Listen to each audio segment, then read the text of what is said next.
Hi everybody and welcome back to the British Over the Board Chess Championships 2021. We are going to be looking at the junior events for the next hour with the under 10s and the under 8s. And then throughout the afternoon, we are going to be doing a combination of looking at the championship round 2 and also seeing the any more of the junior games. Okay, let's see how they're all doing. I'll share your screen, Matthew. All right, so we start off with the under 8s. We've got the top board game, George Zhao against Bodhana Sivanandan. So let's have a look at this one. So this was d4, knight f6. So Catalan, seen it a few times, haven't we, in these junior tournaments? Quite surprising, really, but not opening to play. I think bishop b4 check, certainly future-proof, because I think the Catalan's going to be the probably the opening that's going to last the longest for four openings. So bishop b4, so Burgundian type thing, and Black's playing it very directly here, a little bit like Ulf Anderson used to play it. He used to play a quick bishop b4 and d5 and try and equalize it like that. CD maybe a little bit early, but not. Knight c6 maybe a little range. In general, it's a natural looking move, but in general, when you've got a pawn structure like this, you generally play the pawn to c6, and then maneuver this knight somewhere around the structure. You know, knight d7, maybe to b6 sometimes, often f8 to g6 or f8 to e6.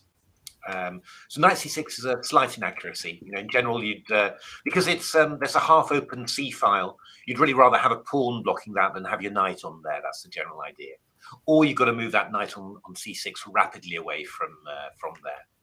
Knight e4 and b takes e4 is a very sharp way of playing. So oh yes, e4 square. So it's going to go up this pawn.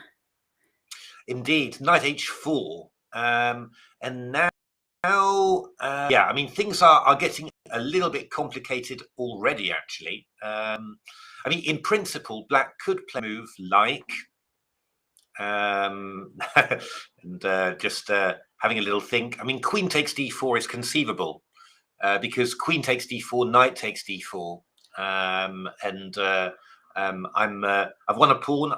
And I'm protecting this bishop on f5 as well. You can get the pawn back, can't you? With knight takes f5. Yeah, that's the minimum you can do. You can go knight f5, and bishop e4 with a slight edge for white. I mean, you go knight d6 and cover everything, but that's a slight edge. I mean, I'm just trying to think of other ideas. I mean, bishop e6 is not stupid at all for Black, because you're attacking the pawn on d4, and you're also threatening g5 to trap the knight on h4 as well. So bishop e6 would also not be silly. I suppose you still take on e4 against that. Yeah, bishop e4. I go probably queen takes d4. You know, and not clear. I think I've got some decent counterplay, and you know, bishop e4, knight and h4 are not the best pieces maybe. So. Black played bishop g6, which I think is lessful, because we take. Oh, fg, that's a sharp one. d5, yeah. We go d5, and then afterwards white picks up the pawn. So from that point of view, bishop g6 was was not a successful idea, I think. So queen d6, rook d1. So white's a pawn up, and with an oops, good lord, sorry about that. With a nice center as well, and. Yeah, it's going to be very hard for Black to. I mean, really, Black should have played quite quickly, I think, g5, and at least try to stop white from getting f4. You know, because if white gets an e4 and f4, then that's a massive center, and that's kind of what happens. Well, e5 gets in. Again, you know, I think Black could have been, rather than putting the knight over here, I think g5 and knight g6 would have been the best way to try all that back. But this is quite massive for white, and this is looking very, very strong indeed. Rook d2, but now we pick up a piece there, and I mean, in principle, this is looking really, really good. So bishop d5, rook d2, Oh, good lord! Even the king's in a little bit of danger here. Bishop f3, g4, g5. We pick up a pawn. We come around here. Bishop g8, king g5, and this is as far as we've got. And White's thinking here about what to do. Yeah, I mean, I think there are many different things that you do here. What about rook g7? Rook g7 check is completely possible. Four. Yeah, we will take on h7 and then go bishop g8 again. I mean, yeah, I mean, there's a lot of good things here that you could do. Yeah, I mean, it's just going to be very, very hard for black here. You could also just play, I mean, even a move like king g3 is possible. Rook, king f3. And if rook takes g4, I've got rook g7, and then you've got to go back and defend your pawn, and then I can do a check and take it. And because after rook g7, king f4, you might be a little bit irritated by that. But yeah, okay. So king g3 first. Yeah, I think that's quite a nice move. And yeah, in general, there's not much that black can do about this. So that's looking like, in principle, a win for White there. But we'll see how that happened. Oh, that's a position with a lot of queens. Let's see what. Oh God! Look at all those queens. A Mora Gambit. Hey. So, have you been doing some coaching? Doing it. Have you been doing some coaching? No. Are you sure you haven't been doing some coaching? Oh, I tell you what, though. I think Lauren showed his group. I don't know if any of these are in Lauren's group, but I think Lauren showed his group one of my games, so that could have been a Mora. Indeed. Well, if Lauren's doing irresponsible stuff like, and he's running the London He's Marathon. also showed them one of your games, but that wasn't a Mora. It's up to them who they copy. By the way, Lauren is running the London Marathon today. Lauren the Costa. Yes, running the London Marathon. He's doing it. We did a we did a commentary on. He did a simul to raise money for the Stroke Association, and he did that last Wednesday and the Wednesday before. And he's running the marathon today in memory of his father. So please do support him. We'll put the link in the chat when I get a hold of it. And I think he's going along with. He's doing a tournament as well, and so every 3 miles he's going to play a game of chess.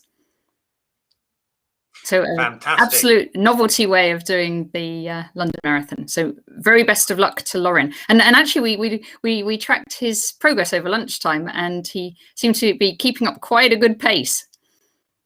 Fantastic, brilliant. So a6 castles, b5. Bishop d3, slightly unusual. Normally you put the bishop on b3 in the Mora. Knight e7. Yeah, bishop b3 you would do. Normally, indeed. So bishop e7, a4. A little bit of a positional. Oh, there we are. That's they put the somebody's put the link. Oh, thank you, MJS. Fantastic. So. Yeah, I think probably Lauren is is more or less the only person who could. I'm wondering if there's any stronger, if he's the strongest English player who could also run the London Marathon. I think. Oh yeah, we were thinking as well as their times, interim times, they should also give their interim chess scores for all the participants in the marathon. Exactly. So b takes a4 castles, bishop b. So White sort of. I mean, normally with a Mora, you're looking for some central pressure, a little bit of kingside attack maybe as well. And we haven't really got this going. So White basically a pawn down in this position. And Black playing very sensibly, just exchanging off pieces and just gradually encroaching. And White struggling somehow to create some play here. Takes, bishop c4. Oh, the queen getting a little bit short of squares. Very composed play from Black, I have to say. Queen a1, takes, knight takes, knight d3, winning the f2 pawn, coming back for the b2 pawn. Oh, knight takes e5, little tactic there. Okay. Knight takes e5 allows queen d4. So this is a very nice play, I have to say. Very good technique. giving white no chance at all and playing very powerfully there. Oh, this is Kushal, isn't it, playing black? Indeed. Yes. Who I think is only 6. Actually, I'm going to look it up. No, I can't look it up because he wouldn't have a rating, would he? Maybe a British rating, I don't know. Queen 1, 2, 95. I don't know if he even would, because oh, look at all these queens. We could have a look at it on. Well done, Kushal. On so yeah, Kushal we know is coached by Alexis Herakis. Oh, Go Jetta says Kushal is 6. He is 6. I mean, amazing, right? 6-year-old playing this. That's against Samora. Yeah. It's pretty good. Pretty good, this. So, okay, now we got... so this is Ayan Pradhan against Dildarov, who we saw playing a quite exceptional I've met him too, Go Jetta. I've even played him. So Bishop B7. So yeah, black playing a rather hedgehoggy system, it has to be said. Castles, knight D7, queen E2, C5, E5. So quite quite a closed system there. In principle, you would say maybe not bad against juniors. If you weren't junior, they weren't all juniors, but yeah. And indeed, you're finding that white probably not at all used to this sort of play, I have to say. Struggling here, and actually black has got an excellent position here. So now black did that excellent combination in the previous round. Yeah, exactly. I mean, black's already quite a bit better here. This is quite a surprising one, just offering the exchange of queens for a pawn. But it would actually mean that I mean, black would have great compensation for the pawn because of the 2 bishops and the dark squares, and also the queenside advance. But quite an unusual. Is it a good idea? Do you think Queen F6? I don't think it's necessary really, but it's not a bad idea. Not a bad idea at all. But anyway, gets the queen exchange as he wanted actually. So 95, and this is like like a perfect. This looks nice now, yeah. A perfect position for black, really. Oh, X, that's a little bit. I would have looked more for bishop X there to keep the stuff there, but that's made quite friendly again. I think knight D4 or something would have been maybe what you would have been expecting here, And I mean, black can go bishop D8, which is a bit annoying, but I mean, you can unpin, I think. But then you're getting into these light squares here. But after takes, it's kind of the position's kind of stabilized there. Oh, and white misses this bishop C5, which is quite friendly as well. So black gains the exchange, bishop 8, and in principle, this is just quite clearly winning.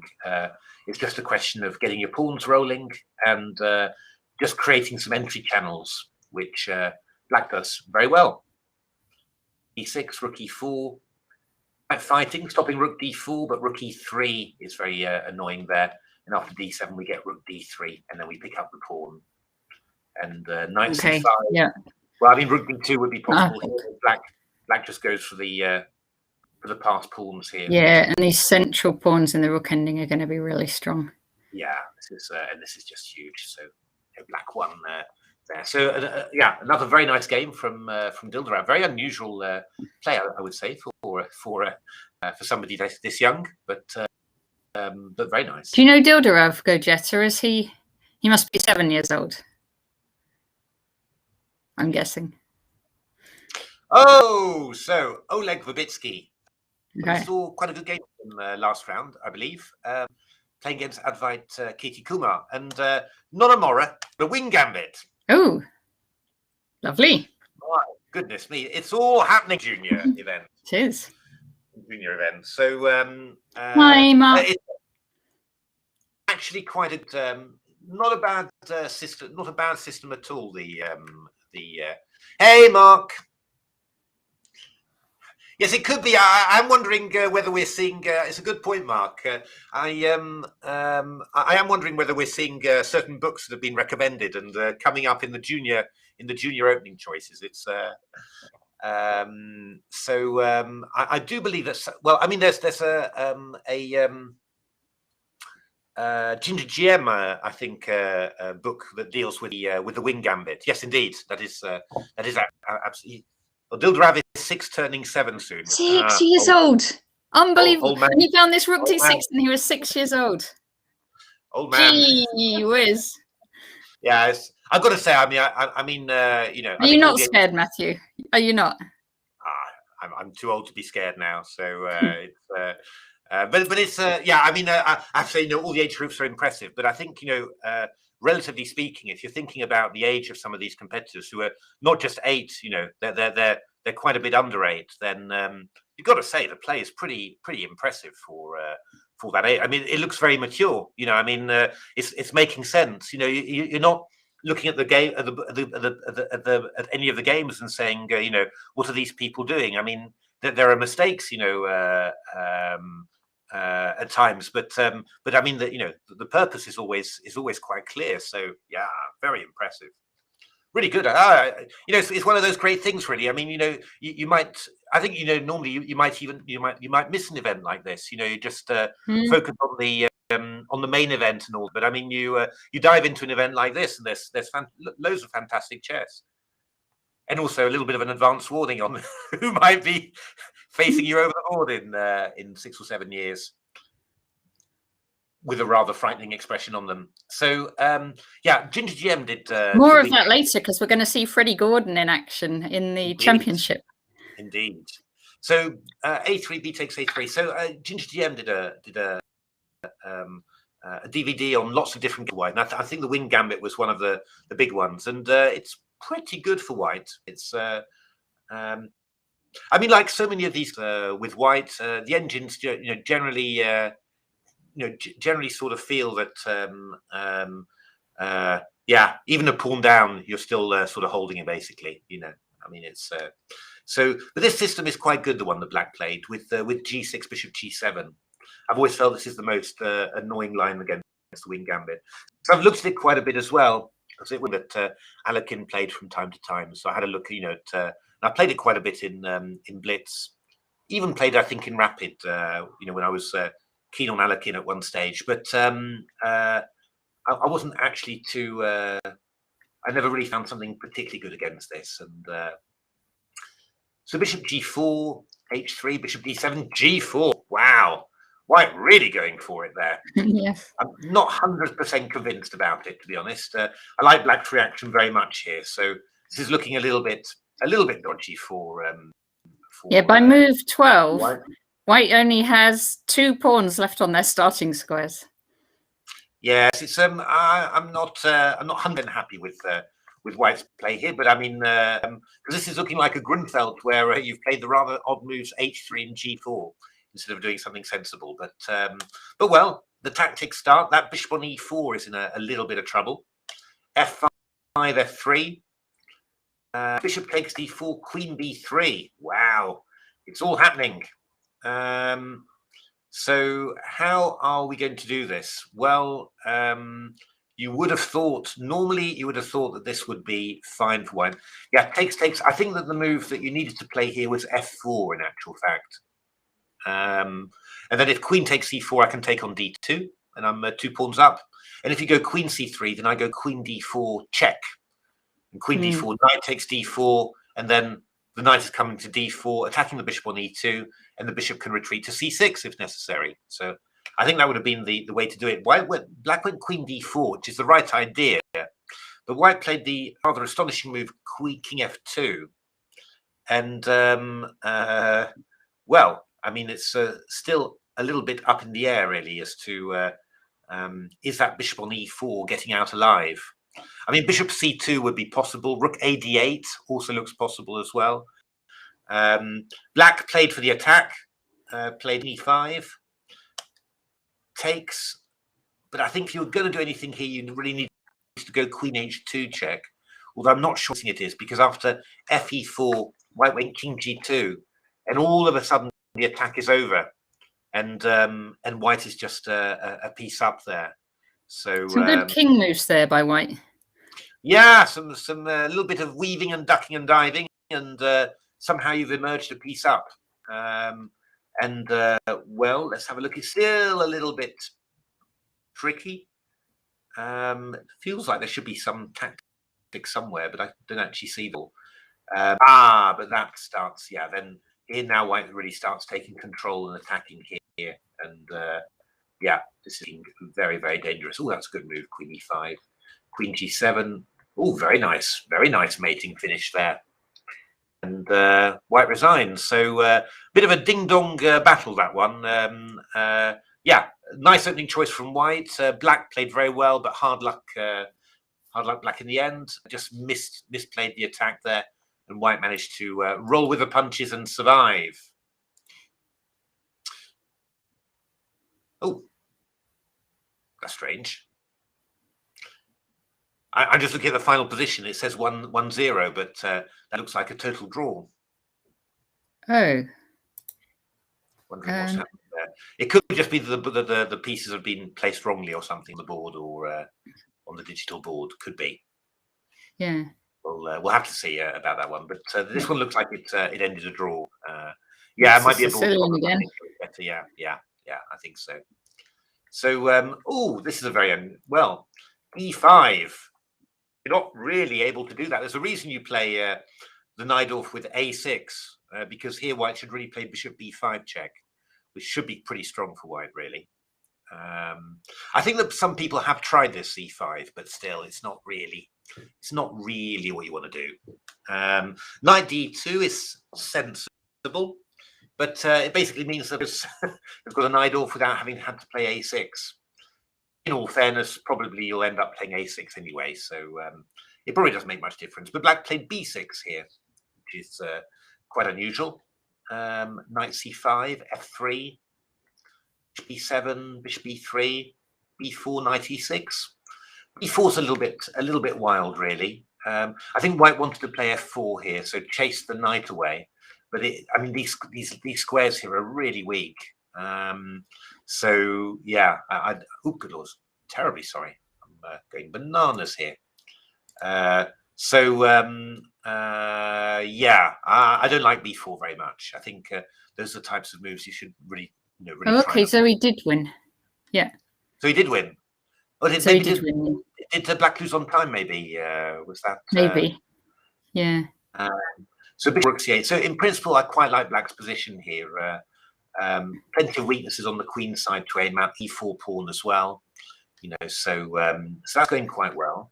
And yes, so far all looking quite good for black. Bishop c3 is quite tempting here for black as well. But bishop e5 was played. Just win material. Yeah. Bishop c3 wins the exchange here. So, but okay, bishop e5 was played, and a pawn went. Queen e7, bishop f3. So, yeah, I mean, how should you play this with black? I just start consolidating my king first. That would be the first thing I do. I think g6, king g7, and then having done that, you know, start looking around at what you need to do. I mean, if you want to be particularly exciting, you could also just play rook takes h2, which might turn out to be very dangerous, but maybe doesn't quite work. King h2, queen h4, king g1, queen g3, bishop g2 probably survives. But so I think g6 would be the way to do it. Or yeah, rook c8 could also be possible. Rook c8, we might have bishop g4, so probably g6. Queen e6, possible too. Yeah, possible. Well, it's two pawns. Got to watch out though. Your f7 pawn's a little bit sensitive. Rook f8, rook b3. So yeah, that pawn is dropping now. You just see it would have been nice if black had played g6, king g7 earlier. Yeah. Then you could play a move like fx3. Yeah.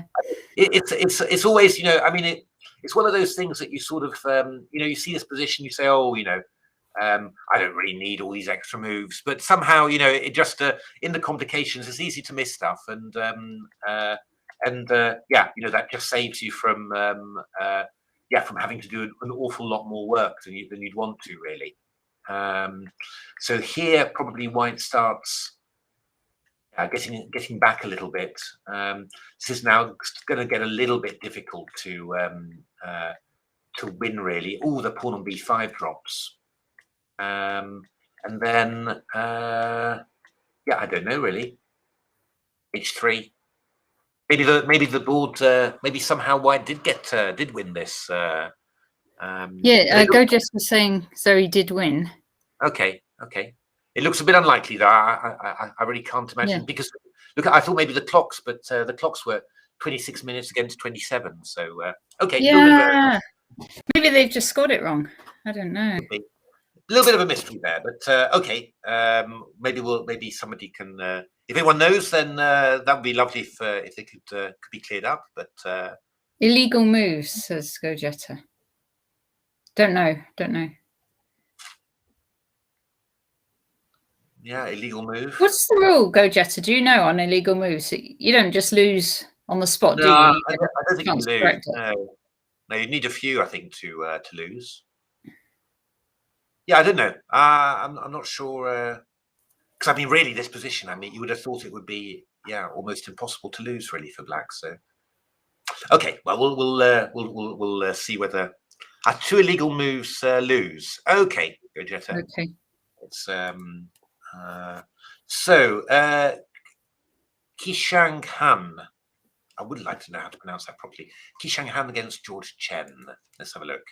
Oh, we've got a Maroxy bind here. Okay, I like those. Theory being wheeled out here. Bishop G5. Yeah, often Bishop G5, slightly less common. Bishop E3 is often played, but this is also completely possible. Bishop E6, castles A5, Bishop H6. Quite sensible to do that, just to swap off the dark squared bishops. But Black doing his stuff. Sort of trying to surround this pawn really and put pressure on it. Now, if you take on G7, normally you play a plan with F4. You know, that's normally the way that you go. This move, Knight B5, is unfortunately allows this move, nabbing a pawn. Yeah. So Black's quite happy with the result of that opening. B3. A takes B3. I'm not sure you'd need to really exchange and give away the A file already. You know, you could just have played your move Bishop G4 that Black played later, just leaving the pawn there. You know, it's because here, you know, this improves White's position immeasurably, and for Black, you can't really work out what Black's gained by that exchange. I think it's a very important thing to get into your head quite quickly. You know that. Those sort of exchanges, they win a few moves, but they're not always necessarily very useful. But okay, Black manages to evict the rook from the 7th rank there, and starts having an rook B1, maybe rook A4. I would have preferred there. I think Knight A3. Ooh, White having difficulty holding the pawns, and this one too, but. Oh, Knight D6. Wouldn't B6 be very good here? I think B6 was winning. B6, so Knight E8. King F8. Knight F6. Yeah, Rook C5. Knight F6. Oh no, Rook C5, Knight D7. Ooh. Yeah. Okay, I'll go King E7. I'll go King E7 though. King E7. Okay. And I can play Knight D5 and pick up the pawn on B6. Oh, Natasha, brilliant stuff. All right, I'll go B takes C5. I think though. Then I can take the H7 pawn. I do agree though that I prefer the C pawn to the H pawn. Yeah. Tricky though. So Rook C5 played anyway. So principal, So grinding chances, but look at that. Grinding chances, but I mean, I would prefer to have a C pawn rather than to lose my B pawn. But White's been very resourceful here. Oh, and now no, don't do that. Oh, but shouldn't White have gone Rook A7? Just like instead of I go King B7, yeah, Knight E4, H6. I mean, White, Black's grinding.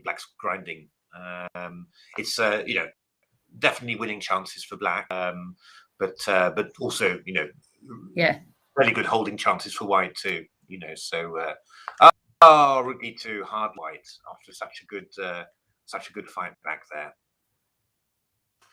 and black put that one away. Okay. Oh, good lord. Well, we've only got 11 moves there, so I think something wrong. So this is the Iron English. I'm sure he's been reading Ginger GM and Simon and Richard Palliser's book on the Iron English, well, looking quite good for white, getting in everything that he wants. F4, for example. But yeah, that's all the moves we've got. So presumably something happened. So Qi Xiang, says Mark. So Okay. that we should be pronouncing it Qi Xiang. Okay, so saying QI is Qi, and then the X is also like a TS maybe. Qi Xiang Han. Okay, that sounds good. So we'll stick with that. Then Alex Gao against Theo Lidin. Let's have a look how that went. Oh, that was a good old Stafford Gambit again. Excellent. But nice. Very popular for the juniors, because that was. Oh, I've forgotten whose video it is that was making everyone play it. American guy. Ben Feingold or no? I think the other one. Eric Rosen. No. John Bartholomew. Maybe. I think John Bartholomew, but let me. So well, we've transposed into a sort of an exchange French, really. So that's quite okay. Fantastic. Thanks, Mark. So bishop a5, b4. Ooh, straight away in with an old Saccharuni, but probably a little bit over optimistic, that one. Bishop g4, takes. So white's basically a piece up here, and in principle, you know, this should be working out and wins this pawn as well. So yeah, that's going to be good. Yeah, I've never faced Stafford Gambit before, but no, it's new. It's new. It's like been trendy in the last year or so. Year and a half. Yeah. It's just having a look to see who look all those people. Yeah, it's on chess.com. Stafford Gambit Thumbin S. Who you maybe know who that is. I'm not sure. No idea. It's but okay, that's cool. So that was the under eights. That's the under eights. Just have a quick look. Oh yeah, board one has finished in the win for George against Bodana. And yes, this one we've seen before. Yeah, the rest we'd already seen. So let's move on to the under 10s. Oh, and there was a big board one game there between Jan Murawski and Harry Bryant.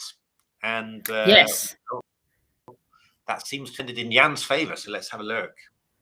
So what do we get? We get this rather unusual move order.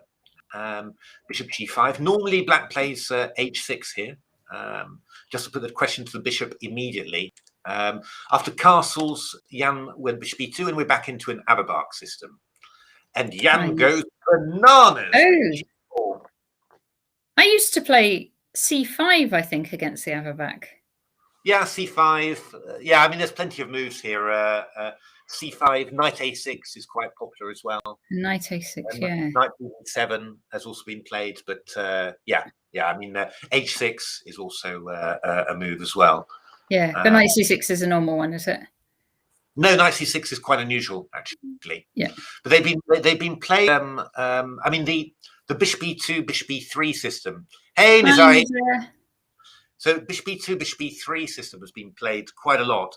It was something I actually played a lot as a teenager. I thought it was my system, basically. And then I stopped playing it, but it's become very popular recently. But knight c6 against that has become the almost the main move. And I saw it in an engine game between Leela and Stockfish, and both Leela and Stockfish, when they got it as black, played it. And I said, "This is so amazing." And then Gawain said to me, "Yeah, but this is normal. Everyone's it." They just sort of think, "Oh, good lord, you know, these bizarre moves." Theory's moved on, Matthew. Theory has moved on, indeed. It's so g4. Funny enough, it was in my notes as knight c6 in that position as interesting but unlikely to be played. You know, my notes from 1993 3 or 4 or something, you know. So I had, I obviously thought that it was interesting.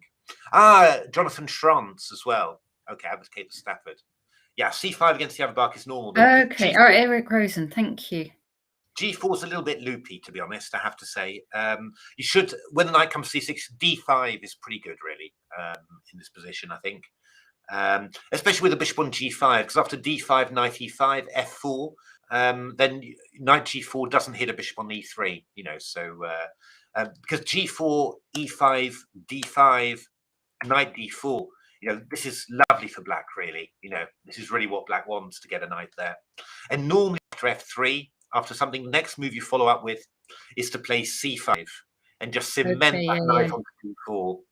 Yeah. And in principle, this is a lovely version of this for black. You know, I mean, So is G4's the main line then, basically?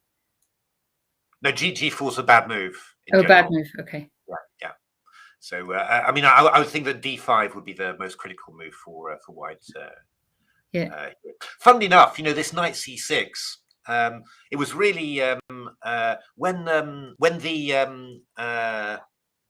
King's Indian became popular. First of all, you know, in the 1920s. Funnily enough, the English players of that time were at the forefront of it.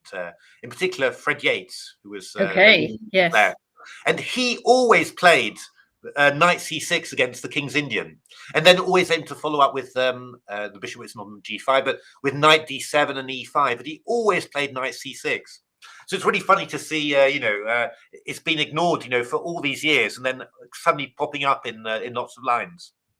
There is, I mean, if anyone ever fancies seeing a quite amazing game, then it's Erver against Yates. I think sometime in 1923, 24, 25. The most amazing King's Indian game you've ever seen, and you can't believe that it's played, you know, in the 1920s and not in the 50s and 60s, you know, in the heyday of the King's Indians. So really, really quite amazing. Okay. F3, H6, bishop E3, bishop D7. It's funny because I would have thought of Erver as a more modern player than Yates. Yates feels like from ages ago, and Erver feels like quite recent. Well, no, yeah. I mean, the point is, Fred Yates died in when was it?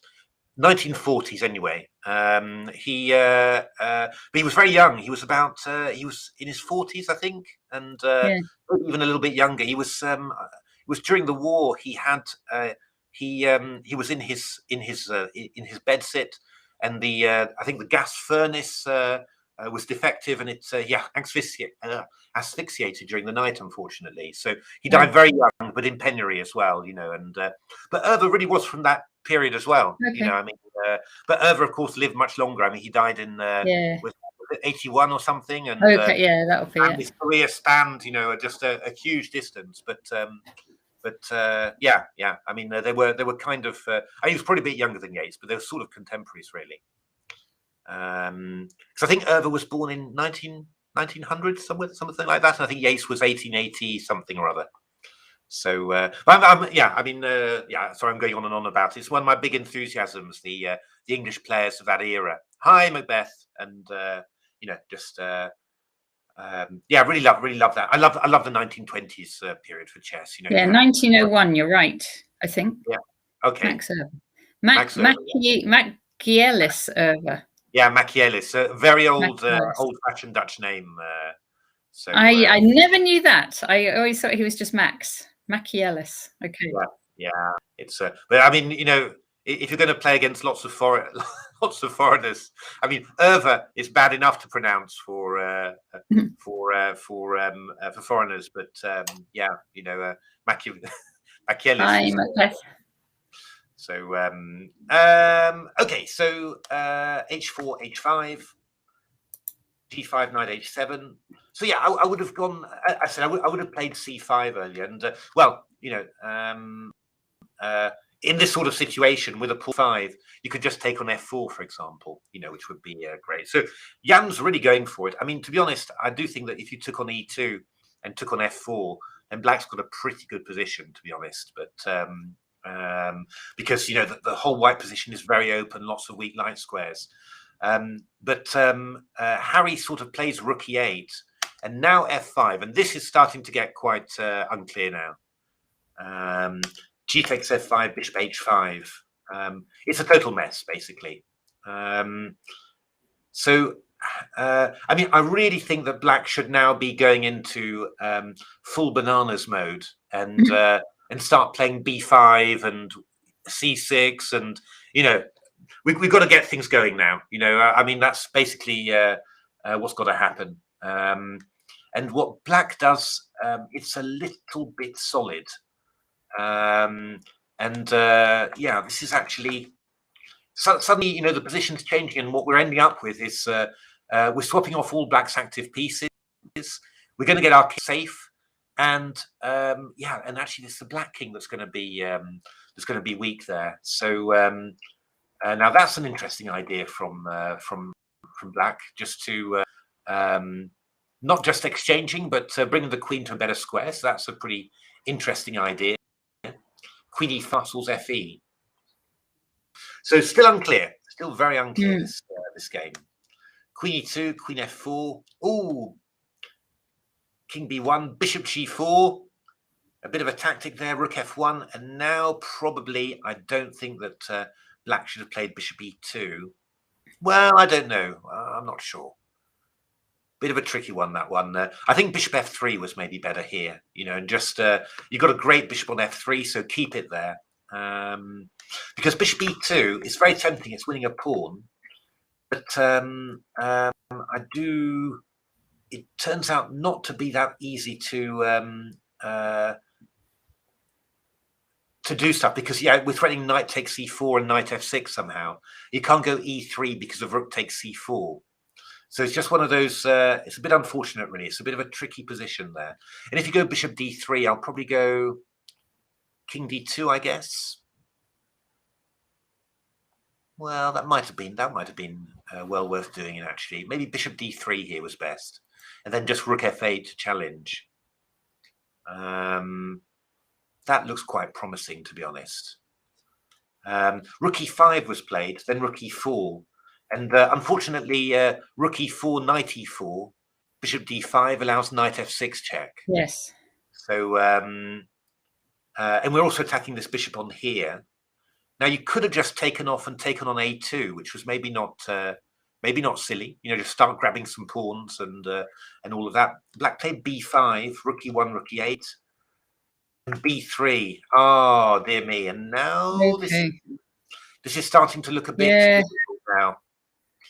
Especially, I'm not sure about that exchange either, because now we get king d2, e4, king e3, and it's just gone horribly wrong all of a sudden. Really, I mean, it looked like black was I mean, black was on top. Then it got a bit more unclear, but yeah, black won this pawn, and then somehow. I think maybe didn't quite wasn't quite sure how to proceed. Was thinking, oh, what's the best way to get an advantage? And thank you, 61. A promising 61. So yeah, and somehow maybe got a bit stuck. Thinking, oh, I've got so many tempting possibilities, and ended up in the end not choosing anything. So and here all of a sudden this ending is horrible. So yeah, and this one is just winning. So yeah, very thank you, Gojetta. Thank you. I mean, so yeah, very tough game, this one. But yeah, just I think Jan just sort of played very, very aggressively right from the start, and yeah. Things went wrong along the way, but he got just away with it. Yeah, he kept on going, and I think basically, I think Harry probably, instead of just going for something that was, I think he was probably looking for a win, rather than just saying, okay, I'll grab a pawn, I'll be up a pawn, and then we'll see whether that's enough for a win. Thank you, Zay. We've got the whole group now. Fantastic. So, yeah, great game. I mean, but a big matchup between two players who are playing very, very well. Oh, this is quite a big one, actually.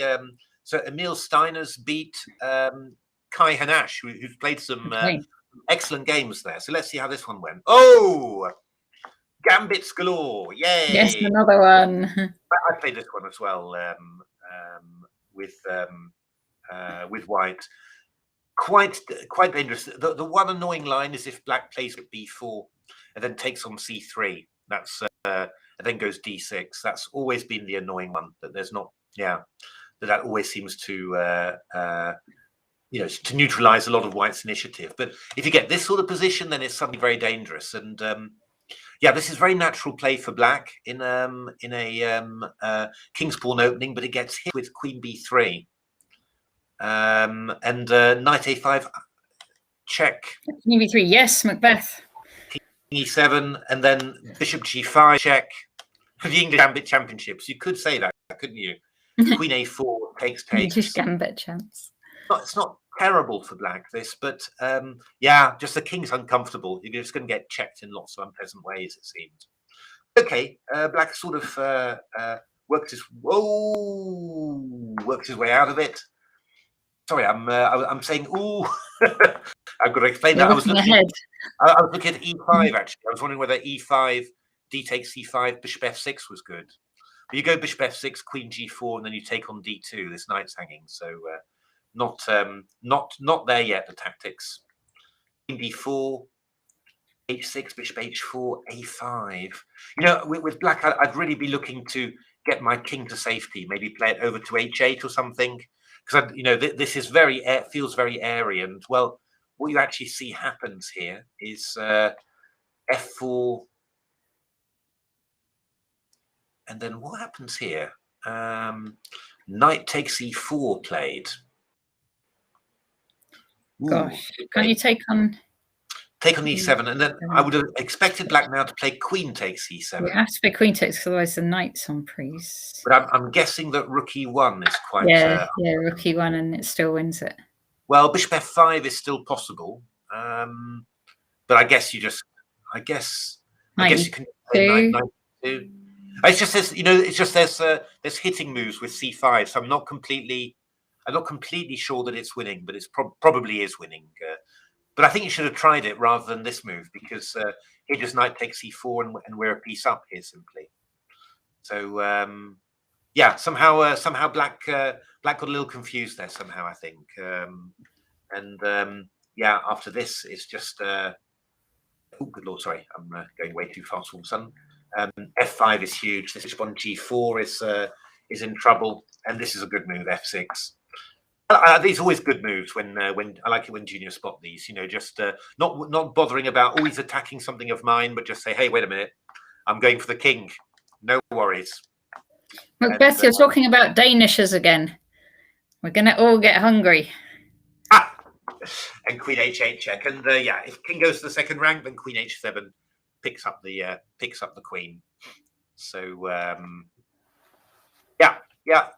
good game. Hard luck, black. That's had a good tournament until now. Oh, Alana Ashton against Cameron Groves. So Alana, we think the daughter of Adam Ashton, yes, who's the finance director of the ECF. Oh, okay. So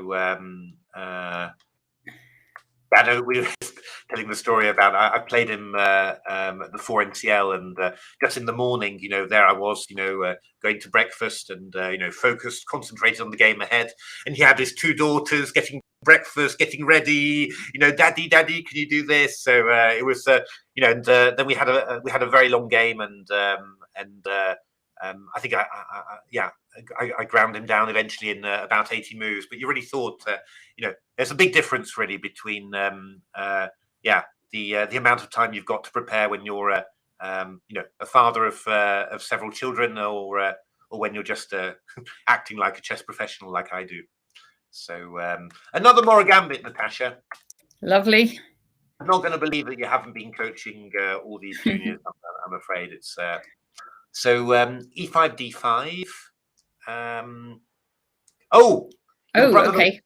Okay. Let's yes. We'll have a quick look through this one, and then we'll move on to that one. We'll go on to that one next. Knight b5, bishop b8, rook d1. So yeah, I mean, black's kind of there. We've got two bishops, but no weaknesses for black, and a few weaknesses really for white there. Yeah, this is just very difficult for black. Oh, that's a good move there. Sort of hitting on f2, and then takes and rook c2, and then yeah, the rook's lost, and there's a couple of pawns. There's a couple of pawns extra there. So okay, so let's have a look. We've got a oh well, I think that was the next game anyway. Ooh, okay. What's happening here? It's a good Jess's brother is playing black here. Ooh, so okay, so king h8 is going to be sort of necessary here, I'm guessing. Or could we perpetual actually? Could we go rook f5?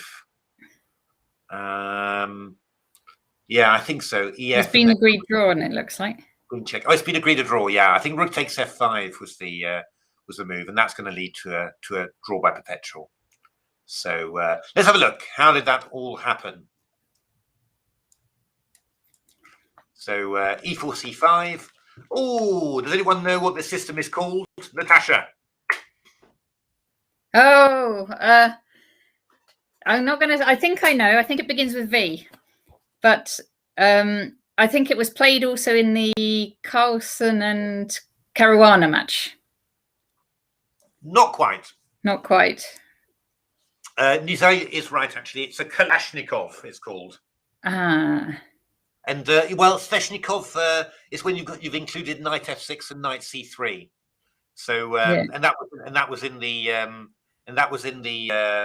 indeed in the Carlsen Caruana match. Well, Caruana Carlsen actually, because Magnus was playing it as black. The Kalashnikov, the difference is that white can play c4.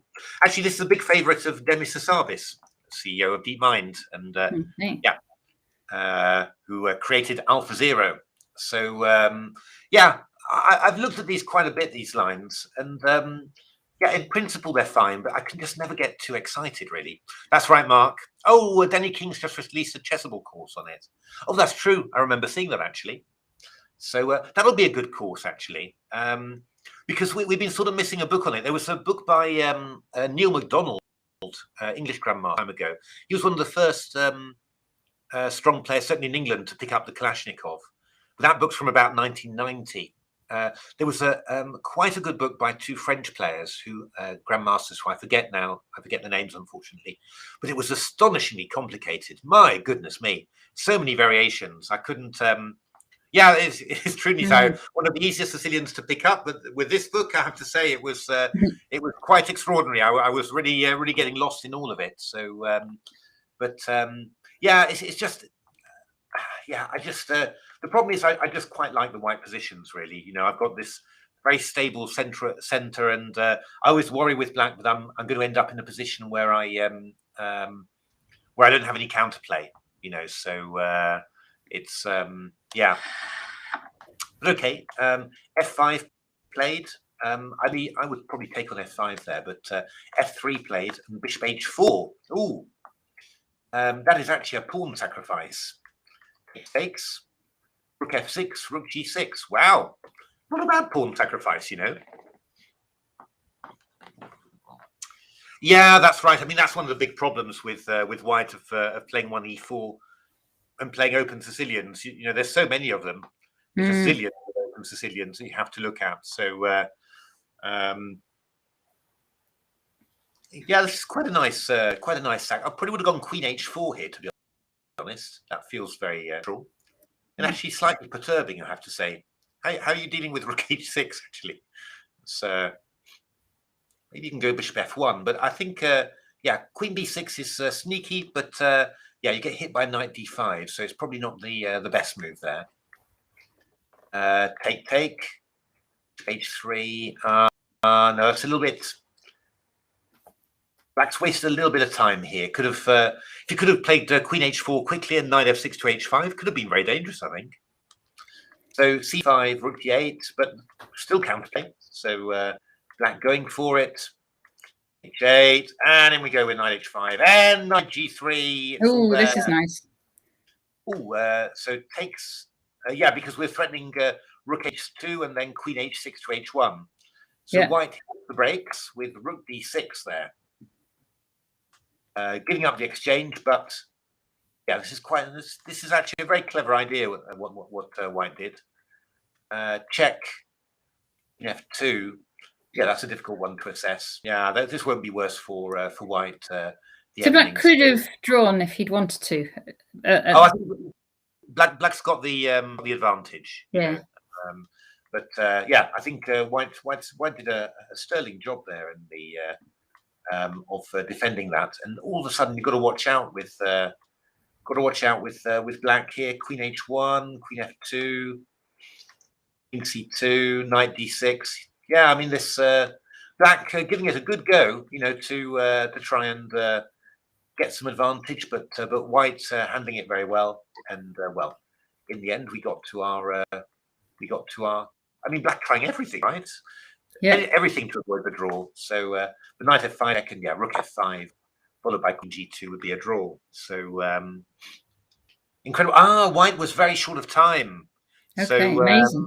So Go Jetta on Chess.com it shows that white was winning most of the time. I'm not surprised that this position with knight versus rook was maybe quite good for white, but I think often that's not really the point in practical game. I think it's clear that once black sacrificed, black was going for full out for the win, and then it doesn't really matter whether you're better or worse. It's just your the desire that you show that really matters. So, but yeah, excellent play from both players. Very good, very very good. Really entertaining.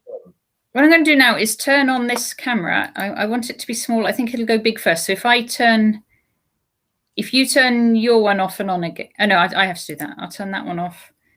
Do you want to should we just see just have a look at the players starting off in the championship? So just to see, they're all in the room now. And I'm trying to recognize the players we can see. That's Andrew Ledger walking around. Indeed. I'm not sure who's closest to the camera. I don't recognize him. Yeah, I can see Keith. You can recognize that gleaming bald spot, can't you? From anywhere. Is that Keith? And Keith's playing. Oh, no. Hebbs is playing Freddie Gordon, isn't he? Freddie Gordon. Yeah, I'm looking for Hebbs. I can't see Hebbs. He might be off camera. Yeah, Eggian Gorms. That's right. Eggian Gorms on. Okay, Eggian Gorms. Yeah. Yes. Yeah, that's right. Looking for I'm trying to see discern Mark somewhere. I think maybe he's I think they were quite high up, weren't they? So I think he's probably just on the right there. It's just looks like a good old English tournament hall, doesn't it? Really, it's yes. This is it's Stephen Greep's camera, so he's organised that, and Matt Carr's helping with all the setup of everything. Fantastic. Okay, I'm going to put your screen back big, but we'll keep this small one on so you can still see it. There you go. Fantastic. We'll work through the rest of these games, and then we can have a look. Yeah, I think so. We'll just finish these ones off, and then head to the championship. Oh, Mark, that's right. Matthew Cornett and Fabienne Ditsevsky. That's right. 2013 book. That was the super complicated Kalashnikov book. Okay, yes, thank you. I mean, as always with those things, full of admiration for all the work that the authors have put in. But yeah, just in terms of wanting something quick, where you just say, okay, let's just pick it up. That was a bit. Okay, so I had those with Graham Burgess's books, like in the 90s on the Alekines, and he wrote this huge kind of A4 size book. With the stacks and just like no words in it at all, but just analysis. And I actually tried to learn some of that stuff, which did help, but it sort of expires, doesn't it? If you just learn move after move. It can be a bit tough, really. It can be a bit tough to learn that stuff. You kind of then wonder why you're learning it. This is Peng. It'll be Peng Chao. Yeah, is that right? Peng Chao. Peng Chao Zhu. Okay. Against Rukaya Rida. So this is a good old. This is my play this one as well as a young player. Yes, and it comes out to G3, doesn't it? Yeah, it's actually recommended by Ray Keane in his book. Yes. Was it An Aggressive Opening Repertoire for White? A very good book, actually. Plenty of very interesting stuff about D4. So, and he recommended this system, which was not bad. Actually, Black playing it very riskily here. F5 takes, because we can. The nice thing about this knight is we can put a knight onto H5 actually, which is a rather unpleasant square for to have a knight there. But yeah, the telephone book is a good description. Is there? That's kind of what it was reminding me of. Yeah, to be honest, Nisa, yeah, I don't. Well, I mean, Pung says Mark. Oh, is it? Pung Xiao. Oh, okay. It's not Peng, it's Pung Xiao. Yeah. Okay, fantastic. Thank you very much, Mark. To be honest, but I don't know. Maybe I'm not a typical strong player anymore. But I can't cope with analysis in books anymore. I mean, the point is, everyone has an engine. So if I really want to, to have some concrete variations, I can just put a position in and switch on my engine. But when I'm reading a book, just reading, what I really want to do is I want to get some explanation of what it's like, and I really want a lot of words and maybe not so many variations. It's and yeah, I don't know. Weirdly, when we were writing Game Changer, and you put in a whole lot of stuff, and I was cutting out, wasn't I? Yeah, no, it's true. I mean, I always put it. I mean, I also take stuff out. I mean, it's just you always put put stuff into the book originally because it's to explain everything, and then you read it again, and then you try and work out where are those variations necessary, and I mean, what I also like doing is yeah, I mean, I don't know, but that's part of it. But I mean, I think in general, for me, I mean, you can take several approaches. You can either not have variations in books, or you can say, look, you've got two things. You've got words and variations, and if you want to read through the variations, that's extra. But if you don't read the variations, then the words should still be there to explain what's happening. And I think that's kind of that's also a pretty good approach. But I do think words are the most important, and because I don't know. But also, when I'm reading books, I really like, just being able to learn stuff without, really having to make a huge effort. And with lots and lots of. No, I'm not involved with the new book. It was an idea we talked about doing together at one point, but no, not in that one. But we are doing a filming Game Changer on video. Exactly, getting very close now. So this is not so good. Bishop f6. I think not really the idea you want to do there. You're sort of giving away the dark square there. Yeah. That's. Oh, and this has gone a bit painful now. So Queen g5, and then f4, and Rook h4. Oh, Bishop f5. Was that necessary? Oh yeah, Queen g6 check was coming in. That's why. That was quite sneaky. F5 and Queen h4. Queen a1. Oh, and Queen a1. A lot of material gone there. So that Bishop h7, Rook f6. Just in time there. Going knight b1 to keep the queen cut out. Knight b1. Yeah, but I can take on a2 though, I suppose. Yeah, so, it's not going to work. It's not really too much material. I was wondering whether there was something you could do here, because it feels like you should have maybe some sort of stuff, but I can't really see. Well, knight d1 would be better on that sort of idea.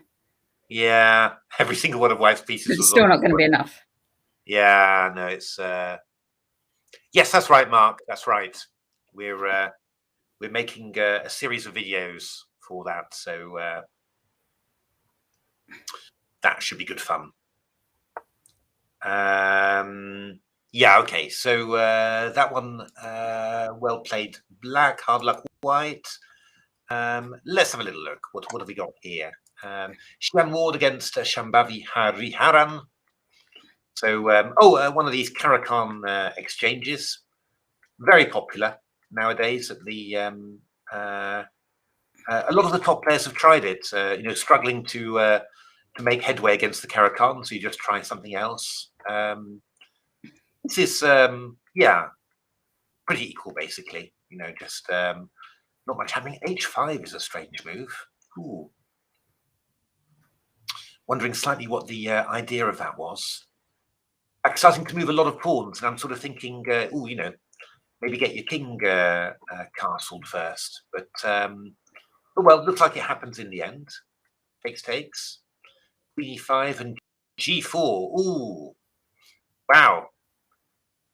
Some funny stuff going on here. H4, but actually black's doing quite well here. Just advancing and yeah. Carlsbad pawn structure, by the way. So. But you just wonder a little bit whether somewhere that black king is going to the weakness of the black king is going to cause an accident somewhere. A little advantage for white, I think, but for black rather. But yeah, not too bad. Oh, indeed, I think that's what happened, isn't it? So after queen d3, I mean, king g7 is what you want to play here, but black played queen g6 happened. Ooh, and that's going to be very nasty there. Queen f7, king g2, knight do, rook e2. White playing very calmly here. My goodness, it's very hard for black to free himself there, and this is quite a nice idea. Here, queen d8, rook e1. Oh well, it looks like black's maybe. I mean, we could do something like queen f8, for example, and just try and give up some material just to hold on. An amazing passage, this really. D5, e takes d5. Oh, rook e7. E7. Oh, d4, knight e4, and that's really gone now. H2 check, king there, takes. And oh, queen e7 now.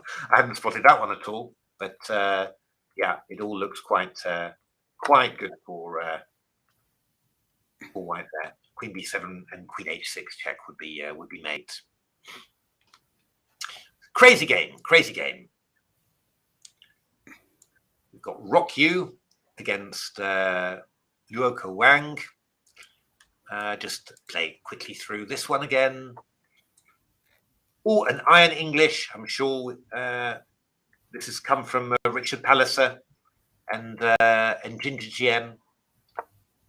98 F5, quite a nice system really to play with white. I think just quite simple and get plenty of space and yeah, just a good position for your pieces really. I'd be quite tempted to play just H3 now and G4 G5, really play in like that. But Queen C8. Knight d5, takes, a5. Now, actually, a4 here would not be silly at all. Possibly preface with knight c3, and then just play a4 and knight b5 and block this b file. And then afterwards you just keep on going on the king side. But I think, yeah, I guess white was a little bit worried about knight g4. It would have been handy to have played knight g4, I think, before h3 before taking action first of all. So black gets a little bit of counterplay here, but that's done a pretty good job here. And actually, black's position looking quite good all of a sudden with all these dark squares. Look at that. Knight d4, knight g4. Was knight g4 necessary? I don't know. Be tempted to keep a knight, but it's not bad. This should be good for white really. e2, king g7. To black rather. Bishop f3, rook a3, bishop d1, rook 8, rook a8, king d2, rook a2, rook a1, rook b1. Draw is going to be agreed soon.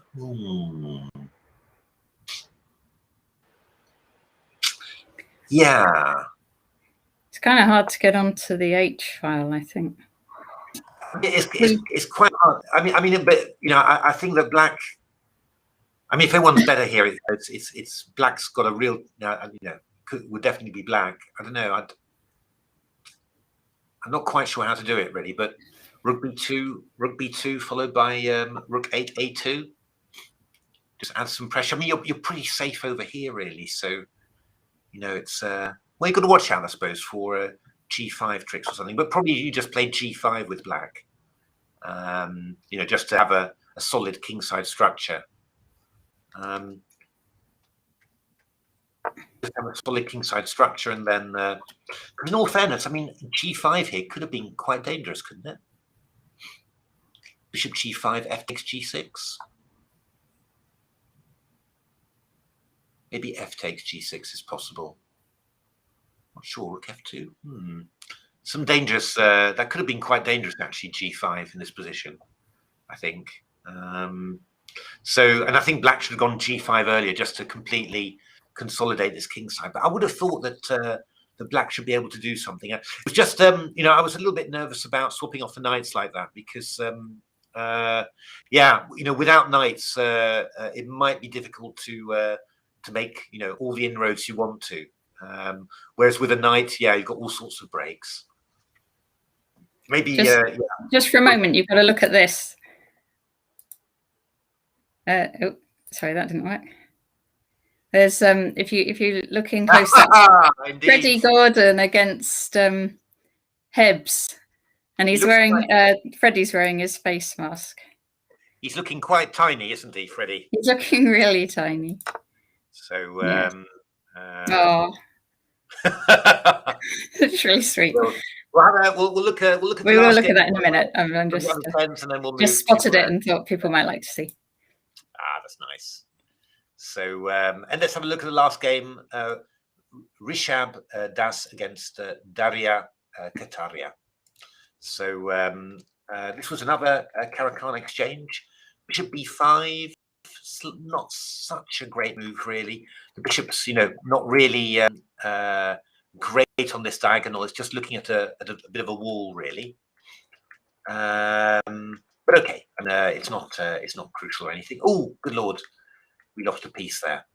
Oops. Queen h5, e6, castles g6, bishop g7. Ooh, might have brought that knight back into play because I think that's going to cost us a pawn in return. Ah, his Hibernian soccer shirt. But, yeah, this was pretty good for black, and black put it away. I think you see the next couple of moves is where it really happens. Rook takes c2 with a winning position there. Okay, shall we have a look at the some excellent game? Freddie against Hebbs, don't we? That's. Let's have a little look. So it's on chess. Link, all right, I can give you the link. Oh, it's on chess 24, isn't it? Yeah. It's the British Championship, so I will give you the link. I'm logged in, so that's good. Watch live tournaments, British Championships. I've got it there. Round 2. Now let's have a look. We needed to do something with the board, didn't we, to make it look a bit bigger? Oh, because I don't have the margin when I do. Yeah, that's it. I meant like that. Is that all right, or is that too small?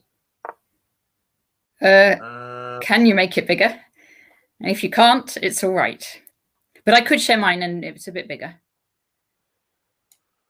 Trying to work out how to do that this. Looks okay. That looks all right.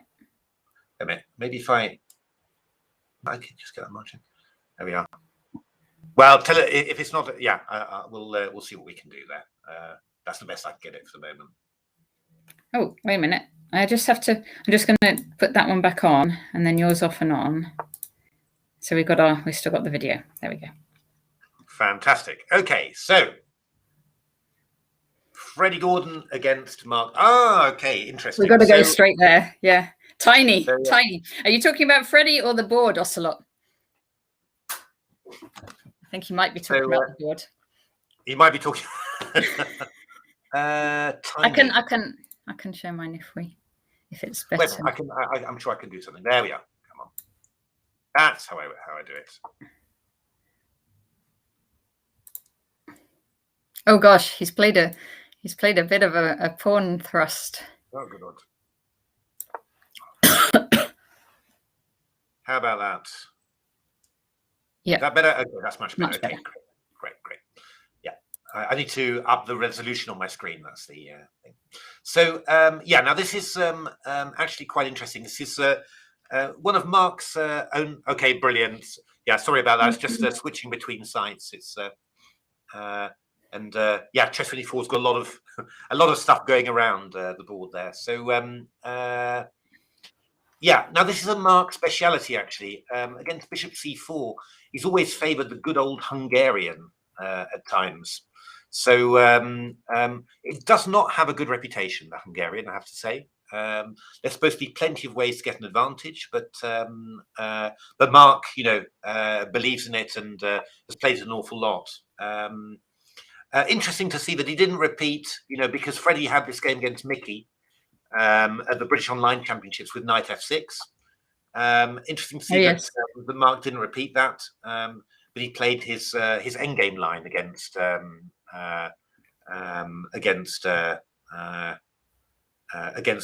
Freddie. Now, two possibilities here. You can go D5, Knight B8, which leads to, you know, sort of closed positions, or you can play this ending, which is supposed to be quite good for white. But yeah, I mean, that's. I think Hebs is thinking because he's a junior, he wants to get him in an endgame. Indeed, you know, and that's not a bad approach. I mean, I might just have a little look. Oh, Nazaire, you were discussing Hungarian with Hebs. I'm actually going to have a tiny little look at the theory of this because I have to say I've never really dived into the theory of this line. It's a very unusual line. So let me just have a quick look and we'll see. Because I mean, I imagine that Freddie has prepared for this. So I'm sure he would have. Yeah, I would imagine. I'm sure both players would have thoroughly prepared for this. I imagine that he's not surprised by this, put it that way. Yes, I see what you mean. So who's been playing this? Yeah, we've got some games of Mark in here. You know, you see them coming up straight away. So and who else has played this? Artemiev has played one game with it. But yeah, Campora, a few good players, but hasn't really been played at the top level. So let's have a look. So Knight C3, that's by far the most popular move, and then F6 from Hebs, which is not the most common idea, as always with Hebs. He's got his own ideas about it. Bishop E3, Freddie not playing slowly there, so I would imagine that he's still in some sort of preparation there. Knight to A5 feels risky, but that's the most common move, and I think we're still following a game of Mark's actually. So yeah, we seem to be. And now the move Bishop B5 check, which is quite interesting. Now, in a game in the World Seniors, actually, Sveshnikov played Bishop E2 against Mark. And we got the following. Let's just have a look how that went. That was a draw in the World Seniors in 2014. So it went Bishop E6, Knight D2, Knight E7, A3, Knight C8, B4, Knight C6, Bishop C4, takes, Knight B6. And Hebs drew this. Without, yeah, I don't think he was particularly uncomfortable there. You know, it's quite a solid little line there. So that was Hebs against Sveshnikov. Sveshnikov, yeah, it's seniors. He's 25-17. You know, strong player. Sveshnikov. So, but okay. So this is Bishop E2, but Bishop B5 check has been played. Not that often, and by one quite strong player back in 1981, Ginda, and also by another strong player, Kovalyev, 2550 rated in 2008. But not very common. This, I mean, we're really, you know, being slightly unusual. So bishop b5 check, c6 most common move, and bishop d3. And the bishop d3 actually is a novelty over the board. Bishop e2 was played by most people. So and how did those games go? Bishop e2, bishop e6, knight d2, b5, castles. Yeah, I mean most games have gone c6. They went bishop e2, bishop e6. In general, is this quite drawish, this line? Yeah, I mean in general, black plays this to get a draw, not to play for a win, really. You know, in principle. Wouldn't be playing for a draw, would he? Or would he? He could be scared. No, but you know, it's just the context, right? I mean, you know, I mean, he's aiming to you know, to avoid any surprise in the opening, and he's assuming that he'll be able to you know, to outplay a junior in a long game. Yeah. But in principle, I would say that, you know, if Hebs plays this against someone like Sveshnikov, for example, then it's just to hold and to make a solid draw. You know, that's the, yeah. No, you're right. Gary 160. Yeah, Freddie's way stronger than 1500, of course. So yeah, it's not good value if you're looking at your rating to play him at the British, I would say. Yeah, I'm not sure, but is 1523 really a FIDE rating? I don't think it is. Oh, I'll look it up in the background. I think he might just count as unrated, in which case. Okay, then it's not so bad. Yeah, no, I see what you mean. In which case, you don't really care, you know, from that point. And you don't care. You just, yeah. You just have to play it and see. But yeah, I mean, this position. I was looking in correspondence actually to see whether we've got anything like that, but there's no big correspondence games in this line. And bishop d3, yeah, I mean, bishop d3 really does seem to be a new idea, really. Let me just try one more database that I've got. They don't say anything about it not being a proper FIDE rating. Don't know how that. It just says standard 1523. Okay. Don't know. Most people, how is he saying Freddie's about 2000, somewhere between this narrow band of 2000 and 2300.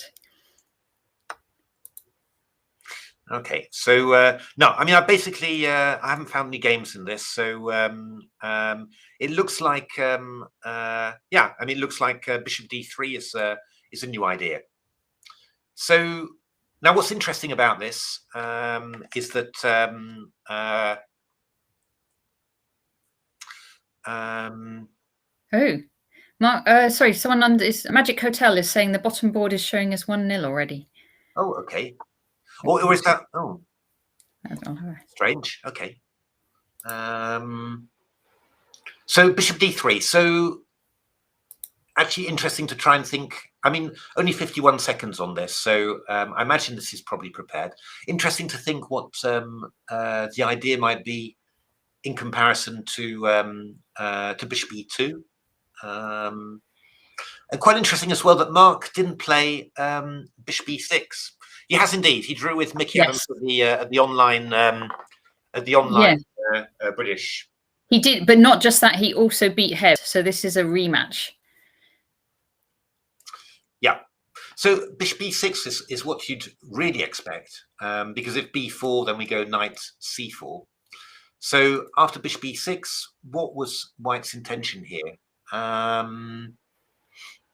mean, I'm guessing knight d2. I'm wondering whether would b3 be completely stupid? I'm just trying to work out what the point could be of bishop to d3 somehow, and I mean, you could look for a plan with moving the knight somewhere else, maybe. I don't know. Knight d2 feels kind of natural, I have to say. And then we're threatening b4 again. So b5. Well, to be honest, actually, from this point of view, yeah, I mean, actually, we could. The nice thing about having the bishop on d3 is that we can play the king to e2 maybe quickly, have the king in the center, and not need to, you know, not need to have it right over here. So that might actually help with a few lines. But again, you know, after b5, I'd expect you go b4. If you go knight b7, then a4 is pretty strong. If you go knight c4, whoopsie, if you go knight c4 in this position, we could get something quite similar to what's been happening. Takes, b takes c4, yeah, a4 or something. Knight a4 looks quite pleasant looks quite pleasant. I mean, so Mark's gone b5 and Freddie's gone b4, and Mark's gone knight c4, and then takes, and Freddie's gone king e2. Okay. So I mean, I think that was the idea of bishop d3. I think. Hey, Matt, thanks very much. Thank you. Everything's Thanks, running Matt. great. You can see we've got the live stream on as well. Yeah, fantastic. Thanks very much for that, the Matt. Camera. Adds a lot to see that. So yeah, king e2. To be honest here, yeah, I don't like Mark's position at all. But I mean, I think this must be Mark's intention. I mean, you know, he's well prepared and he's got his systems. But in general, I just quite like this for white. I mean, I'm going. You know, knight d2. I'm going knight a4 to c5. I could even, you know, do stuff like rook b1 and b5 and just start, you know, moving simply. Do you think that pawn on c4 will drop off? Well, it's either going to drop off or Black's going to tie himself in knots defending it. You know, that's big dangerous. To be honest, I think, you know, the nice thing about, you know, putting the king on e2 is that if Mark goes bishop b6, then the king's just ready to recapture with a king on e3, you know, rather than being over here. So I think that's pretty good. Knight e7. Gary 160, we saw some amazing games from the under 8s. If I don't know if you managed to catch it this morning, but have a look at the games this morning. There were some really good ones. Yeah, I don't know. I mean, I'm not. I mean, there's just quite a few different plans here. I mean, you know, knight d2, just attacking this one. Although I guess what you could claim now is that with a king on e2. Knight d2 takes c4 is maybe a bit more risky because we might have bishop a6. That's possible. I'd maybe say that White's going to try and play a move like a4 and b5, or rook b1 and b5, and just try and play dynamically, or even go rook d1 or something like that. I mean, I just like White's position here. You know, what can I say? It's just, but we'll see. I mean, you know, in some ways, you can say we'll play an ending against the junior. But I do have to say that the way that Freddie played against Keith, I mean, he lost the rook ending in the end, but his play in this phase of the game, you know, the queenless middle game phase, was extremely strong. So I don't think he's. I don't think he's. You know, it's not. Yeah, he's just sort of a good.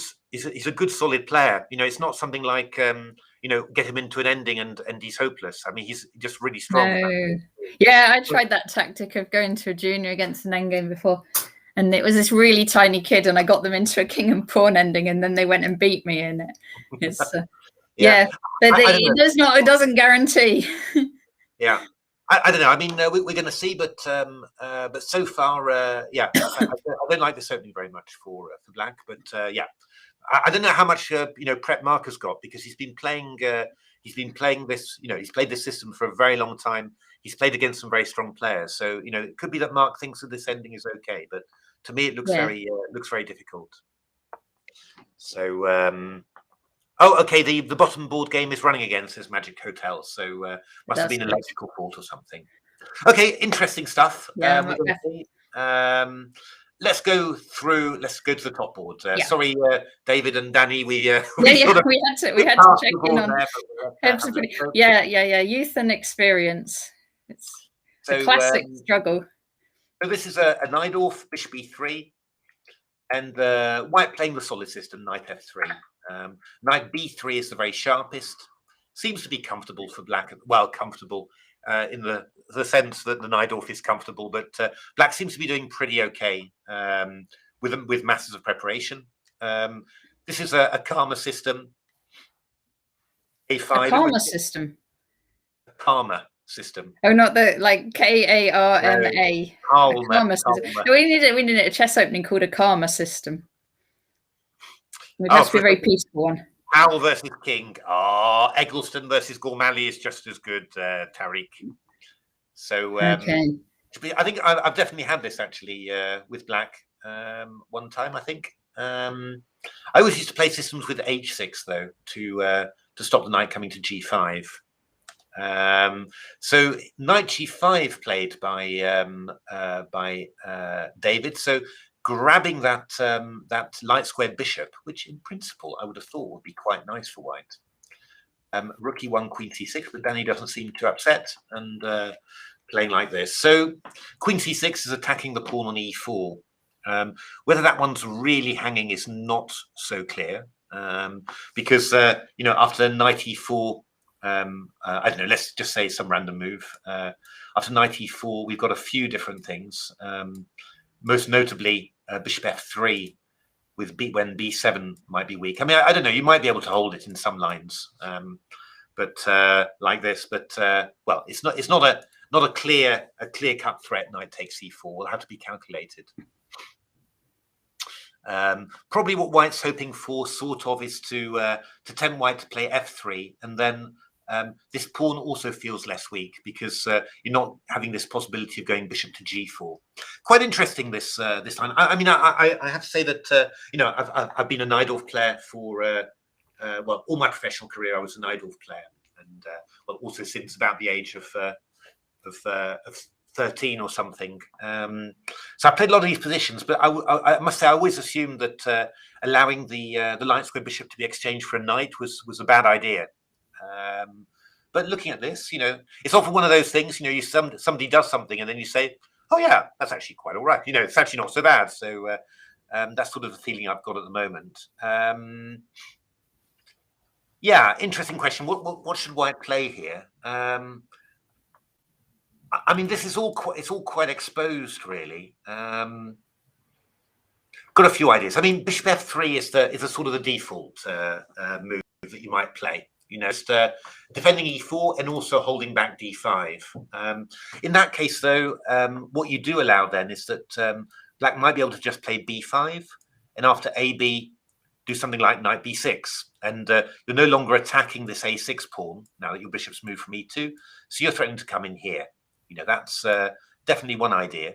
You could even up the ante a little bit and play the move bishop D8, and can you do that? And then you're looking to take back with a bishop on B6 and swap off the dark squared bishops. The one thing that might be annoying in this specific position is this, which might end up. And you might end up losing all those pawns. Yeah, it's not clear. I mean, Queen B2, or I don't know, not 100% clear, but probably, you know, a little bit unnecessary. I mean, you could also after bishop F3, which has been played, you could also just play the move bishop D8 straight away, you know, and then play for B5. That might also be possible. Bishop F3 was played. It's probably the most sensible move. I mean, Rook A4 was something that I was vaguely wondering about, because I'm threatening Rook C4. Rather embarrassing the black queen, but I guess that you're going to play D5 then, which may work. I'm vaguely having the thought of taking here, but it's not going to be possible. No, don't be silly, Matthew. Just there are all sorts of random tactics. That's why I'm sort of wondering, really. But it looks. I mean, I would have thought that this can't be true. That it doesn't really work. Now, I mean, I was looking at bishop F3, E4, and then, you know, you start thinking about, you know, various sacks, and this one's hanging as well. So the rook's opposite. You know, it's just this sort of conglomeration of tactics. I mean, maybe, you know, bishop D4.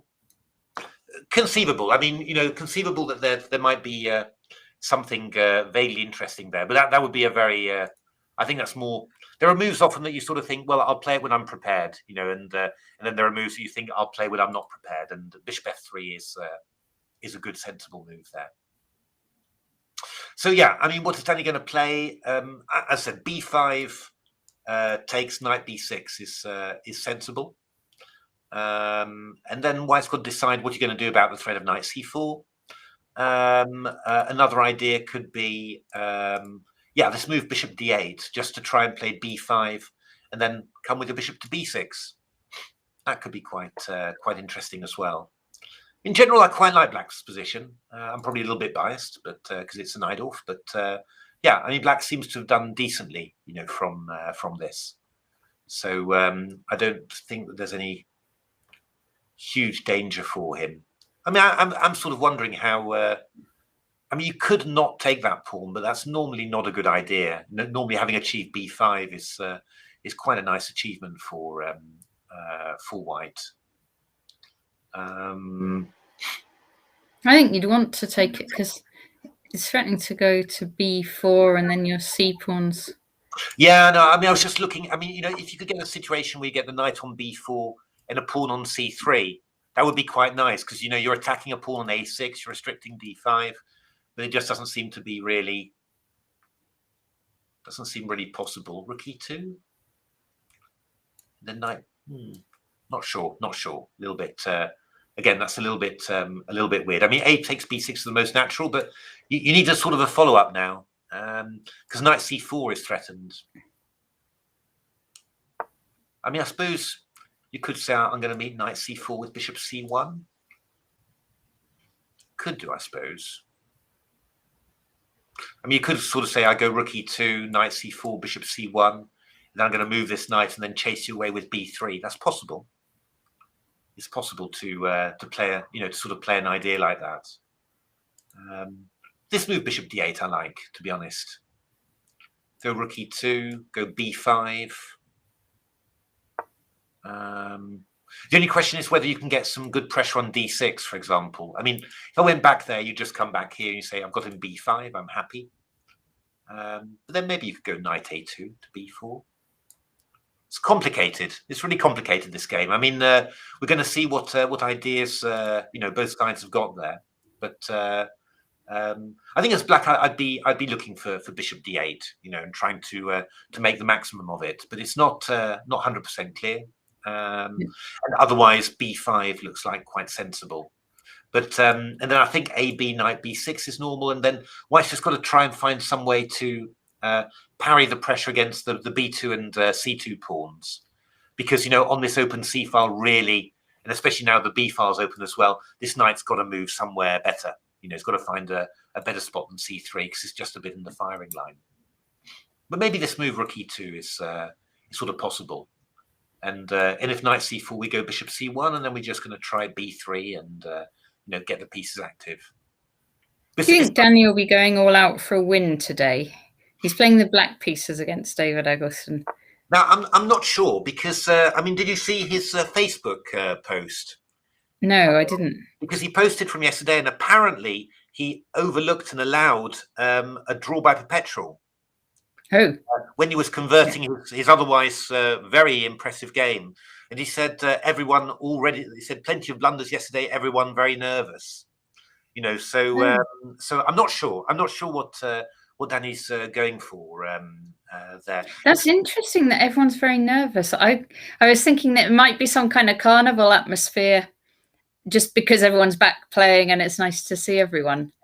Yeah. But it sounds like it's not quite like that then. I think that for a lot of... Oh, did he offer a draw? He offered a draw, but it wasn't heard. Did he offer a draw, Macbeth? Or I thought maybe his silent draw offer was that he meant that he played this h3 move and that allowed a draw by perpetual. That was what I... Gosh. Okay. He really offered a draw. I wasn't sure. I wasn't sure whether it was... Because Danny's always... Sometimes Danny, has got those turns of phrase. I wasn't... He offered it. Okay, right. Okay. But that was really, yeah, I mean, that was, but I think, for many of these players, I mean, actually, this time, there's no, and I mean, no disrespect to anyone in the tournament. There's none of the big names are there. So no Mickey, no David Howell, and they've been the big, they've really been, the big guys, in the last few years at British Championships, and So I think everyone feels, everyone in the tournament really feels, well, this could be my year. Either the top seeds or even the players lower down, thinking, well, anything could happen really. So maybe there's a lot of nerves, based around that. I think, it's yeah. But it surprised me as well to hear it. I thought, I definitely thought there would be nerves later on, because it's going to be a tight tournament. It could go any way.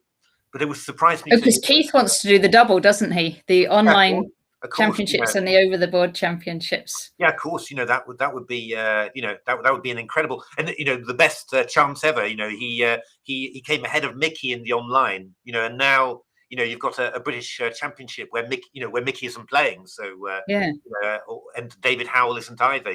So really, big chances there. So. Yeah, no, I sort of understood the comment. It just surprised me to hear it so early, but and also surprised me because Danny was playing so beautifully, But actually, Danny's got very reasonable chances of winning this tournament. So I could actually imagine maybe the best chances he's ever had.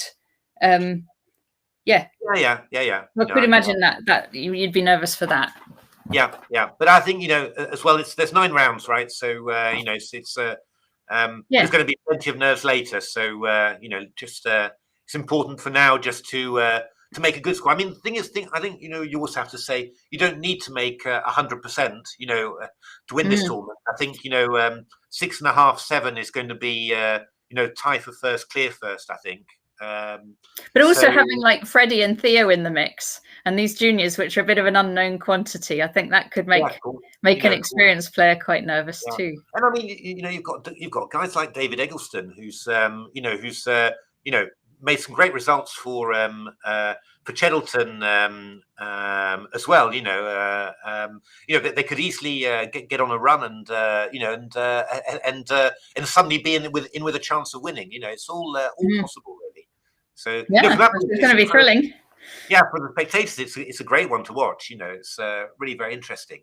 So, but yeah, it was an interesting moment there anyway. But so I don't know what Danny's, whether Danny's going to try and be solid or whatever. I'm not quite sure what he's going to be playing for. I mean, I think the best thing to do really is certainly for the early rounds.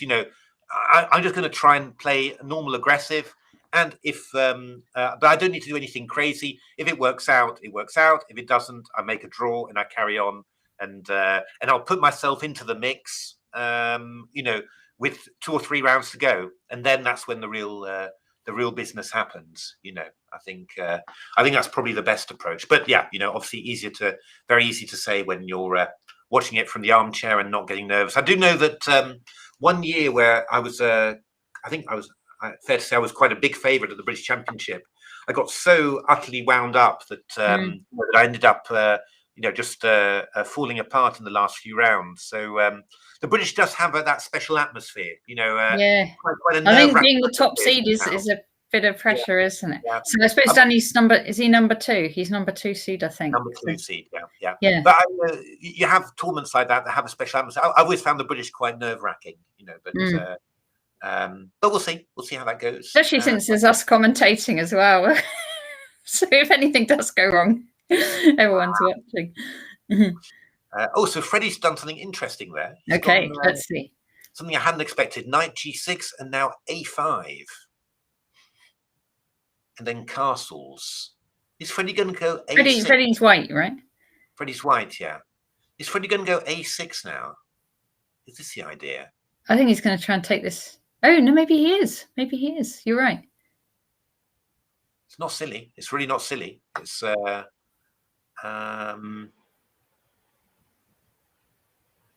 Mark's going to have knight F4 at some stage. Because if you go A6, and then if you later then go knight D2, attacking the pawn, then black maybe goes bishop E6, but then you can do knight A4. Yeah, A6. That could be something. I mean, we've got to watch out for knight. I'm just trying to work out a little bit what the idea is. I mean, there's a few. Like knight f4 check is one idea, right? And it's a little bit unclear what you're going to do with the king. Are you going to take off and give black 2 bishops against 2 knights, or do you want to avoid that? I mean, if you want to avoid that, oops, sorry. If you want to avoid that, then you could try g3. Just, well, bishop g4, I can go h3. I mean, that's not an immediate worry, but then you do start wondering a little bit about if black starts going f5, am I going to be ruin my weak light squares somehow, and also the fact that I've got my king in the center. I kind of don't like that g3. No, I don't particularly like g3. But then you're probably committing yourself. Well, I mean, you could just play a move like rook out. Yeah, rook out, and then you can drop the king back with the you can come back. That's quite a decent idea. He has gone g3. He's gone there. Oh no, I didn't like that. It's a very consistent move. I mean, I'm not. I'm not. I'm certainly not criticizing the move, but I do think it's a very risky move. I would have fancied kind of. I mean, rook b1 with thinking of going a6 and b5. To be honest, would be quite interesting. I think very interesting strategy. To be honest. You're not aiming for this pawn. You're just keeping that one in reserve all the time, and you're just going for a big queenside bind. I don't know. I think that could have been quite strong. I think, but g3.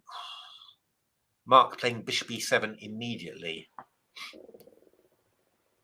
I'm wondering about that. It's terrible, isn't it? You start second guessing everyone's moves. I think what Mark was probably thinking that bishop c5 might be irritating at some stage. So he just wants to, dissuade white from doing that. And just playing that. And maybe if I go rook b1, maybe Mark will go f5. I'm sure Mark's going to go f5 at some stage. And just start. But we're going to get, there's going to be some interesting strategy here, I have to say. I mean, I mean, I'm vaguely wondering and feeling ashamed for myself for suggesting stuff like this. But I mean, how bad is this actually? If I do this, oh, it just allow the double pawns. I mean, the point is, black's also got a double pawn there, so. The only annoying thing about it is that black plays bishop a6, and protects it and also stops you from getting in. So this looks a little bit. These are difficult positions. These are really difficult positions. But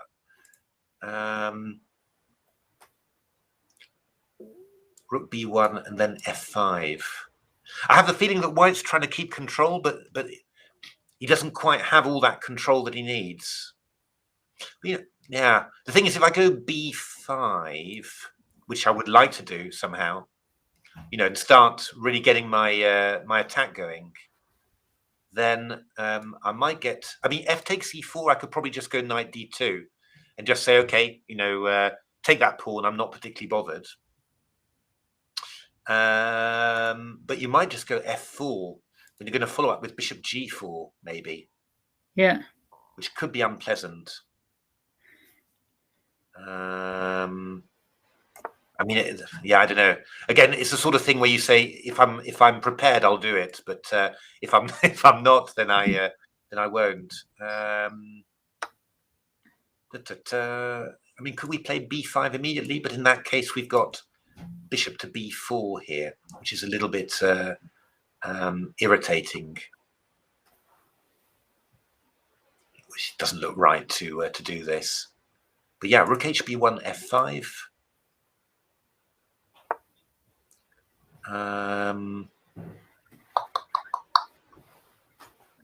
This is pretty sharp now. I mean, it's really. I mean, maybe you do just go knight d2, f4, and then bishop c5. It's possible. But yeah, I don't know. It's one of those things. I mean, it's one of those things that I sometimes find these things a bit difficult to judge and just end up overdoing it enormously when I'm playing white like this.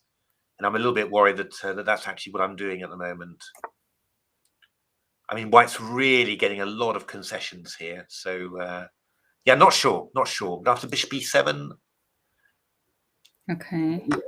maybe this. I think this a4 to a5 was maybe a little bit too ambitious. I was thinking more of just going, of just going rook b1 and b5 and trying to get it in that way, which I thought looked quite decent for white, really. Or maybe with an a4, but not going a5, just going b5. But I think at the moment that we're heading for a very crucial position, and I'm not at all sure what the best way for white is to deal with that.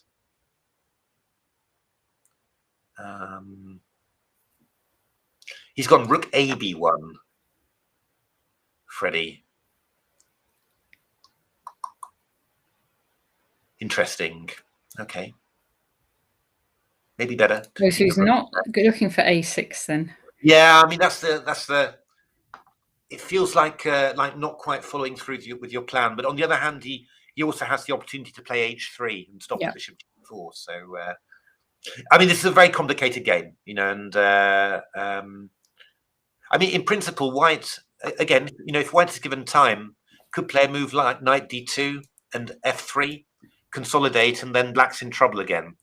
It's really, I think this game is really on a knife edge at the moment. I'm going to just flick the camera on for a second.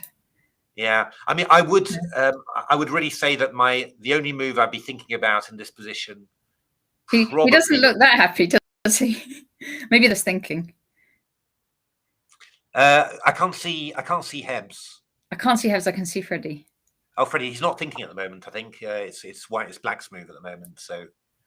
I'm not really sure. Is Freddie looking happy? I can't really see with his mask. No, to me, he looks unhappy, but maybe you can't really tell.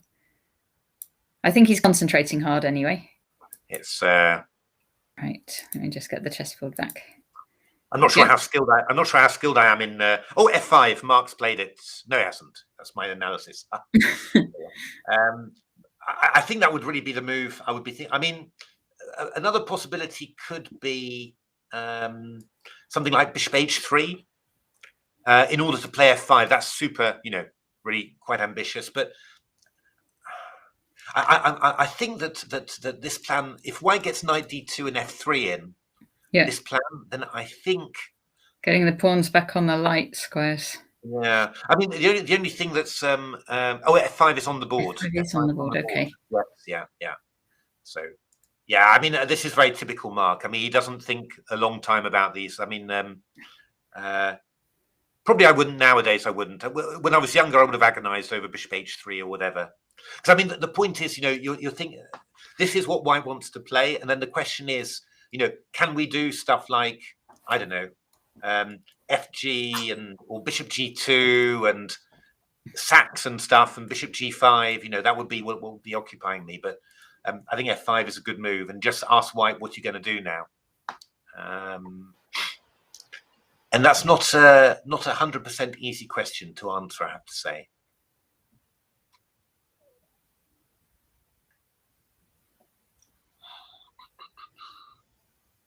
I'm not sure.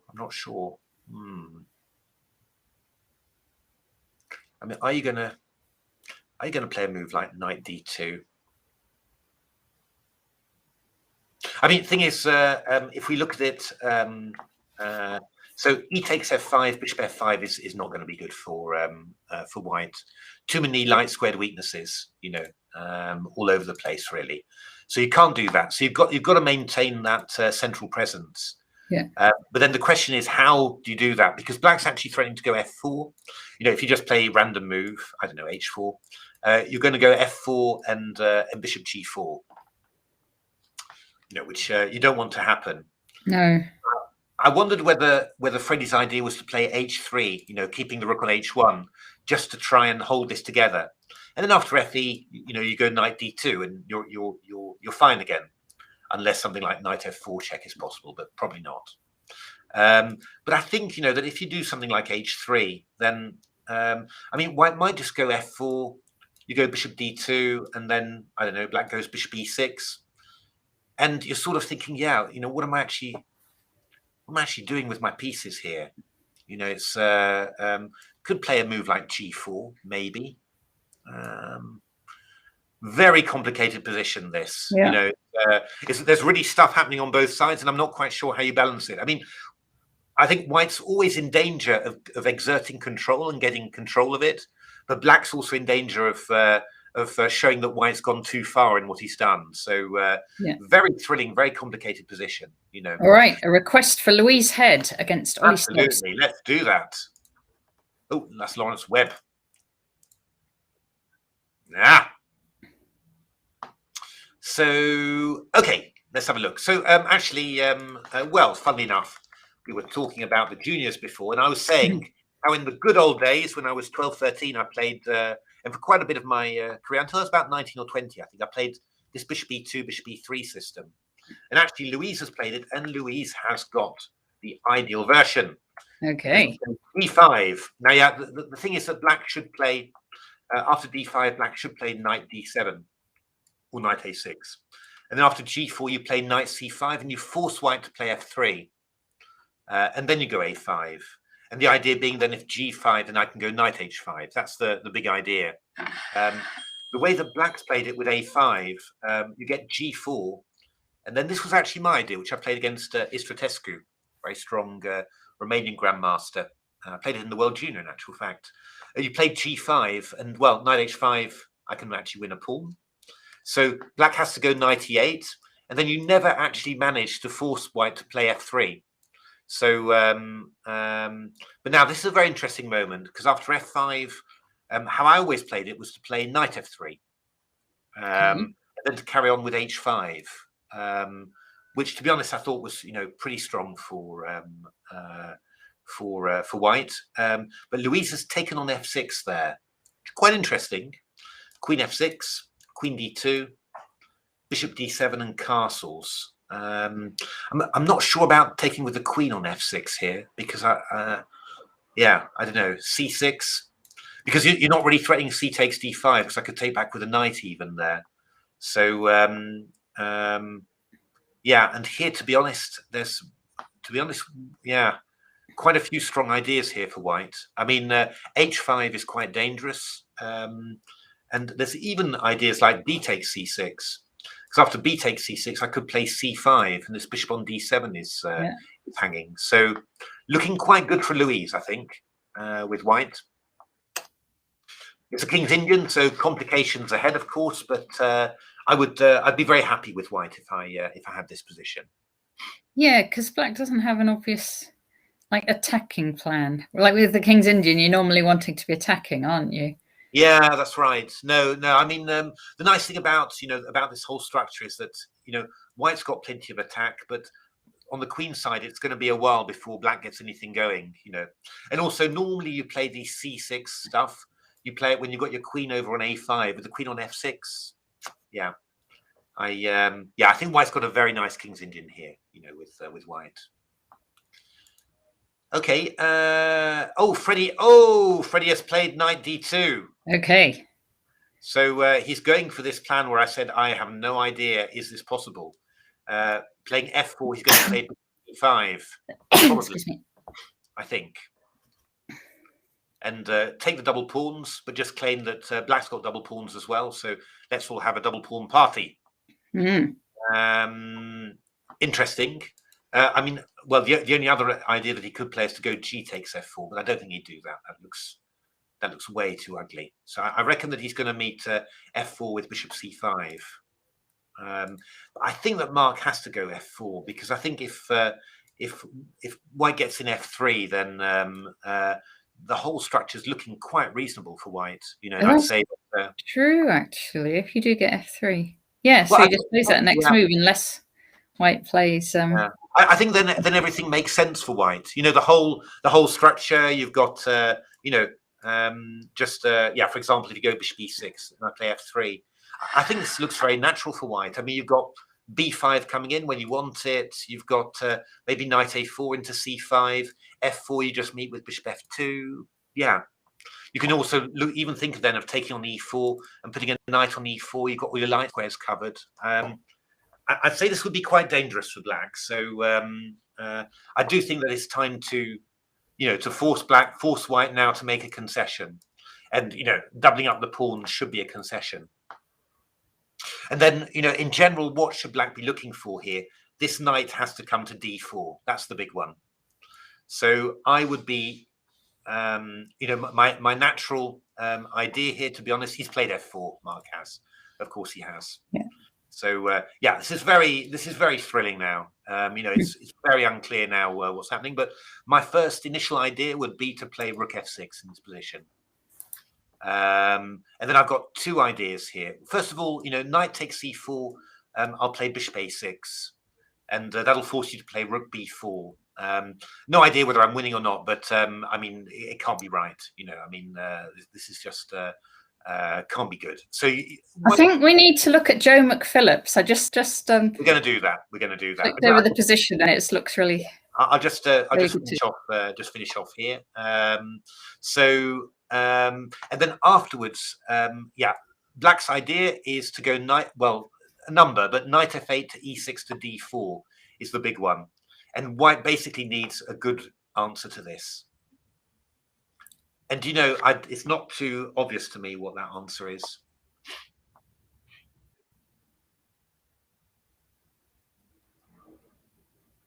I think this is really good for black, actually. I think. Yeah. I think this is. Bishop c5 played by Freddie, but I'm thinking that takes and rook here is just going to be good for black here. Knight f8, e6, d4. We'll play the bishop somewhere. We'll get the rook over. Yeah, I think this is looking pretty good for black. Okay, well, we'll see. We'll see how that goes. McPhillips against Ledger. Whoa. Okay, let's have a look at advanced Caracan with g4. You used to play this, didn't you, Natasha? I still do from time to time. My goodness. Knight f4 now. Okay. And then you can. Yeah, now, I mean, knight h5 is kind of the normal move here. So g5 has been played before. I've seen this before. Is it any good? I would not have thought it was, because it gives away f5. Well, you're threatening g6. That's the general idea. Yeah. Okay. Let me just. I'm just actually checking my notes, because I've looked at this before in the past. I don't know who's played this actually. Some good player has played this. I seem to remember in the past. Okay. It's quite a reasonable number of games there. Oh, that's right. There's been some games of Magsudlu, the Iranian player, had a few games with that recently. Okay. Yeah, there's been a few good players played this. Didn't Shirov? Shirov played it. That's right. I remember that game. So. Okay, interesting. So c takes d4. Played knight b5. Still the main line. We're following theory here. Bishop e4, f3. I don't know whether White's played this or whether Andrew sort of knows this very well, but it's. He took, he's playing reasonably fast still, isn't he? Yeah. So bishop f5 played. So this probably, I would think Andrew knows this idea. You go bishop e4, force the pawn to f3. And then go back to f5, and the bishop is sort of covering all the stuff on the king's side there. So knight takes d4, still the main theory. We might still be in theory, actually. Knight e7 is the main move for black here. And then knight takes f5 is the main idea. But bishop d3 has also been played, though not very often. Bishop d3, but this was a 16-minute thing from White, so he might well be making it up now as he goes along. Bishop d3. Is this what Shirov played? No. We've left. We've only got some 1900 players now who've done this. Queen takes d3 is, as far as I know, over the board is a novelty. We'll just have a little look to see whether my correspondence database has got anything in there. Sometimes I'd be surprised if this was in a correspondence game, but you never know. Let's just have a little go. No, doesn't look like it. So queen takes d3 seems to be a novelty. Okay. So it's a normal looking novelty, isn't it? It's a normal looking move. You might think with black, oh, could I play g6 and just stop white from going g6, but Andrew decided that knight bc6 was a move. G6 played, and then knight takes d4, and then white plays queen takes d4. So you wouldn't throw in a check on f7 first? That was a possibility as well. I'm guessing. I mean, I suppose black's going to go knight g6 here. That looks like an eminently normal move. I suppose takes. Are we going rook g1 or something?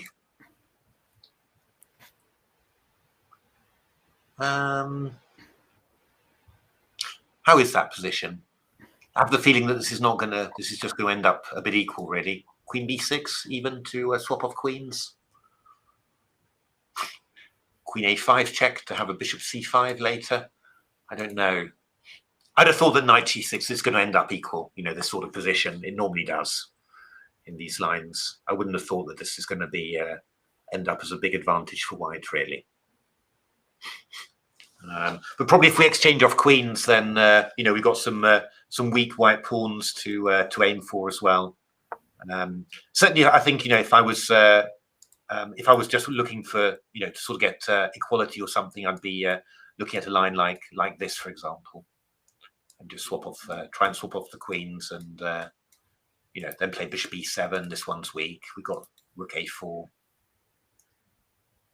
So imagine that this is just going to peter out to something vaguely around equality, I would have thought.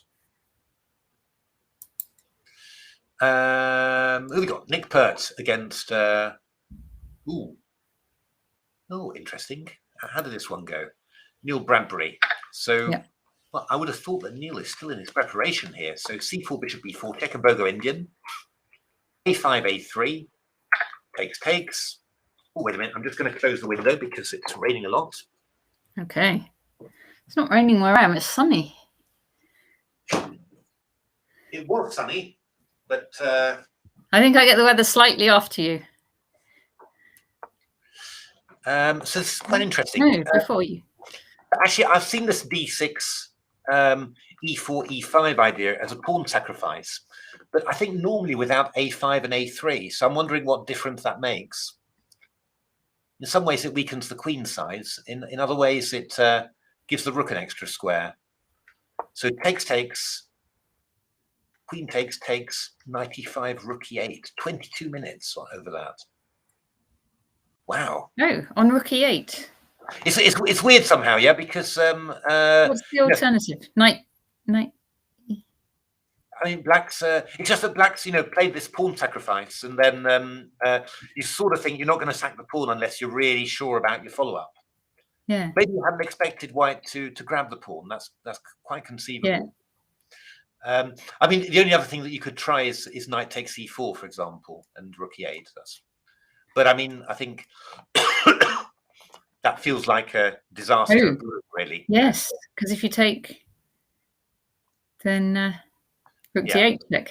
Mate. So, yeah, I mean, that feels like disaster brewing. So I think rook e8 is really the only move. But f4 now, and then this is the question: what's going to happen here? So, to be honest, my first thought is to go knight d7.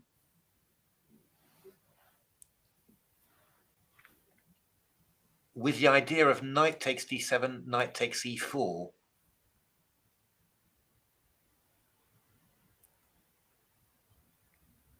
I don't know whether this is a sensible idea. I mean, the idea is knight e4, I just go rook e4, and then I play bishop d7, and I'm obviously fine. So if I go... You want rook d1? But then you've got a discovered check. Oh, castles. Castles, very good, castles, unfortunately. Yes. That's what you do. Oh, okay. So knight f2. Although I can try knight f2. Yeah. And then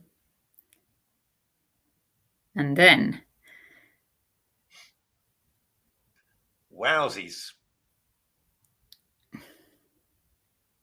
I suppose you just go knight f. Oh, if here I come here, and yeah.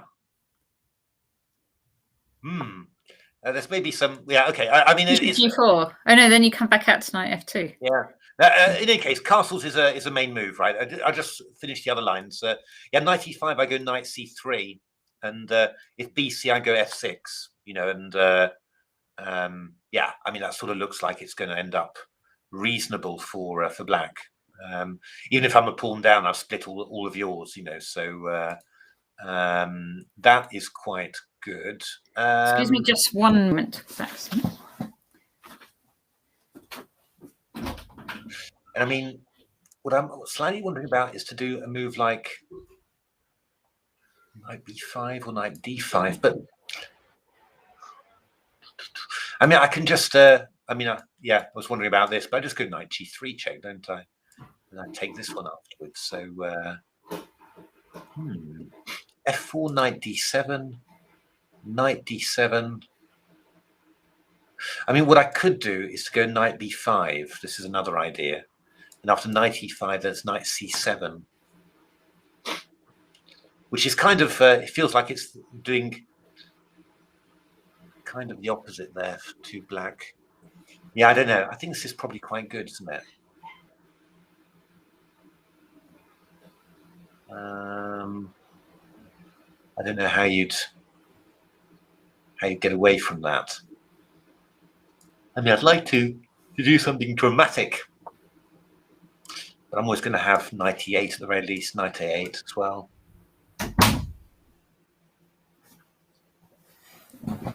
Hello. Yeah. I don't think this works. I think after knight d7, I think we go knight b5 and hit that one. I think this is going to be quite annoying. Very hard to defend against. Knight e5, knight c7. We've got a request for Theo's game. All right. Dun, dun, dun, against Marcus Harvey. Oh, okay. Yes. So this is a looks like Theo is still in preparation. Looks like so. This is Theo knows his stuff, doesn't he? He certainly does. He was in prep for ages yesterday. A3. Yeah, this is a known line. I've looked at it with. Not at all, says Hellraise. Theo's dad does not agree that Theo knows his stuff. Fair enough. So A3, D5. Out of book from move 2. Oh, good lord. Okay, that's possible. Maybe wasn't expecting Marcus to do this. D5's not the normal move. I mean, there's plenty of sharp lines with Queen B6 here, and Bishop C5 is also normal. I think D5 is just meant to be a slight edge for white. Takes, Queen C2, pretty much like Marcus is playing, really.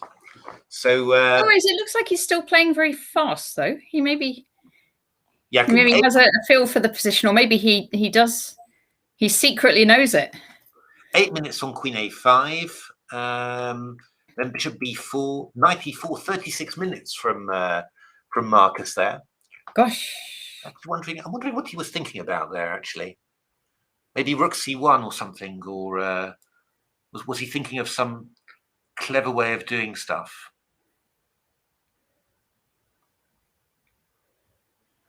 Yeah, I mean, to be honest, if I was thinking about something in this position, I might be thinking about going Rook B1 here. You know, with the idea of Knight C3, A takes B4, and then you play Bishop takes C3, and then I go B takes C3, and I'm going to get in C4. And then Bishop B4. So, for example, if you went castles, I go C4, knight, blah. C4, just winning a piece. And if you go Queen A3, rather, bless you, I go C4. And after knight somewhere, then I'll have something like Bishop B4 at some stage. So maybe I could go E4. Maybe he was considering something like this, actually. What he did in the end was play quite a quiet line. He went knight E4. Yeah. And then Bishop takes D2, Knight takes D2, Bishop B7. Okay. So in principle, White's got a slight edge here, just because of a better pawn structure. But, you know, Black's going to play something like C5 probably quite soon.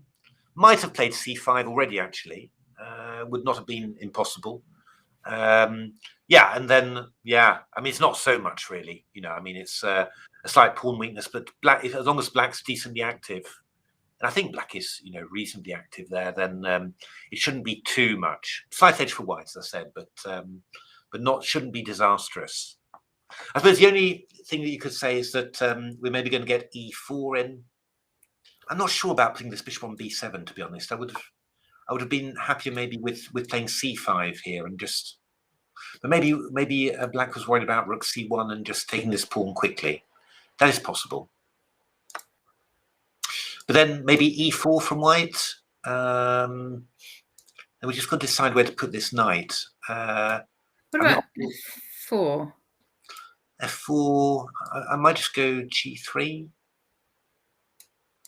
Come back to g6. 6, I suppose. And then not sure what's what. Bishop b2. I mean, yeah, you're basically gonna. Some way black's got to try and make sure that he can sacrifice, play c6 to c5. I mean, that has to happen.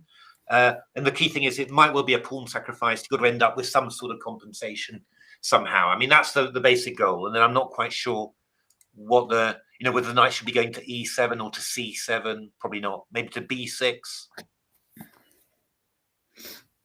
e7 maybe, so you can get into c5, knight c6. I'm not sure. I mean, how's this looking? Bishop e2, castles, c5. We've maybe got knight b3, but then we can go queen a4. That might be possible. Mm-hmm. He doesn't mind sacrificing his pieces, but not his pawns. Ha! Well, pawns are the soul of chess. He's a man after Philidor's heart, is Theo. Indeed. And stockfish.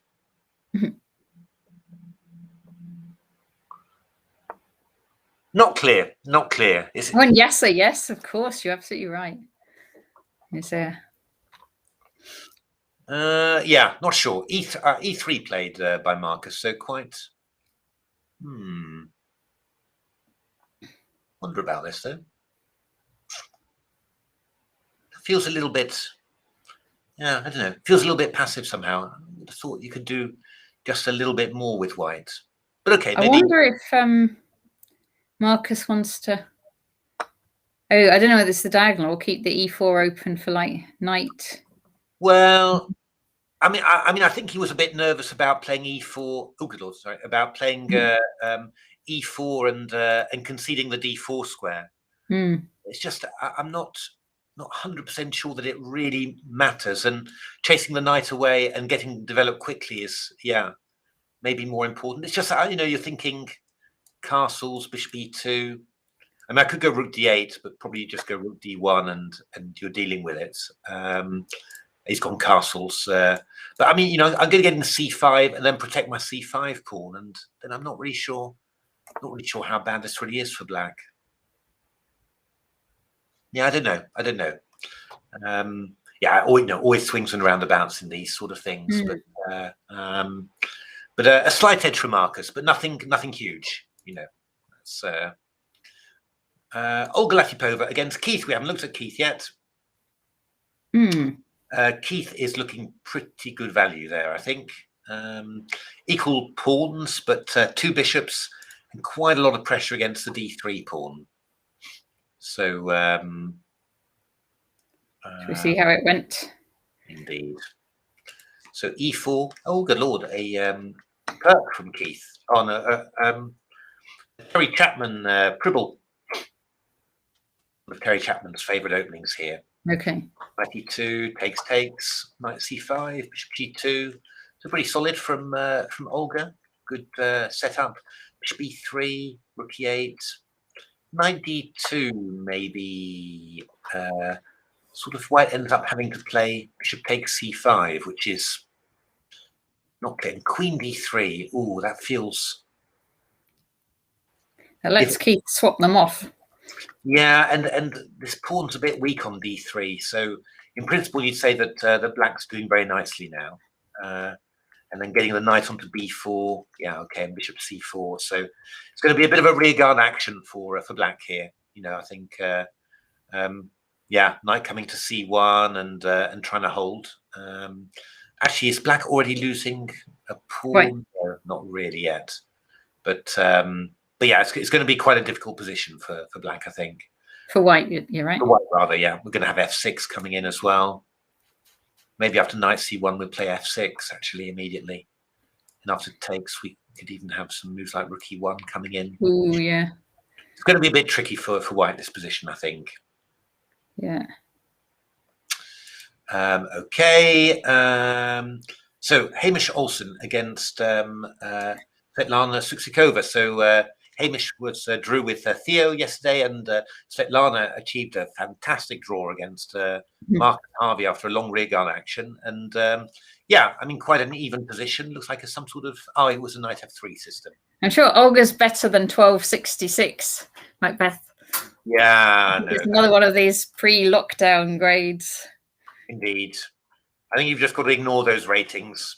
And yeah, so this is quite a well-known system for white. I mean, it's a tiny edge for white, a little bit more space, and yeah, but nothing, nothing amazing really. And black sort of defended very, very competently, actually, holding nicely. I mean, this knight on c5 is very good, attacking the pawn on b7. But black's played very solidly, and yeah, I mean, white's still got to make serious progress. But yeah, I mean, I guess that white's sort of claiming that black's quite passive. This queenside structure is timid, and yeah, e5 could be a bit risky because the pawn on b7 is weak, and so white's now going to try and expand on the king side. So pleasant advantage for white, but yeah, Svetlana's a tough defender, so it's certainly not going to be an easy one, this one.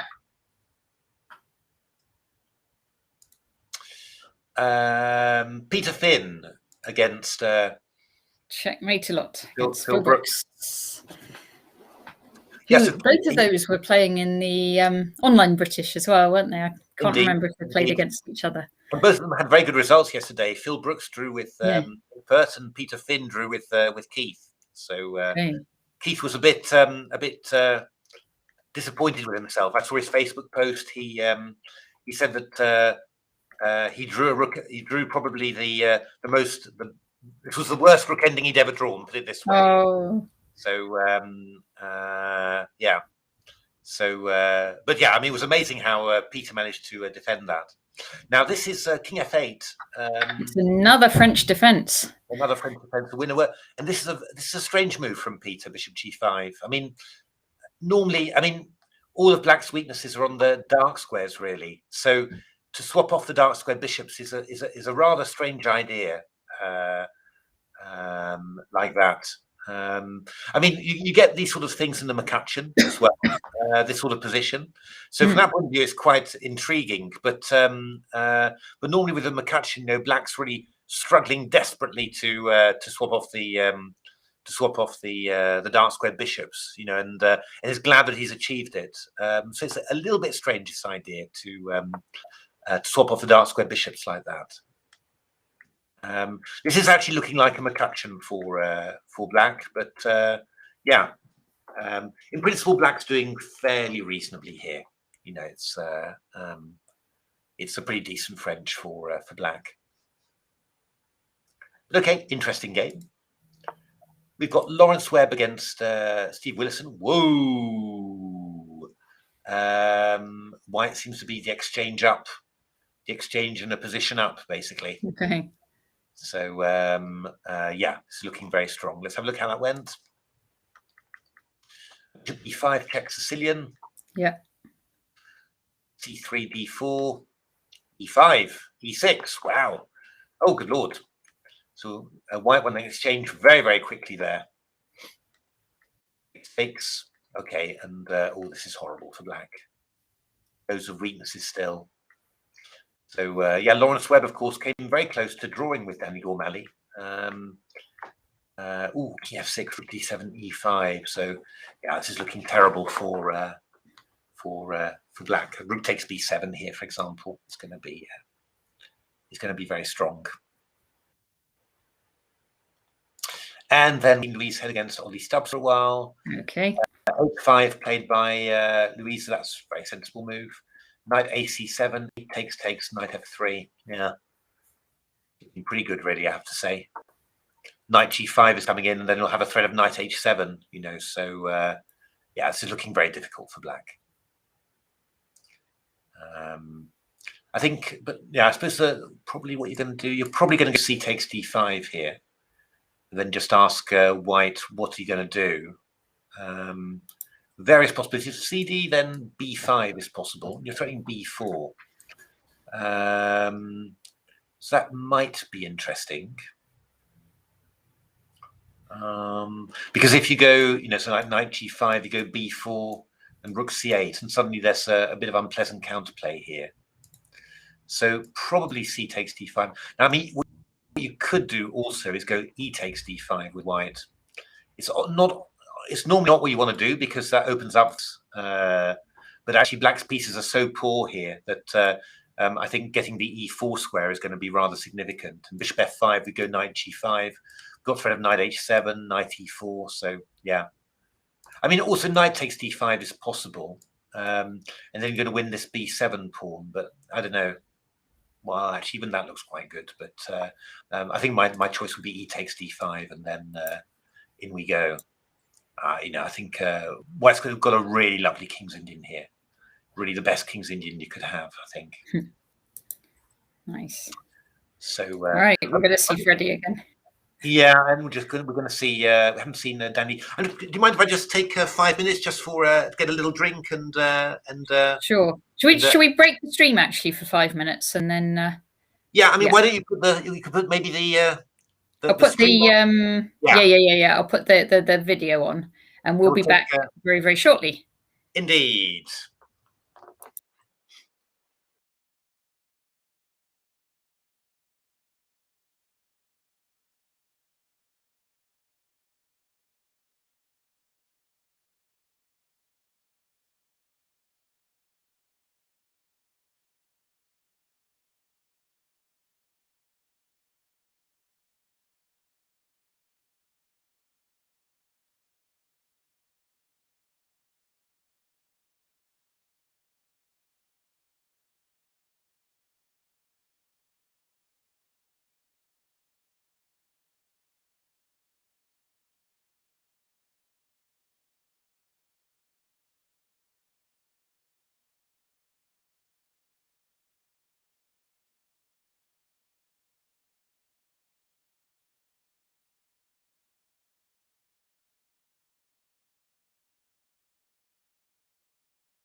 Hi, we're back.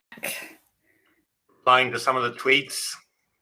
Yeah, I was just looking up. We actually do have winners now for the under 18, under 14, Okay. and under 12 sections. So I'll just say them rather than showing our screen. But on the under, actually under 16, but he's won the under 18s, is Ian Ismail Mohammed. So who we have interviewed before after his good performance in the British Online. He is now, I guess, the under 16. I don't know whether that makes him the under 18 champion as well. I'm not sure how that works, but he's the under 16 champion and got the top score in the under 18s as well. Followed by Adam Sikowski and Frankie Badaccioni. And the top under 18 was Timur Kujalev from Coulston. In the under 16s, under 14s, because the under 16s and under 18s will merge. Arjun Kalani was the highest scorer. Then Sanjeet Madhavan from Scotland, who we know from the chat. And then next is Nina Pert, who was sort of top on tie break of a group of players on 3.5. So her, Demetrius Sakarian, and Shivam Agarwal. And then in the under 12s, the winner is Kenneth Hobson, who you might have seen playing in the Brawny Cup. Then next was Zain Patel, Ethan Lee, and Dennis Dupuy. Fantastic. Should we have a quick look at the under 8s actually and under 10s? Let's do that. Let's do it. So I've switched. If you just, I've switched to that. I switch yours some on. exciting stuff has happened. It looks like. Okay. So this is the final position of the top game. So that was Dildarav, the one whose lovely combination we tweeted against George Zhao, and Dildarav actually won this game. Yes. So could maybe just have a quick playthrough. Not which round is this? Is this round 6? Round 7. This is round 7. This is the end. Yes. Okay. The end. Yeah. So this was probably quite an important game for the championship there. In principle, George started off pretty well there, winning a pawn, winning 2 pawns, but this was probably going a little far there because White suddenly started attacking with great vigor there, and this was a blunder. Bishop takes, queen check, picking up the queen, and that was that was basically that won the game for White there. So very interesting there, and we saw this game was drawn. Kushal against Oleg, so just a fairly quiet position there. That could have been played on, I think, white height edge, but draw agreed there. This one is still going. This is looking very good for Zoe against Bodana. So pawn up for black, and at the moment in control. Queen's pretty active too. Yeah. Indeed. This one looks like it's going to be a win for black. 2 rooks are always good. George Chen against Ayan. That's a pretty convincing win for white there. Sachin Kumar against Alex Gao ends in mate for black. Oh gosh, nice checkmate there. Yeah, I reckon this was this was one of the. This was a 2 nights. One of your favorites. I like this one. Yeah. So we got Victor Mitre against Advait Kitty Kumar, and that's another convincing win for black. And Theo against oh my goodness, I'm going to write Chitsang Khan. So so that's looking like probably a win for black here, isn't it? I think so. So that's the British under 8s. So I'm not quite sure. This must have decided the first place, I think, this one. Yeah. Do you see it on chess results so far? Yeah, I've got it on chess results. So I'll just share that. Oh yeah, share that screen. That would be nice. Actually, if I can, I've got Well, several. I can do it if you like. Okay. Chess results. Yeah. So going into the round, there were 2 people on 4.5, which were Dildarov and also Kushal. They both played white in their games, and Dildarov got a win, so he will be. Oh, sorry. Wait a minute. George Zhao might be. Wait a minute. I think George Zhao has 6 points. He has 6 points, right? Yeah. So actually, even though Dildarov won, he does not win the tournament. George wins. And half a point behind is Dildarov. That's right. And then afterwards we got Kushal on and then Kushal next. 5 points. That's right. And Bodana still has a chance of getting 5 as well, but she's worse against Zoe. So it could be that Oleg is on 4.5, maybe with either Benedict or well, no, actually Deepak was winning that game. So and with Zoe and there's also George Chen as well there. So there's going to be a group on 4.5 there. But well done, George Zhao, and very well done, Dildarov as well. So very exciting under 8s competition there. Yeah. Let's have a quick look through the under 10s then. So on board 1, Jan Moravsky beat Emil Steiners. So that was a pretty powerful. How did that happen? I think something with e takes f6 happened. Yes, indeed. So bishop g4 was played as an intermezzo, but e takes f6 and f takes e7 netted a whole lot of material for white. So that was a convincing win for Jan Moravsky. Harry Bryan still playing against Cameron Groves. Very tight game there, but looks like black is a pawn up here. So and plenty more time. So looking good for Cameron there. Yeah. Oh, that's a nice. I think check. Cameron's got the highest rating, although I know ratings don't mean so much these days. Okay, yeah. This is Kai finishing off a good tournament with a nice fork. Oh yes. We've got Edita. Oh, unfortunately, Go Jetter's brother losing to Sian Ward. Then that's Poon Chao Zhu, unfortunately losing against Alfred Soulier. Then we've got a draw here in this game between Shambhavi and Rezin. This one is still going. It's looking good for white. This one, and we've got a win there for Rokyu against Jacob Liu. So if we have a look at the under 10s, what's happening there? Do we know? Yeah, Jan Moore has won the under 10s. Jan Moore has won the under 10s there. 6.5 out of 7. And then a 1.5 clear actually of the rest of the field. Clear, yeah. Emil Steiners, Kai Hanash, and also there's still the game between Harry Bryant and Cameron Groves to go. So also been a very, very interesting competition, this one. So congratulations to all the players. I'm glad we caught that. So Nisa is saying, look at this one structure. Let's have a look. Freddie against Mark. So how did it all go?